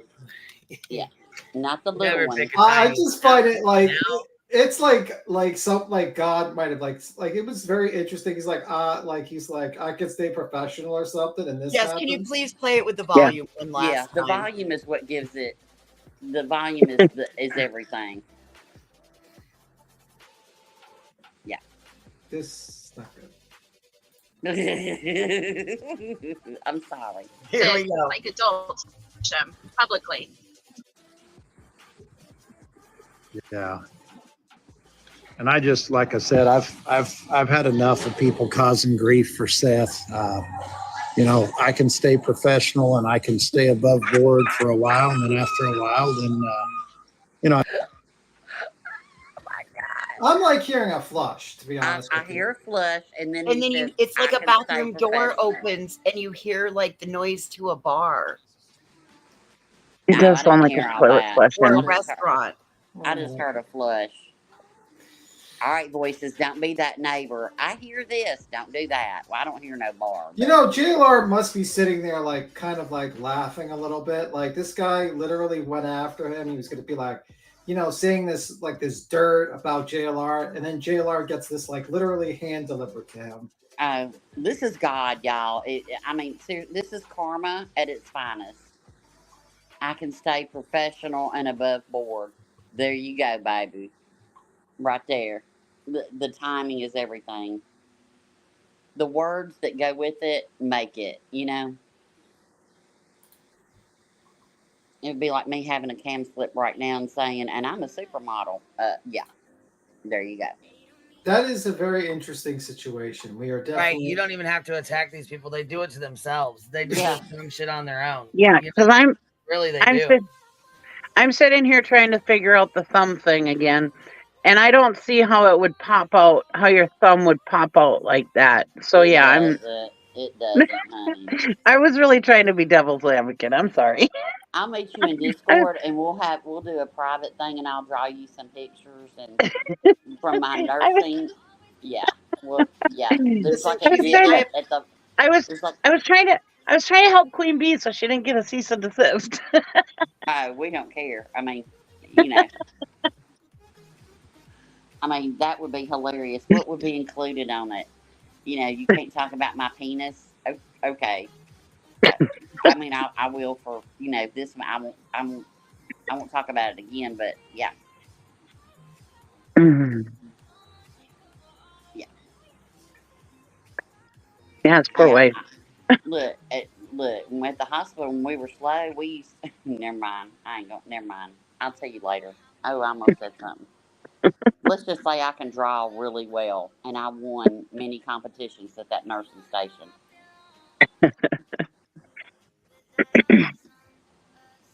I have to say that this is probably the first time I've ever seen a situation in a conspiracy case with like a lot of like wackadoos running around in this true crime sphere that I ever seen a situation like this. And that is surprising. I've literally debated crazy pop country stars or whatever the fuck his music is.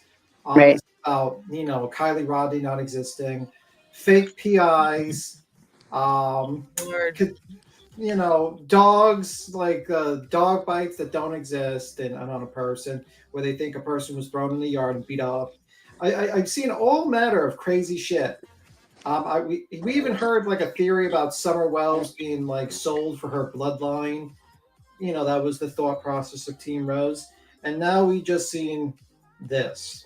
And not many things have shocked me. Well, I've got to go. I've got to go be professional, and I don't want to cam slip. That's going to be my line from now on when I hop down. I got to go be professional. Yeah. Bye, Rowena. Tim, don't be skedaddling anymore. Go be professional. Just own it. You know, own it. Oh, Lord. Okay. I'll talk to y'all later. Y'all kill me. I'll be driving, but I'll be listening. Okay. Bye. See ya. Yeah. That's a hell of a cam slip. You're twisted, Cheesy. Me and you are just sisters. We're just twisted together. Bye. Yeah. This is, I think Bird Toast is probably like shocked because she's probably sitting here like, what the fuck is wrong with this group of people? Like these group of people on TikTok. Like, what the hell is going on here? Oh my God. Oh my God. Man.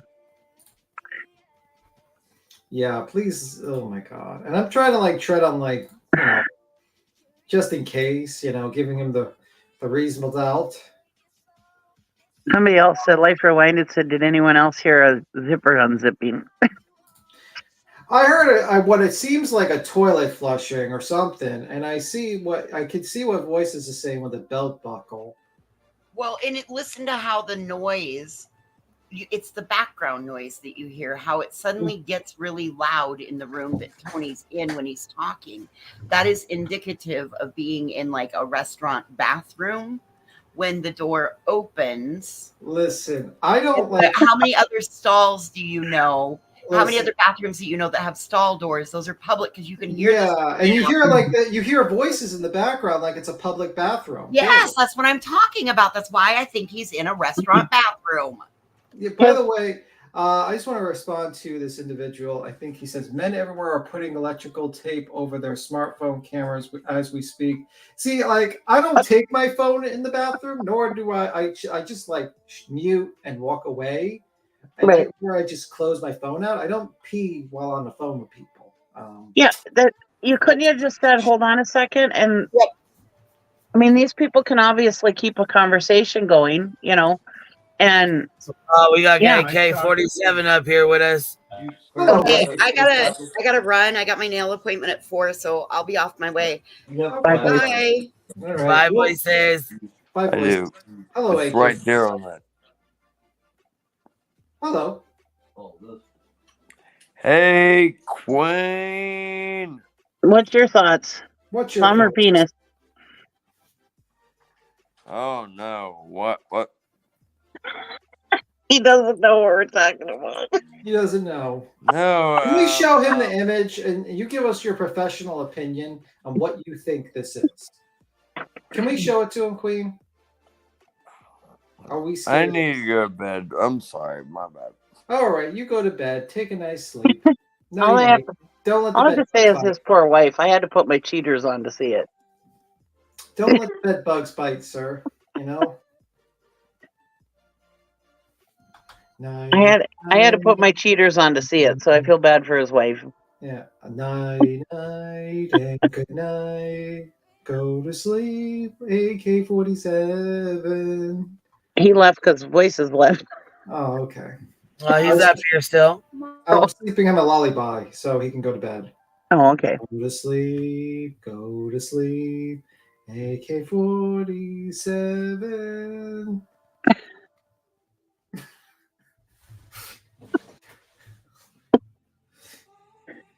Oh my God. The new question before coming up on panel should be peen or thumb instead of did you tap that like button? Yeah. Oh man, I just busted a gut. I'm so sorry, everybody. I couldn't control it. Oh my God. I had never seen it before. This was the first time I saw it. And Voice is like, look closely. And so I go and I zoom in and I look really I look really close. That thing popped out. I damn near shit my pants. I thought it was funny. Oh my God. It is an interesting day. I thought I was going to pee my pants when I was laughing so hard. Oh my God, that was funny. I was crying so hard. I was crying. I was laughing so hard. I don't know what Dick Tock Tony's going to say, to be honest with you. Is he going to say, like, this is my thumb? This is just people, the crazy people seeing, like, because I think generally people, I mean, we're all not weirdos, and I don't think I've seen one person say it was something else other than what I was thinking. Like either this is like a Rorschach test that has completely got everyone agreeing on the same thing, or it might be that. So how does the TikTok backgrounds work? Like basically, if you go close to the camera, it puts you in the screen like that, I guess. I have no clue. I don't do TikTok. So do you think no? But I'm saying like that's what I think how it works, right? Like if you're like really close to the screen, the background's in the background, right? And then if you're like away from the camera, the background covers you, right? Is that how it works? So Yeah, because the ding dong goes and she's like, oh, I'm gonna go get my coffee. I'm gonna grab my coffee, and she'll like just like lean over and she's out of the green screen. So I don't know. Do you think the guy like literally didn't understand the concept of like just shutting off his screen and just like going on and just thought that the background screen was good enough to cover up everything he's doing? Or just set it down somewhere. I mean, put it in your back pocket.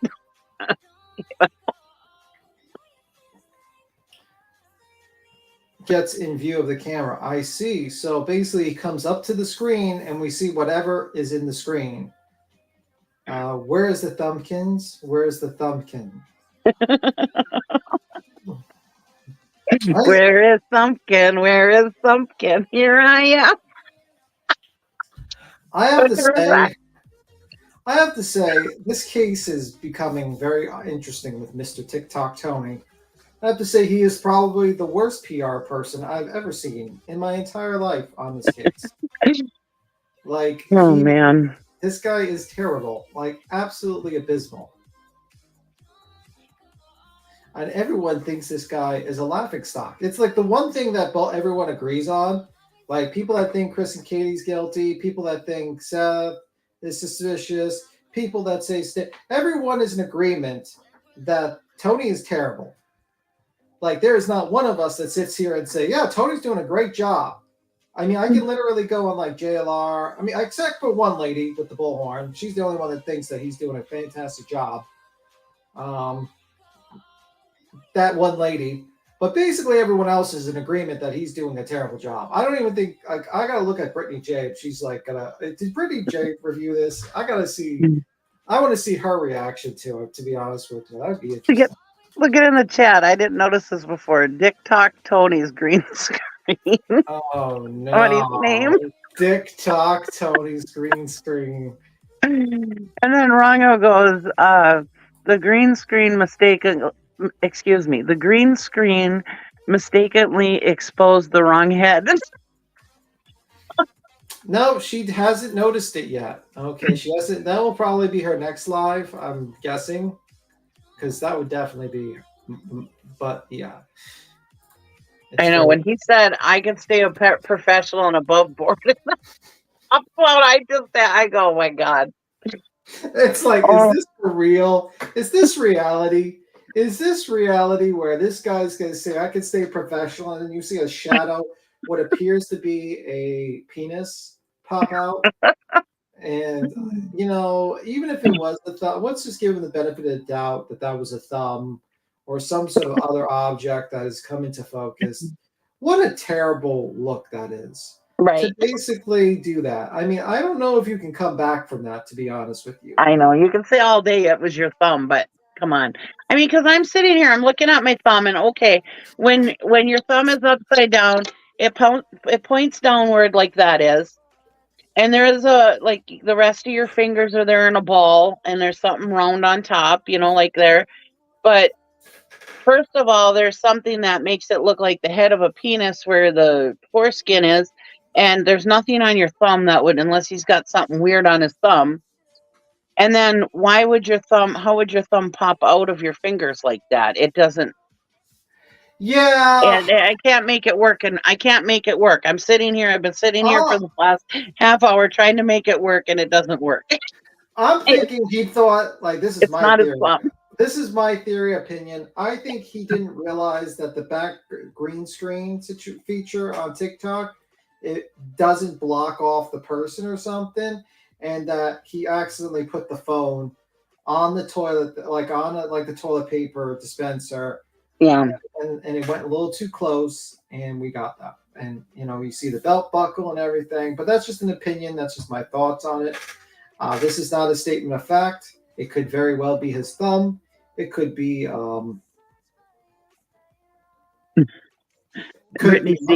could be a mouse. Could be a mouse. It could be a mushroom. Could be, Brittany, see, I really am trying. She goes, easy, you're trying. I see, I'm really trying. What doctor circumcised his thumb? It could be a mouse, you know, it could be a mouse that ran across, you know, we don't know. TikTok Tony could have like a lot of mouses. A turtle, it could be a little turtle, you know. Rowena, I'll meet you in private chat with my medical books. I know what a peon looks like, Rowena. I was just trying to help him out.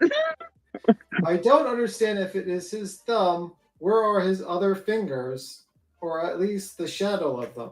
Well, like I was saying, like the thumb, the shadow of his other fingers would be the round part on top, and the thumb. Because I'm doing it with. Like, maybe he was doing like a Julius Caesar, like thumbs down, like I'm gonna take you down, where he's got his thumb like thumb down like that, and he's like you know. Yeah, if you had your thumb, put your thumb so it's facing down. You know, put your hand so that your fingers are up on top and your thumb is on the side. Your thumb would face down. The tip of your thumb would kind of arch down, and then fold your fingers down into a knuckle or into a fist. And that would be, I thought maybe that could be the round part on top.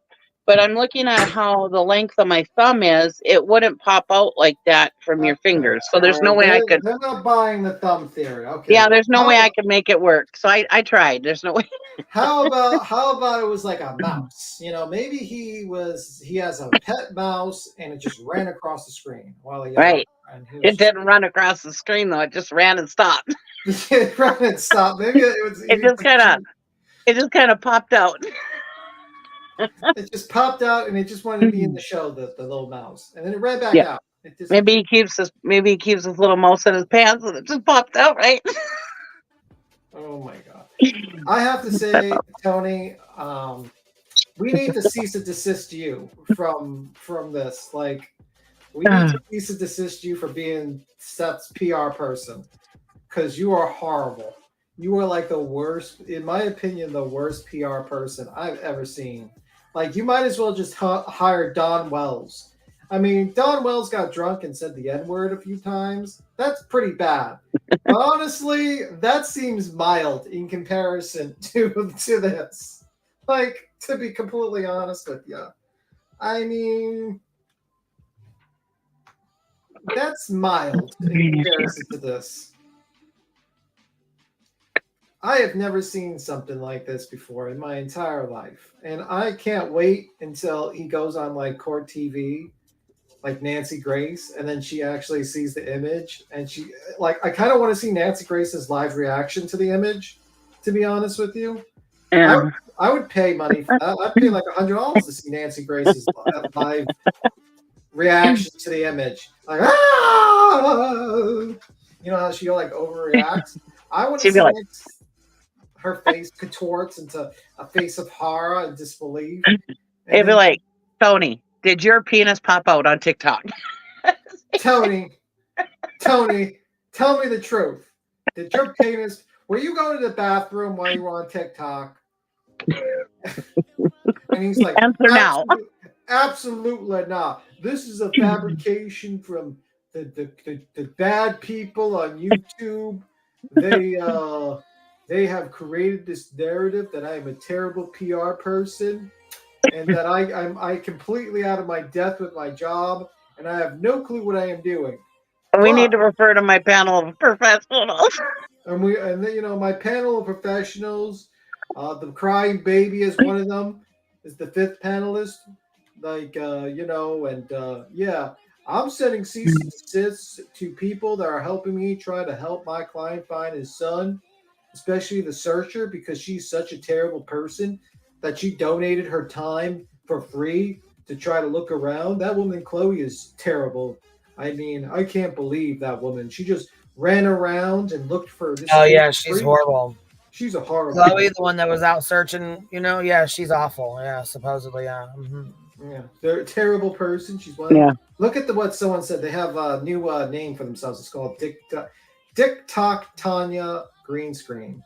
Tony's baloney. No, it's Tony. It's Dick Tock Tony Green Screen. Green Screen. Queen's like, oh my god. So, Queen, what's your thoughts on this day? What you mean? Well, I said my thoughts. Your opinions. Do you think he's going to make a statement, TikTok Tony? Nope, I think he's going to ignore it, just like Seth did with the gun situation, because they, you know what I mean. There is no explanation for it. There really ain't. So I mean, yeah. And then he'll come up with something like, "You guys, it was just something in the green screen. I don't even know what that is." Yeah, I don't know. It's a glitch in the system, guys. A glitch in the system. Don't pay attention. You guys are just making that up to laugh at me. Yes, absolutely. Well, we got a good laugh, man. Thank you very much. So here's the next one that JLR put out that Seth had the cops called on him. Anybody see that? No. No, but I knew that he did because Seth talked about the cops calling him, asking about the cease and desist. Oh, Chris, you mean you said Seth? No, Seth got the cops called on him, asking him about why he was sending out cease and desist.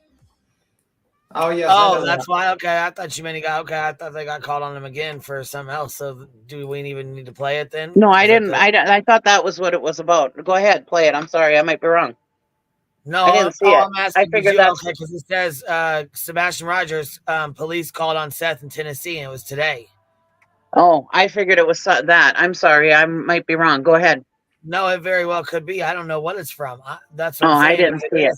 If that's what it is, then I ain't gonna mess with playing it. But if that's if it's something different, then I will. You know what I mean? But I just didn't know. I didn't see it, so I don't know. Sorry.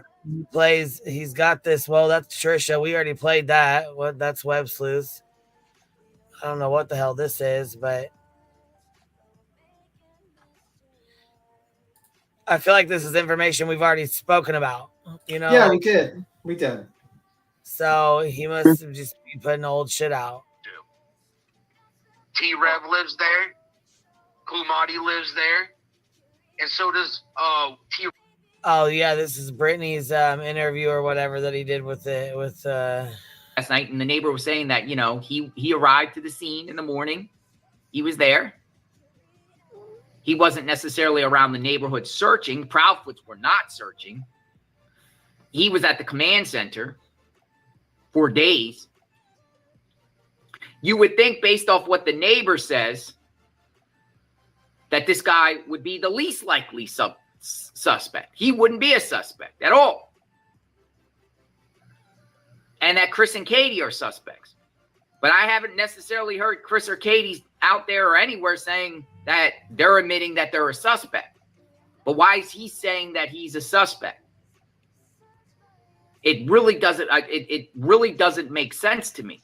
Also, folks, there has been electronics that were seized from his house. A Nintendo Switch belonging to Sebastian, I think another device. That has still not, according to what's been said out there, still has not been returned.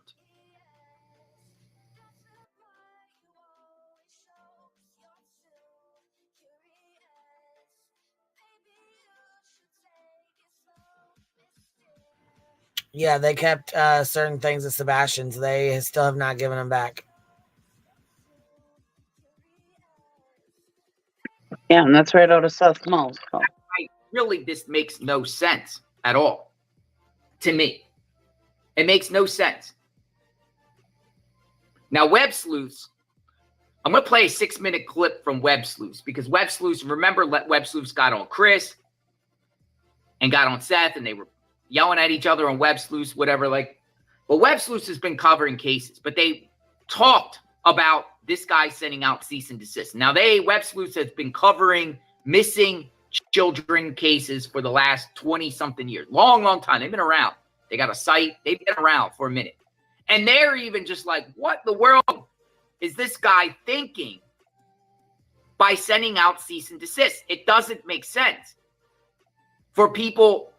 And I can understand his feelings being hurt because people are talking about him after he put himself out there to exposure and put himself out there for people to analyze and talk about. And he also said in the interview, he's talking about all content creators or YouTubers. He was saying YouTubers are not content creators. YouTubers take clips and then they analyze the clips and analyze everything about a clip. And he doesn't like that. But he's the one that's talking. He's the one that puts himself out there. His behaviors, just like Chris and Katie, they get the same. When Chris and Katie talk and they give an interview, we all analyze. We all talk about it. We all try to find clues. We all try to figure out who they are, their behaviors, their nature and characteristics. We're doing this with him. But he goes to the most extreme thing and says, no, you can't talk about me. Certain creators, they emphasize 6 creators, but the 6 people that they got cease and desist so far are the ones that really are talking about this case the most. One is a PI that doesn't talk about the case, but one is a former PI that has taken the forefront and does searches almost daily for Sebastian Wayne Drake Rogers, and he doesn't like it for a reason. So they emphasize, I know that their Dick Tock Tony has put out there, well, it's 6 out of billions of people. It's only 6. Well, it's the 6 people that literally talk about this case the most or involved with this case the most. And he's sending things out saying not only don't talk about him, but you can't talk about Sebastian, which is like preposterous. I can't understand how a lawyer would even draft and even sign on to that, because that's ludicrous to tell someone you can't talk about a missing child. So Web Sleuths even called him out. And I want to play this clip because I listen to Web Sleuths. I like Web Sleuths. And I never seen them get this angry about the situation. Remember, they cover missing people cases. I want to play this right here. That might lead me to screaming and blood spurting out of my eyes. So be ready, okay? Because I haven't been this upset. And we watched this. Yes, we saw this 2 days ago. Yep, we played that too. And here's this other one too. He keeps taking it to these crazy levels because people are trying to talk about this case or putting this case out the light, trying to find Sebastian. Thinking about the people that got the cease and desist. Now, he doesn't like Illuminati because Illuminati roasts him and says things about him. But Illuminati and people around her, I'm told that they've invested money in putting billboards up for Sebastian to bring public awareness to Sebastian. She gets a cease and desist. T-Rev, he's had people on, he's had Seth on his panel. He's raised a lot of money for Seth. Money. You know, T-Rev covers the case. He got a cease and desist. A guy named CJ, Crime Concepts, he shared on his YouTube that he got a cease and desist. He was out there live streaming searches. Told I'm going to get one. I don't know who else. I guess T-Rev's girlfriend got one, but it seems like maybe Seth sent that out of spite or something going on, because T-Rev's girlfriend allegedly took Seth to North Carolina to look at, I mean, you got somebody volunteering her. She's volunteering and working and helping him take him to North Carolina or join him to North Carolina so they could go see if that photo, that image was Sebastian. So it's people that actually were boots on the ground getting cease and desist. But why? Why? And that is the mystery, considering that I think he's the least likely person to have done something to Sebastian. Other people think otherwise. I'm just telling you what I think based at evaluating the totality of the circumstances. But you can't have it both ways. He can't have it both ways and just sit there and think that he can go on YouTube and share his own behaviors and his own behaviors demonstrated to the world on a public platform and then have people analyze that on top of talking about Sebastian, and then he wants people to stop. Makes no sense. Shocking to the core. To me. But I can tell you, I'm going to legally protect myself if I get a cease and desist from him. There's two things I'm going to do. One, I'm going to contact my own police department and report it. And I think anyone that receives a cease and desist should, because you shouldn't get a letter with the threats to say, stop using a missing child's name. You shouldn't, because I wouldn't even say it is a cease and desist. I think it's a form of intimidation. But why? And I would be appalled if I even got one, considering that I've covered this case at all angles. I think if I wasn't fair with anyone, the most likely people I wasn't fair with would be Katie Proudfoot, who I believe is a prime suspect. But it makes no sense. But here's the thing. It seems like it made no sense enough for police to contact him, asking him, what's up with the cease and desist? Why are you filing, or why are you having someone send things out to say not talking? And it makes me wonder. Because he's claiming he's a suspect. He put it out of his own mouth, he's a suspect. He might not like he's a suspect, but why does he consider him? Why is he claiming he's a suspect? Suspect of what? And if a suspect of a crime sent more letters out that people might construe as a crime, even though it's masked as a cease and desist, you would think law enforcement would be looking into it or looking into all his behaviors. Kind of reminds me of Don Wells with the Summer Wells case. After Summer Wells went missing, police tried to find anything they could get Don Wells on to bring him in. They ultimately got him on the DUI while on probation, right? Was it the DUI? It's so confusing. He has so many charges. I might have had the order backwards. But eventually he got hemmed up after Summer went missing, and he actually went to jail for a year. And I believe that was a tactic to try to, aggravate him. Because to me, Don Wells is a suspect. But I'm not saying he's a suspect, but the police think he's a suspect of something. He said it. Remember, we're not defaming when we say Seth Rogers is a suspect when he said it out of his own mouth that he's a suspect. That's not defamatory.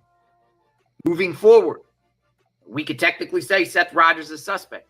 I think Katie and Chris are suspects too. I haven't heard it out of anyone's mouth. According to them, they've been cleared. That's what they say. We cooperated fully. We've been fully cleared. There's something fishy going on here. But Magnolia put out, and I put this tweet out, Magnolia says something very, very interesting. Because it might not necessarily be for what happened to Sebastian, but Seth could be a suspect for what led up to Sebastian going missing. And I put out, Seth Rogers admits police consider him a suspect in the disappearance of his son, Sebastian Rogers. And Magnolia responds, one of LE's main working theories is that Sebastian Rogers ran away and that his bad home life was the reason. Therefore, all three parents are suspects, and they have always been suspects. If LE can prove abuse, neglect caused him to run away, they could be charged. And that's something, and that last statement is 100% truth here. Listen to this.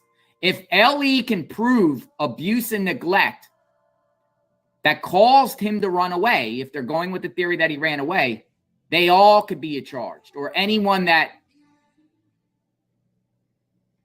abused or neglected Sebastian. Now, I'm not saying Seth Rogers abused Sebastian, but things that we've heard about police reports, CPS reports, DCF, Department of Children and Family, right?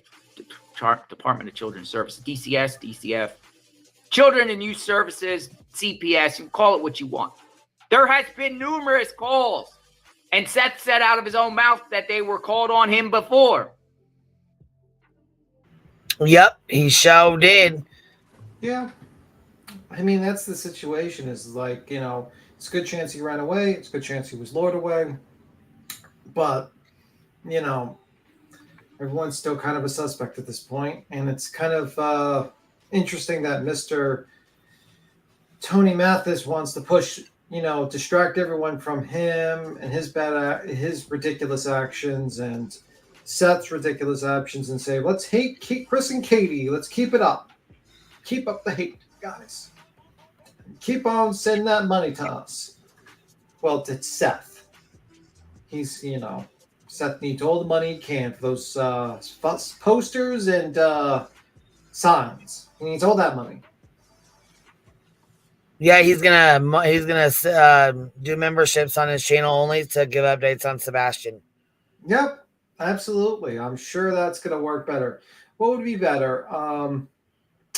Him putting it behind a membership, so you pay him $3 a month, which, by the way, is kind of a weird situation because the only way you would make money on memberships is if the kid stays missing longer. Kind of a bad message, just a thought.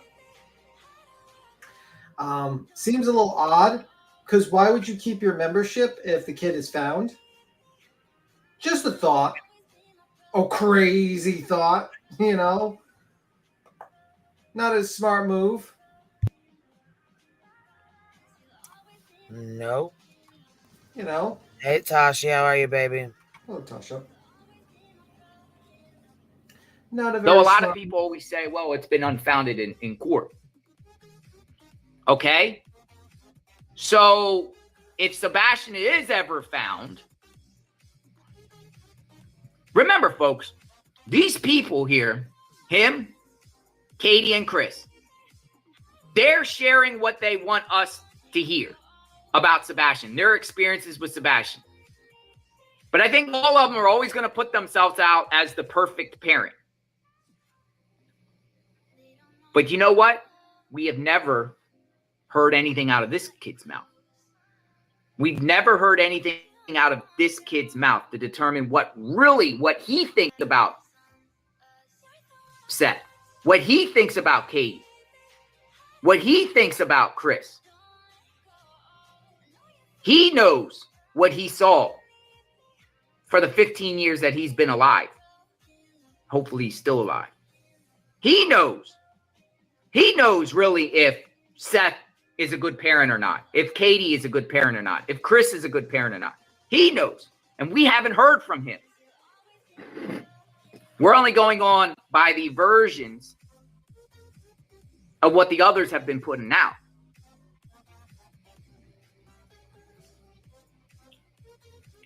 Now, this doesn't make sense to me.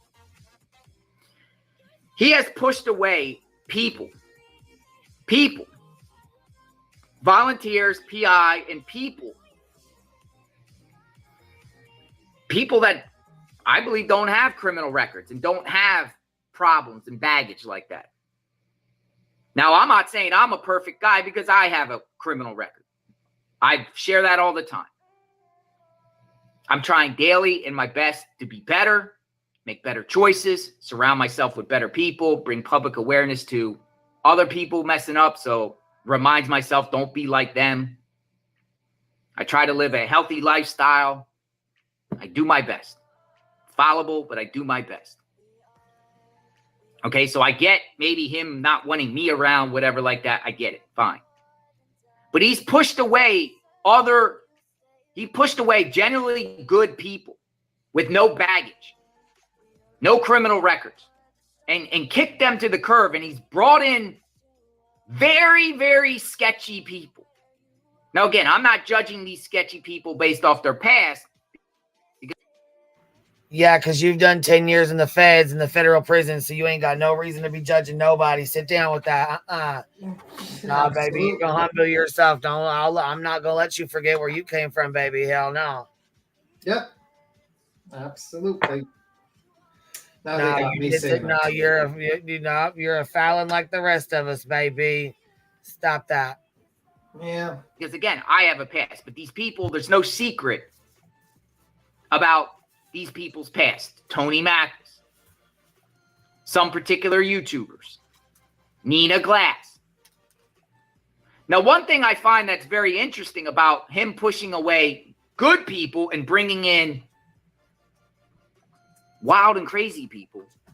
And the one thing it just mind boggles is this guy's a correctional officer.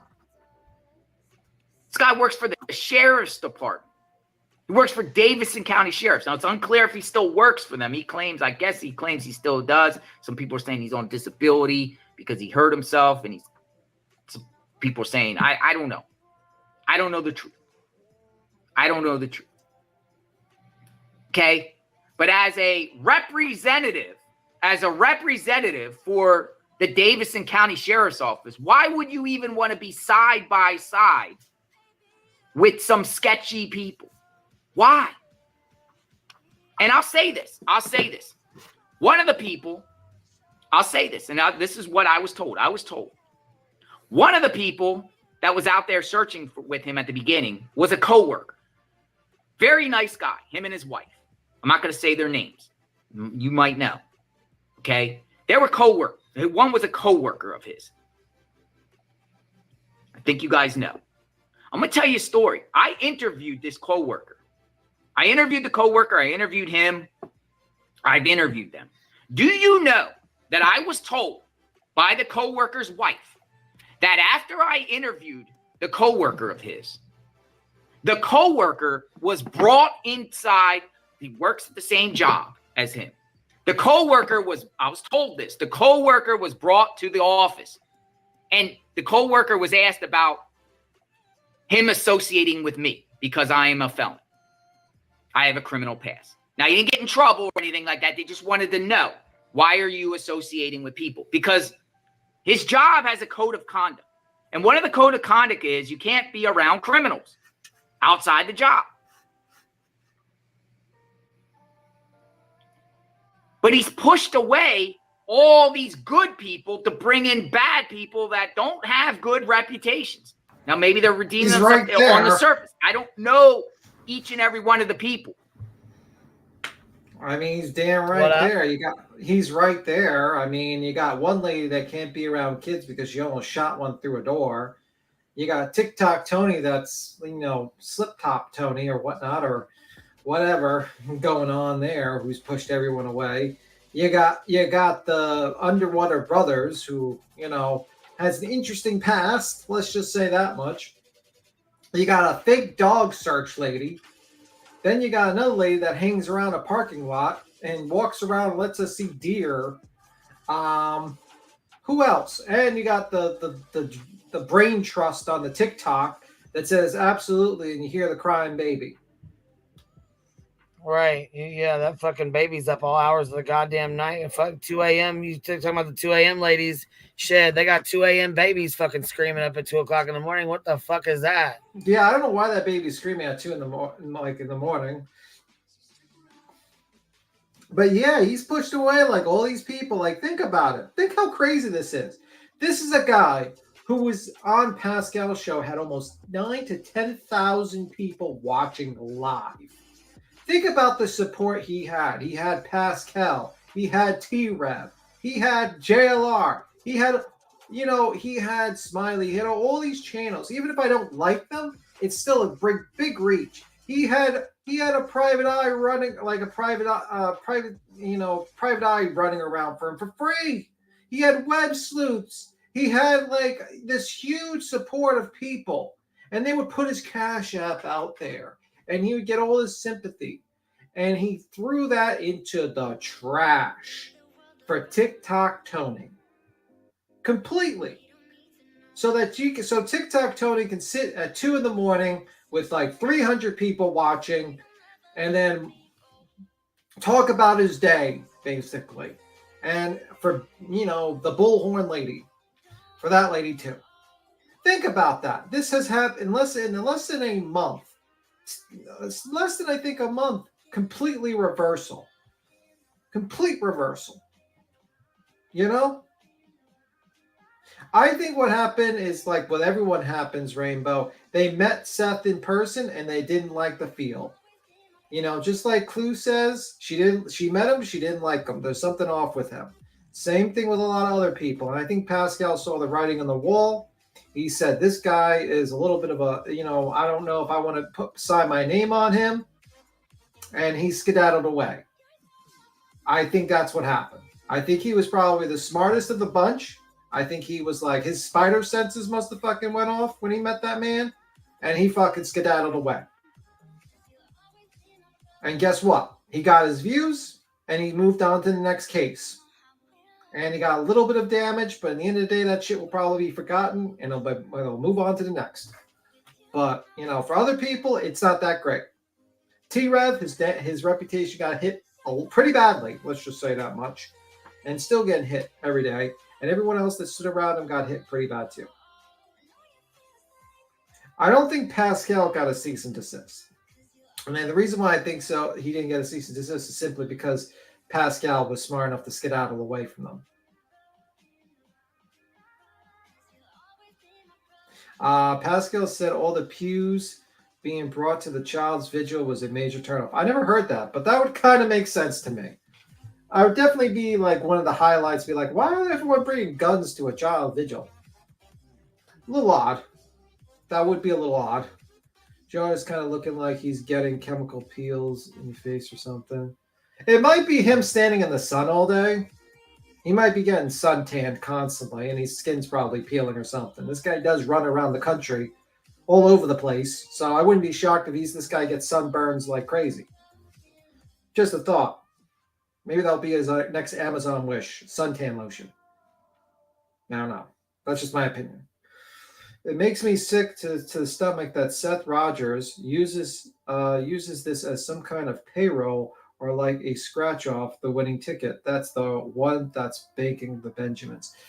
Yeah, unfortunately, and then like I get the $25,000 he's using to live on, but what about all the PayPals and the checks and the cash apps being sent to him? You know, what was that used for? And he talks about, oh, he's on the search. I just got back from a search and stuff like that. And it's like, okay. And I need resources. I need to make a channel. First off, if I was Seth's PR person, I would have told him, are you out of your fucking mind making a membership tier for your channel for your missing kid? You do realize you only get paid for that once a month. So the whole idea of you getting paid memberships and making money the longer he's missing is a PR fucking nightmare. It is the dumbest move you can think of.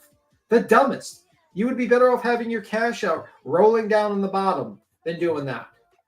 But the greatest PR person in the world doesn't think about this. Just some idiot on YouTube who's just randomly sprouting shit while he's looking at it and doing reviews thinks about this.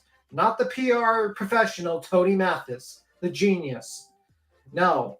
Like, are you out of your... And then you got to charge people for updates? No, sir. If I was in his position, all right? If I was in his position, I was just like, I want to create a YouTube channel and what's it like that. I would probably create a YouTube channel where I would just be like, I would go on, I would give updates, but then I would like invite other fathers or other parents of missing kids on the channel. And I would use the note, like people knowing about me to kind of bring attention to those cases or stuff like that. And then that's how you would probably build it up. That's probably the only way I would think about it. And then you put like videos of like posters up there and stuff like that. You know, you kind of do like how American Most Wanted did their shows. Like, you know, something happened to his family members, and he started a whole show related to finding criminals and stuff like that. It'd be kind of something like that with missing people. But that's what I would do. I'd be like, you know, I got a lot of numbers. There's a lot of people who want to see Seth. Let's try to get other people's attention for their cases and stuff like that. Let's get the hell off TikTok. Fuck TikTok. TikTok is good for like short-term videos. Only put short-term videos on there. Why would you ever put like a live stream there? Fucking terrible for live streaming. The stream deletes on itself. It's a terrible app. I mean, for like watching podcasts, you're better off like on like any other Rumble, fucking YouTube, BitChute. I don't know if BitChute has streaming, but maybe, I don't know. Kick. You could have gotten on a Kick, would have been better. Anything would have been better than TikTok.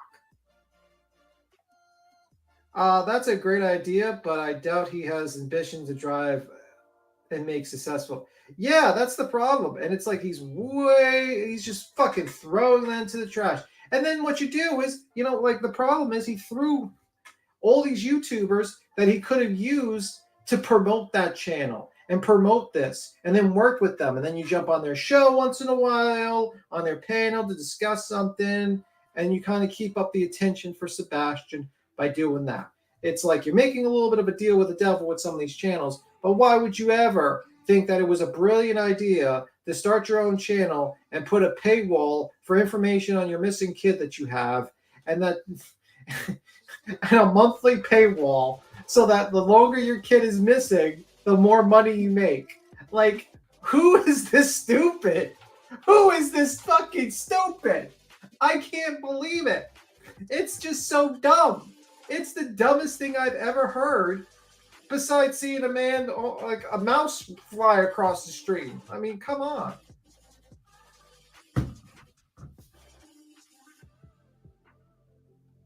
I mean, am I the only one that sees the insanity of that? It's just so apparent to people how it's such a bad marketing play. It's just a marketing play. Forget about morals, the fact that you're making money from your kid, the fact that there's no transparency in where the money's going, that you'll be able to do an item list on what it's going. But it's just a PR nightmare to do something like that. Just a PR nightmare. Just stupid. Really, really stupid. And then you talk about missing signs and you need posters. And I'm like, listen, you got Clue putting up signs. You just pay $1,000 and you get more impressions. Do that. Why don't you do that? Copy their idea. Do it yourself. Fucking do it on your channel. What, like, do live streams putting up posters, missing person posters. Ask other live streamers to do that. Be like, oh guys, can you live stream putting up these missing posters around the neighborhood? But instead you send a cease and desist, and people are like, oh, what? Fuck Tony, Tony and Seth now, because they got set cease and desist, and then then get bad mouthed by him on TikTok. Brilliant, fucking brilliant. Stupid, man. It's fucking stupid. Just insanity. Absolute insanity. I'm amazed in general that people making a living off social media, but that's just me. I wasn't born. Some people make money on social media that can live on social media, but that's a very few number of people. Like people that can actually sustain themselves on a living, like an actual living, like you're making $70,000, $80,000 a year. Usually you're gonna have to make they're gonna have to be a good sized channel, like a few 100,000 people channel. But I wouldn't quit your day job if you had a few 100,000 sub channel. You'd probably need a few million to quit your day job, because your career can end like that on YouTube. One bad stream, one bad video, you could be done for. Dunzo. And you don't want that to happen to you. So it is what it is. Want to reach the most people in a short amount of time, go to Good Morning America. Other parents have done that. The problem is Blackhawk 57 Magnum, which is a very interesting name. Seth talks more about his divorce and how much he does not like Chris and Katie than his missing child. Imagine having this man on Good Morning America, and instead of just talking about his feelings, about his missing kid, about the timeline of events, he starts talking about, I divorced my wife and she made me homeless. I had to sleep in a car and I'm broke and she ruined my life. And it's like, sir, I get you had a bad breakup. I get it. It's bad. I don't doubt that it was pretty shitty. It was a pretty bad situation to be homeless in a car. I get it. But there's a time and place for this. There's a time and place. We can do a GoFundMe to get you a therapist to maybe talk about your ex-wife, because I think that would probably be a better place to talk about your problems with your ex-wife with a therapist than the YouTube streets. I'm just saying, I am not your therapist, sir. I am not your psychologist. I am a person that's watching you for information that you might give that might lead to finding this kid or make us at least spread awareness. I don't need to know about your divorce, how much you and Katie fought, why you fought. Does that have anything to do with this kid? Not really, but the only thing it reveals is this kid was in a situation. I can just imagine Sebastian in this house with this guy who probably talked about his divorce every fucking day, probably. I can imagine that. I can just sit there and imagine he just sits there and talks about his divorce, how terrible his divorce was, how happy he was with, you know what I mean? I can just imagine that. But there's a time and place, sir. And if you want a therapist, we can maybe should go fund me for a therapist to talk to about this, but not on the internet. Your kid's missing. What are you doing? Just saying. Queen's stepping away. She's like, what the fuck's going on? I just hit play. Beatum's just randomly ranting for 20 minutes. It's almost a decade between then and now, and people just care about now, but can't speak on now, which shows that he didn't really have that, in my opinion, and this is my opinion, I really truly believe that he didn't probably have a lot. I don't think he knew too much about Sebastian's life too much because he wasn't too much around. That's my opinion. Can you give us an update for today's, please? Well, basically the defense try to do a motion to do a surprise witness. Like the prosecution trying to exclude one of the doctors because they haven't made a medical report, and the person is just works in the ER and sees animal bites and stuff like that, and they're willing to testify. And they noticed up this witness like during the trial and didn't give any reports. And the same with the two witnesses. The defense's whole argument was, hey, we didn't talk to these people and we don't have reports for them. So now they're going to do a voir dire, which if you don't know is basically the jury's not going to be in the room and they're going to have the witnesses questioned by both sides. And the judge is going to make a decision on if they're going to come in or they're not going to come in, these experts. Pretty bad move, in my opinion, because if the judge could be perfectly in her power to be like, well, these experts are not allowed in because you fucking broke Rule 14 or something, whatever the rule is, that you're supposed to give notice to the prosecution. I say that's border on fucking malpractice, but that's just my opinion. The next thing was they finished up the cross and direct with Buchanan. And basically I thought it was a very weak cross. He tried to push more of the video was inverted or whatnot, mirror image. Really didn't do anything. And basically Lolly did a great redirect that basically said that almost everyone's seen that taillight broken before it went to the Sally port. You got Karen Reed's family, two family members pointing to the taillight. You got the video of the taillight. You got videos of everything. The defense is trying to claim that it went to the Sally port. It was cracked. Proctor, in a matter of 5 minutes, broke the taillight, drove straight to the scene, and planted the taillights in basically 2 feet of snow in less than 5 minutes or 6 minutes. Meanwhile, to drive there takes about 5 minutes, and it was blizzard weather. Then Proctor went on the stand, and Proctor basically gave a lot of the same testimony. The difference is that the FBI was able to, when they did the investigation, they got access to Proctor's text. And basically, Proctor is a shit talker, pretty unprofessional, in my opinion, to shit talk about the person you're doing an investigation about. At one point, he called Karen Reed the R word while talking about the other people.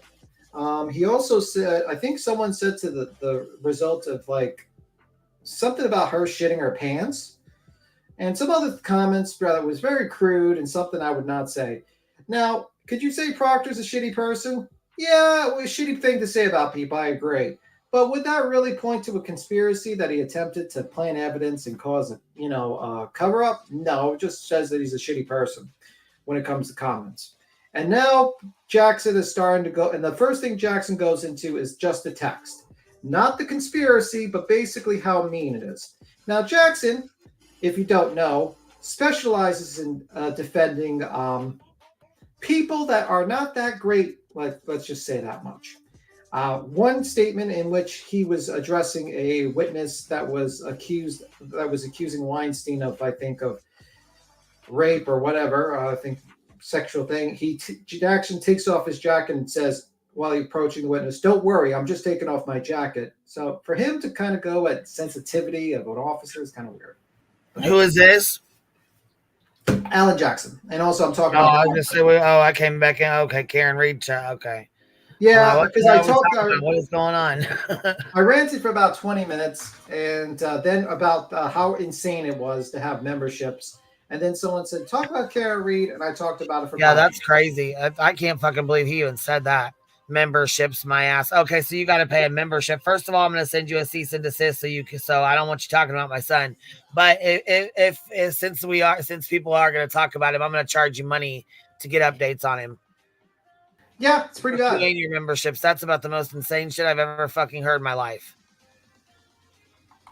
Yeah, and also he's gonna. Some people said that it would be better if he went to Good Morning America. I said that would be great, but he would have to stop talking about his wife and the divorce and all that stuff. He can't stop talking about Katie long enough. That's you know what I mean. And I said we should do. And I said we should do probably a GoFundMe for his therapist, because if you want to talk about your feelings about divorce and how terrible it was, fine. Go to a therapist, not the internet. Exactly. Yeah.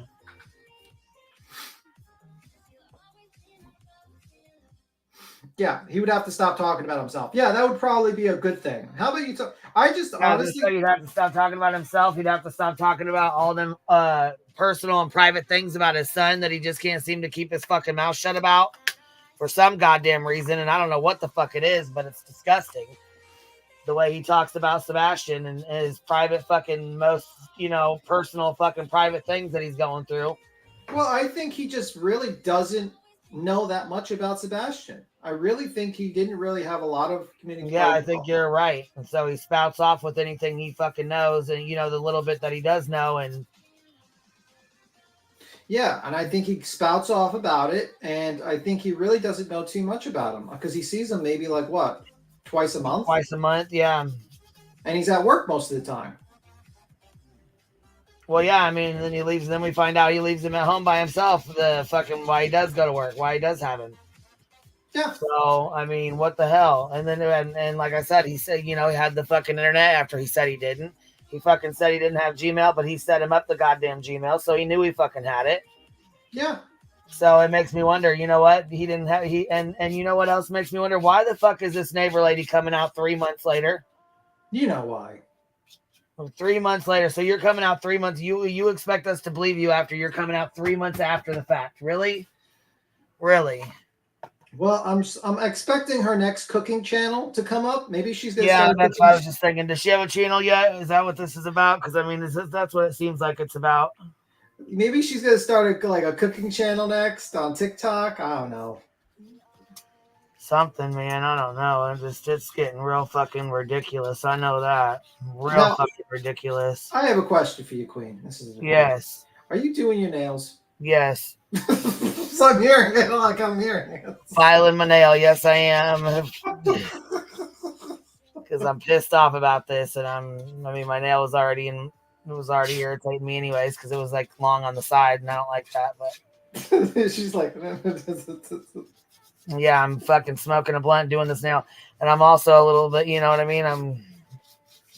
Oh, you got another 10 memberships. Burnt Toast is going live tonight. I know that she'll be live here in a few. I know that. Yeah. Oh, you got. I got 4 days left on my fundraiser, so I need to put that on my community tab or whatever because I need to be getting it filled. Betty has been talking about the depositions and stuff. She refiled her lawsuit, so I got 4 days to get that filled and stuff. So I need to be dropping my link and getting it filled. So if anybody wants to donate to it, let me know. The PayPal link will be dropped. Betty doesn't want to do a deposition. She's trying to say she wants to.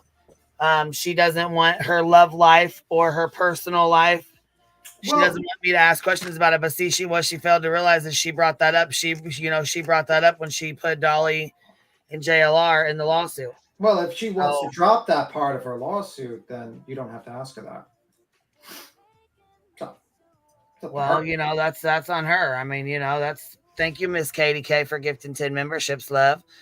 I just seen him come in. Thank you, babe. I appreciate that. KCG said, has the family of Caleb Harris made any statement on Dick Tock Tony rumors amok? And I was looking for truth.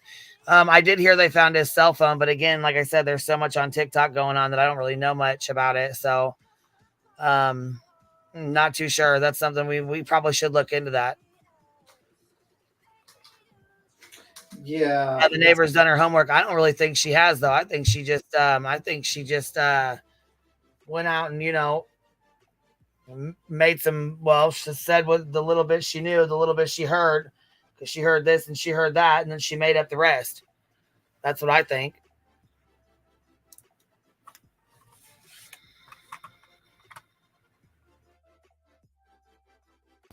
But anywho, let me see.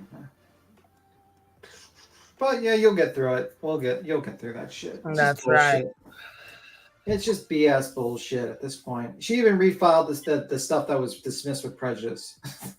Yeah, I mean, how ridiculous you have to be. And she said she was going to take up a fund for, she was going to take up a lawyer fund so that Seth can start suing people. I said, that's about the dumbest shit I've ever heard in my life, but that's all right.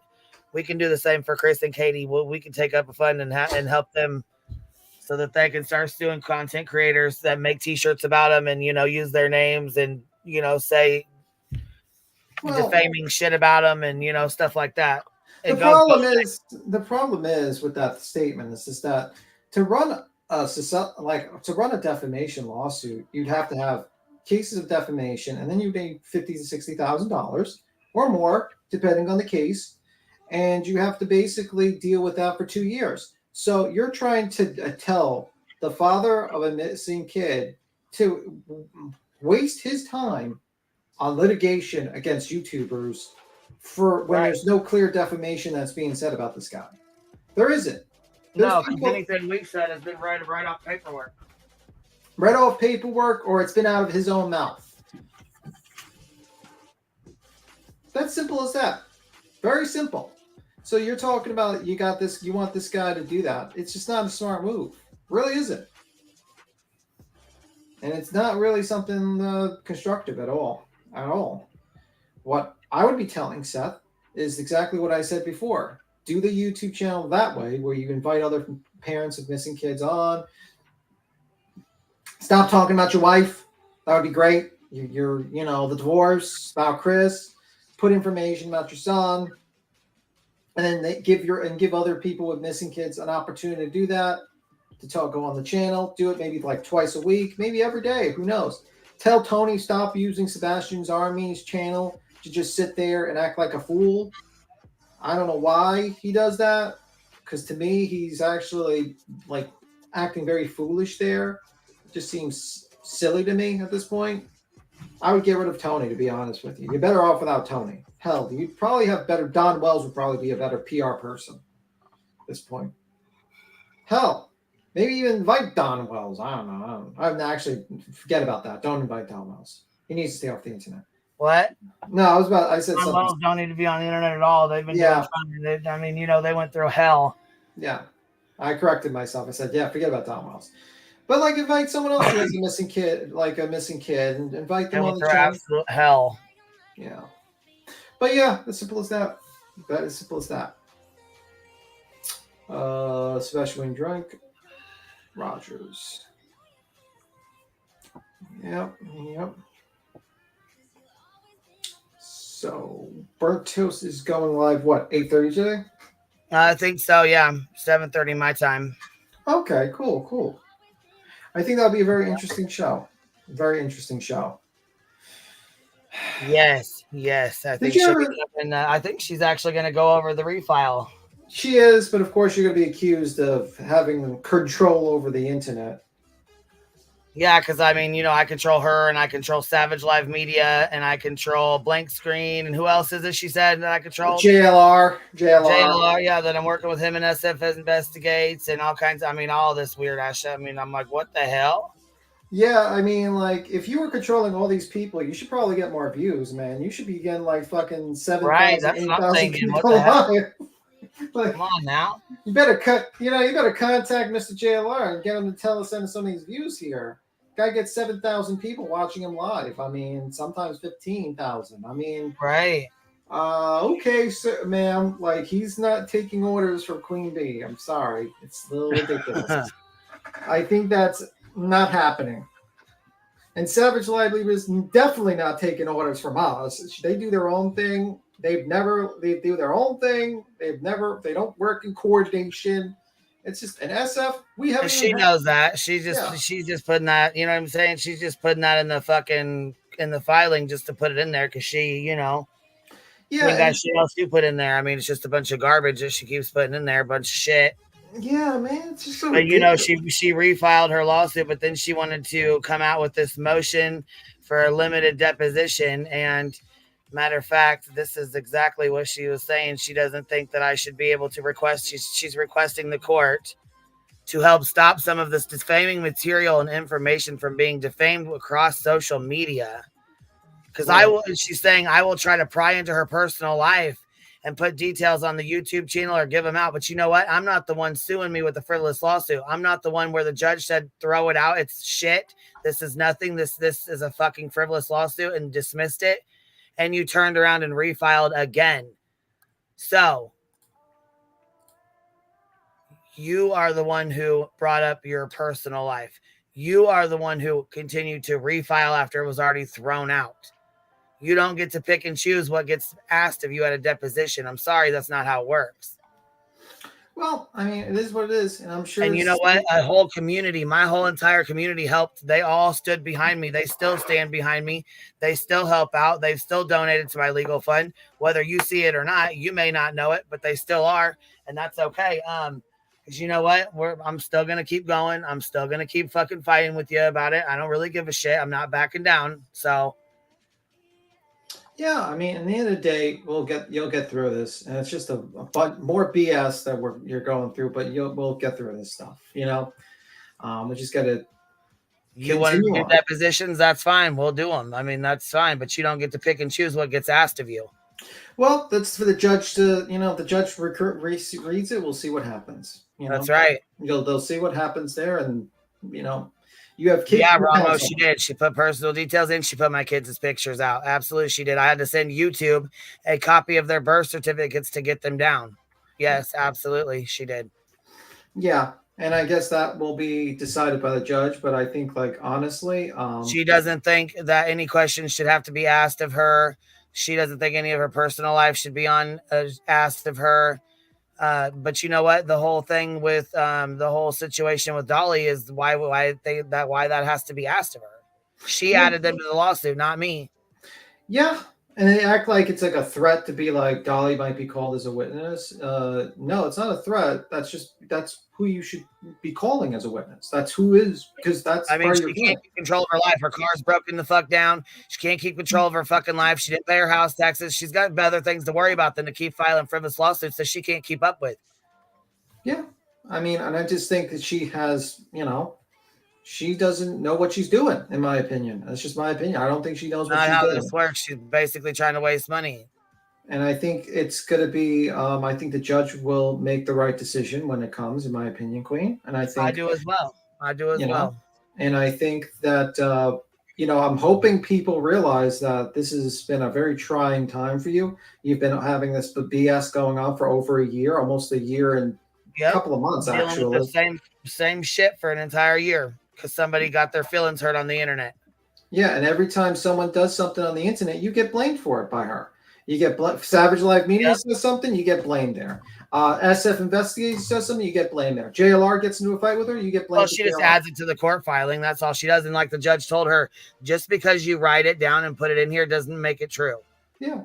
And, and it gets to the point where it's just kind of. Anybody that reads this is going to know it's a bunch of horse shit. Yeah. I mean, if you actually believe Queen tells JLR what to do, you're out of your mind. I'm sorry. She knows that. You're out of your mind. And she said herself, she was Magnolia. So when you're saying things like that in public, I mean, what do you expect? Yeah, well, let's not get into details with that, just in case. Just saying. That was a statement on her community tab. That was her. Yeah, that's what she said. Yeah. But the fact is that, I have to pay for my depositions and she has to pay for her. Well, she has to pay for hers. Yeah. Yeah. She's an attorney. She's, doing pro se, but she can't depose me. Yeah. So, I mean, I think, honestly, she's going to have to pay an attorney to depose me. Yes. Toasty will be going over all of it tonight. Yeah. All the filings. Yep. So she did a refiling and then she did a motion.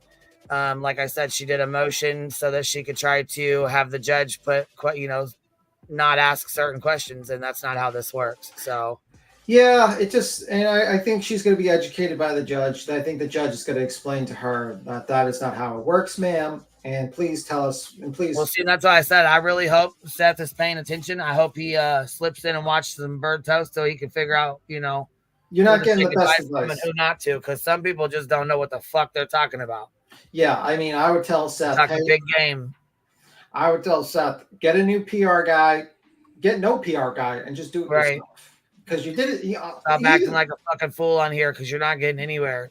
Yeah, honestly, I think he's really destroyed a lot of goodwill around here, and I think he needs to wake up. Lost a lot of good friendships from people, a lot of good people that would have had your back for a while. I'm sure.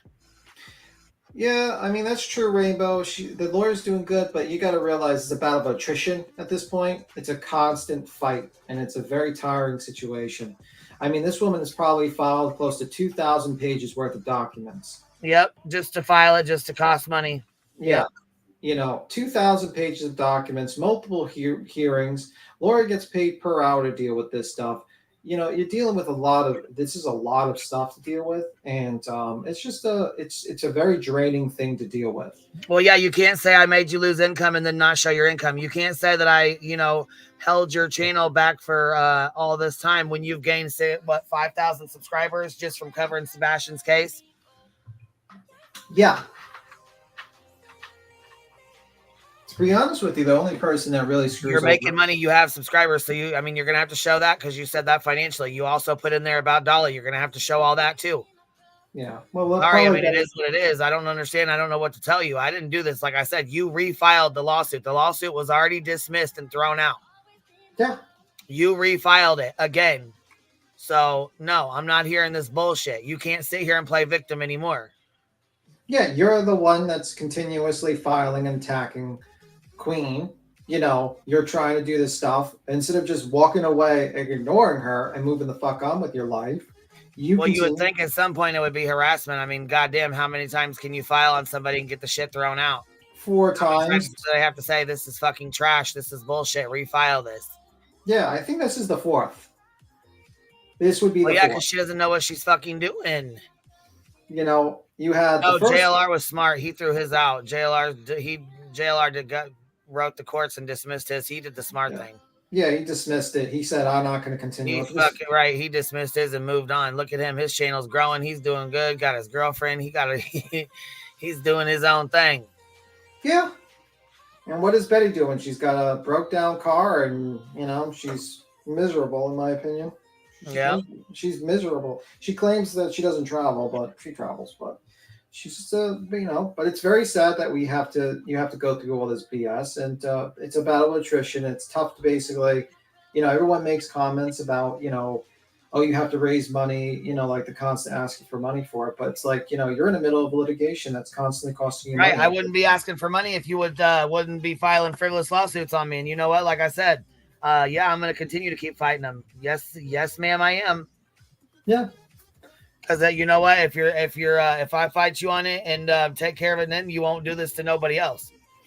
Yeah. At the end of the day, people are able to talk about Betty because Queen continues to fight this lawsuit. Because guess what? If she can do it to Queen, she can easily do it to you. And it's just an unfortunate situation. And it's a very tough situation. And it weighs down heavily on you to deal with that. You're dealing with this situation. Yeah, like I said, I mean, shit. If she's, anybody that's paying attention, if you're not, you should be, because it could happen to you at any time. Yeah, you can happen to you where you have to deal with this BS for a year or two, and have to dealing with courts, trying to raise money, dealing with constantly watching every live where you're making sure that. Gotta see what's being said, record everything that's being said, record every live, crop it out, timestamp it for the court. I mean, it's just, it's exhausting. And then have to deal especially when she knows she's not going to get shit out of it. Yeah. Even if ain't got no money, I know I'm not going to get anything out of it. Even if the court sanctions her for what she's doing, she ain't got no money. Her car don't run. What she got? She ain't got shit. Yeah. She can't pay me. She can't even pay her fucking own shit. So, I mean, she's broke as hell. Yeah. She ain't going to be able to pay me back or the court back. That's the thing. I have a whole community helping me out. She knows that. And she can't seem to understand why everybody's upset. Well, you know what? Everybody's upset because we watched you. Everybody watched you. They know exactly what you're doing, Betty. Yeah. And it's interesting that the individual seems to not realize that she demands people to respect her freedom of speech, but she wants to use the system to silence yours and other people's opinions of her. And instead of doing instead of doing what other people do, which is like basically ignore people and move on, she comes in there and she basically makes this kind of a ridiculous situation happen. Imagine if this woman just ignored you and moved on with her damn life. She'd probably not have to deal with you, and she'd just have people review her, of course. But in the end of the day, people review JLR for his misconduct, and what happens? His channel grew. People, people review Brittany J, right? oh, Brittany J fucks up. Guess what? If she actually ignored people and just moved the fuck on, her channel would grow. It's like, it's just simple as that. You got to deal with it. It's just how it is. You're going to be reviewed by people. Move the fuck on. Grow thick skin. Simple as that. SF didn't have to file. She played this girl's videos and stole them. What was her name? She filed on her. She did. The allegation is that she stole them. Let's just put that. Well, they went to court. They had she filed on her. Yeah, she's filed on her, and that's. I can't think of her name though. I can't remember her name. The girl's yeah, name. It's going to be an allegation be brought into a separate court, I believe, and it's for like copyright. Is it like yeah, something like that. I don't know what the hell they got going on, to be honest with you. I don't even know if it's over yet, but I know it's that girl that from the Layla Santinello case or whatever. Yeah, you know, one of them girls. I'm not sure. Like I said, I don't even know her name. Kira's her name. Yeah, Kira, something like that. Yeah. Mystery just said. Yeah, Kira, yes.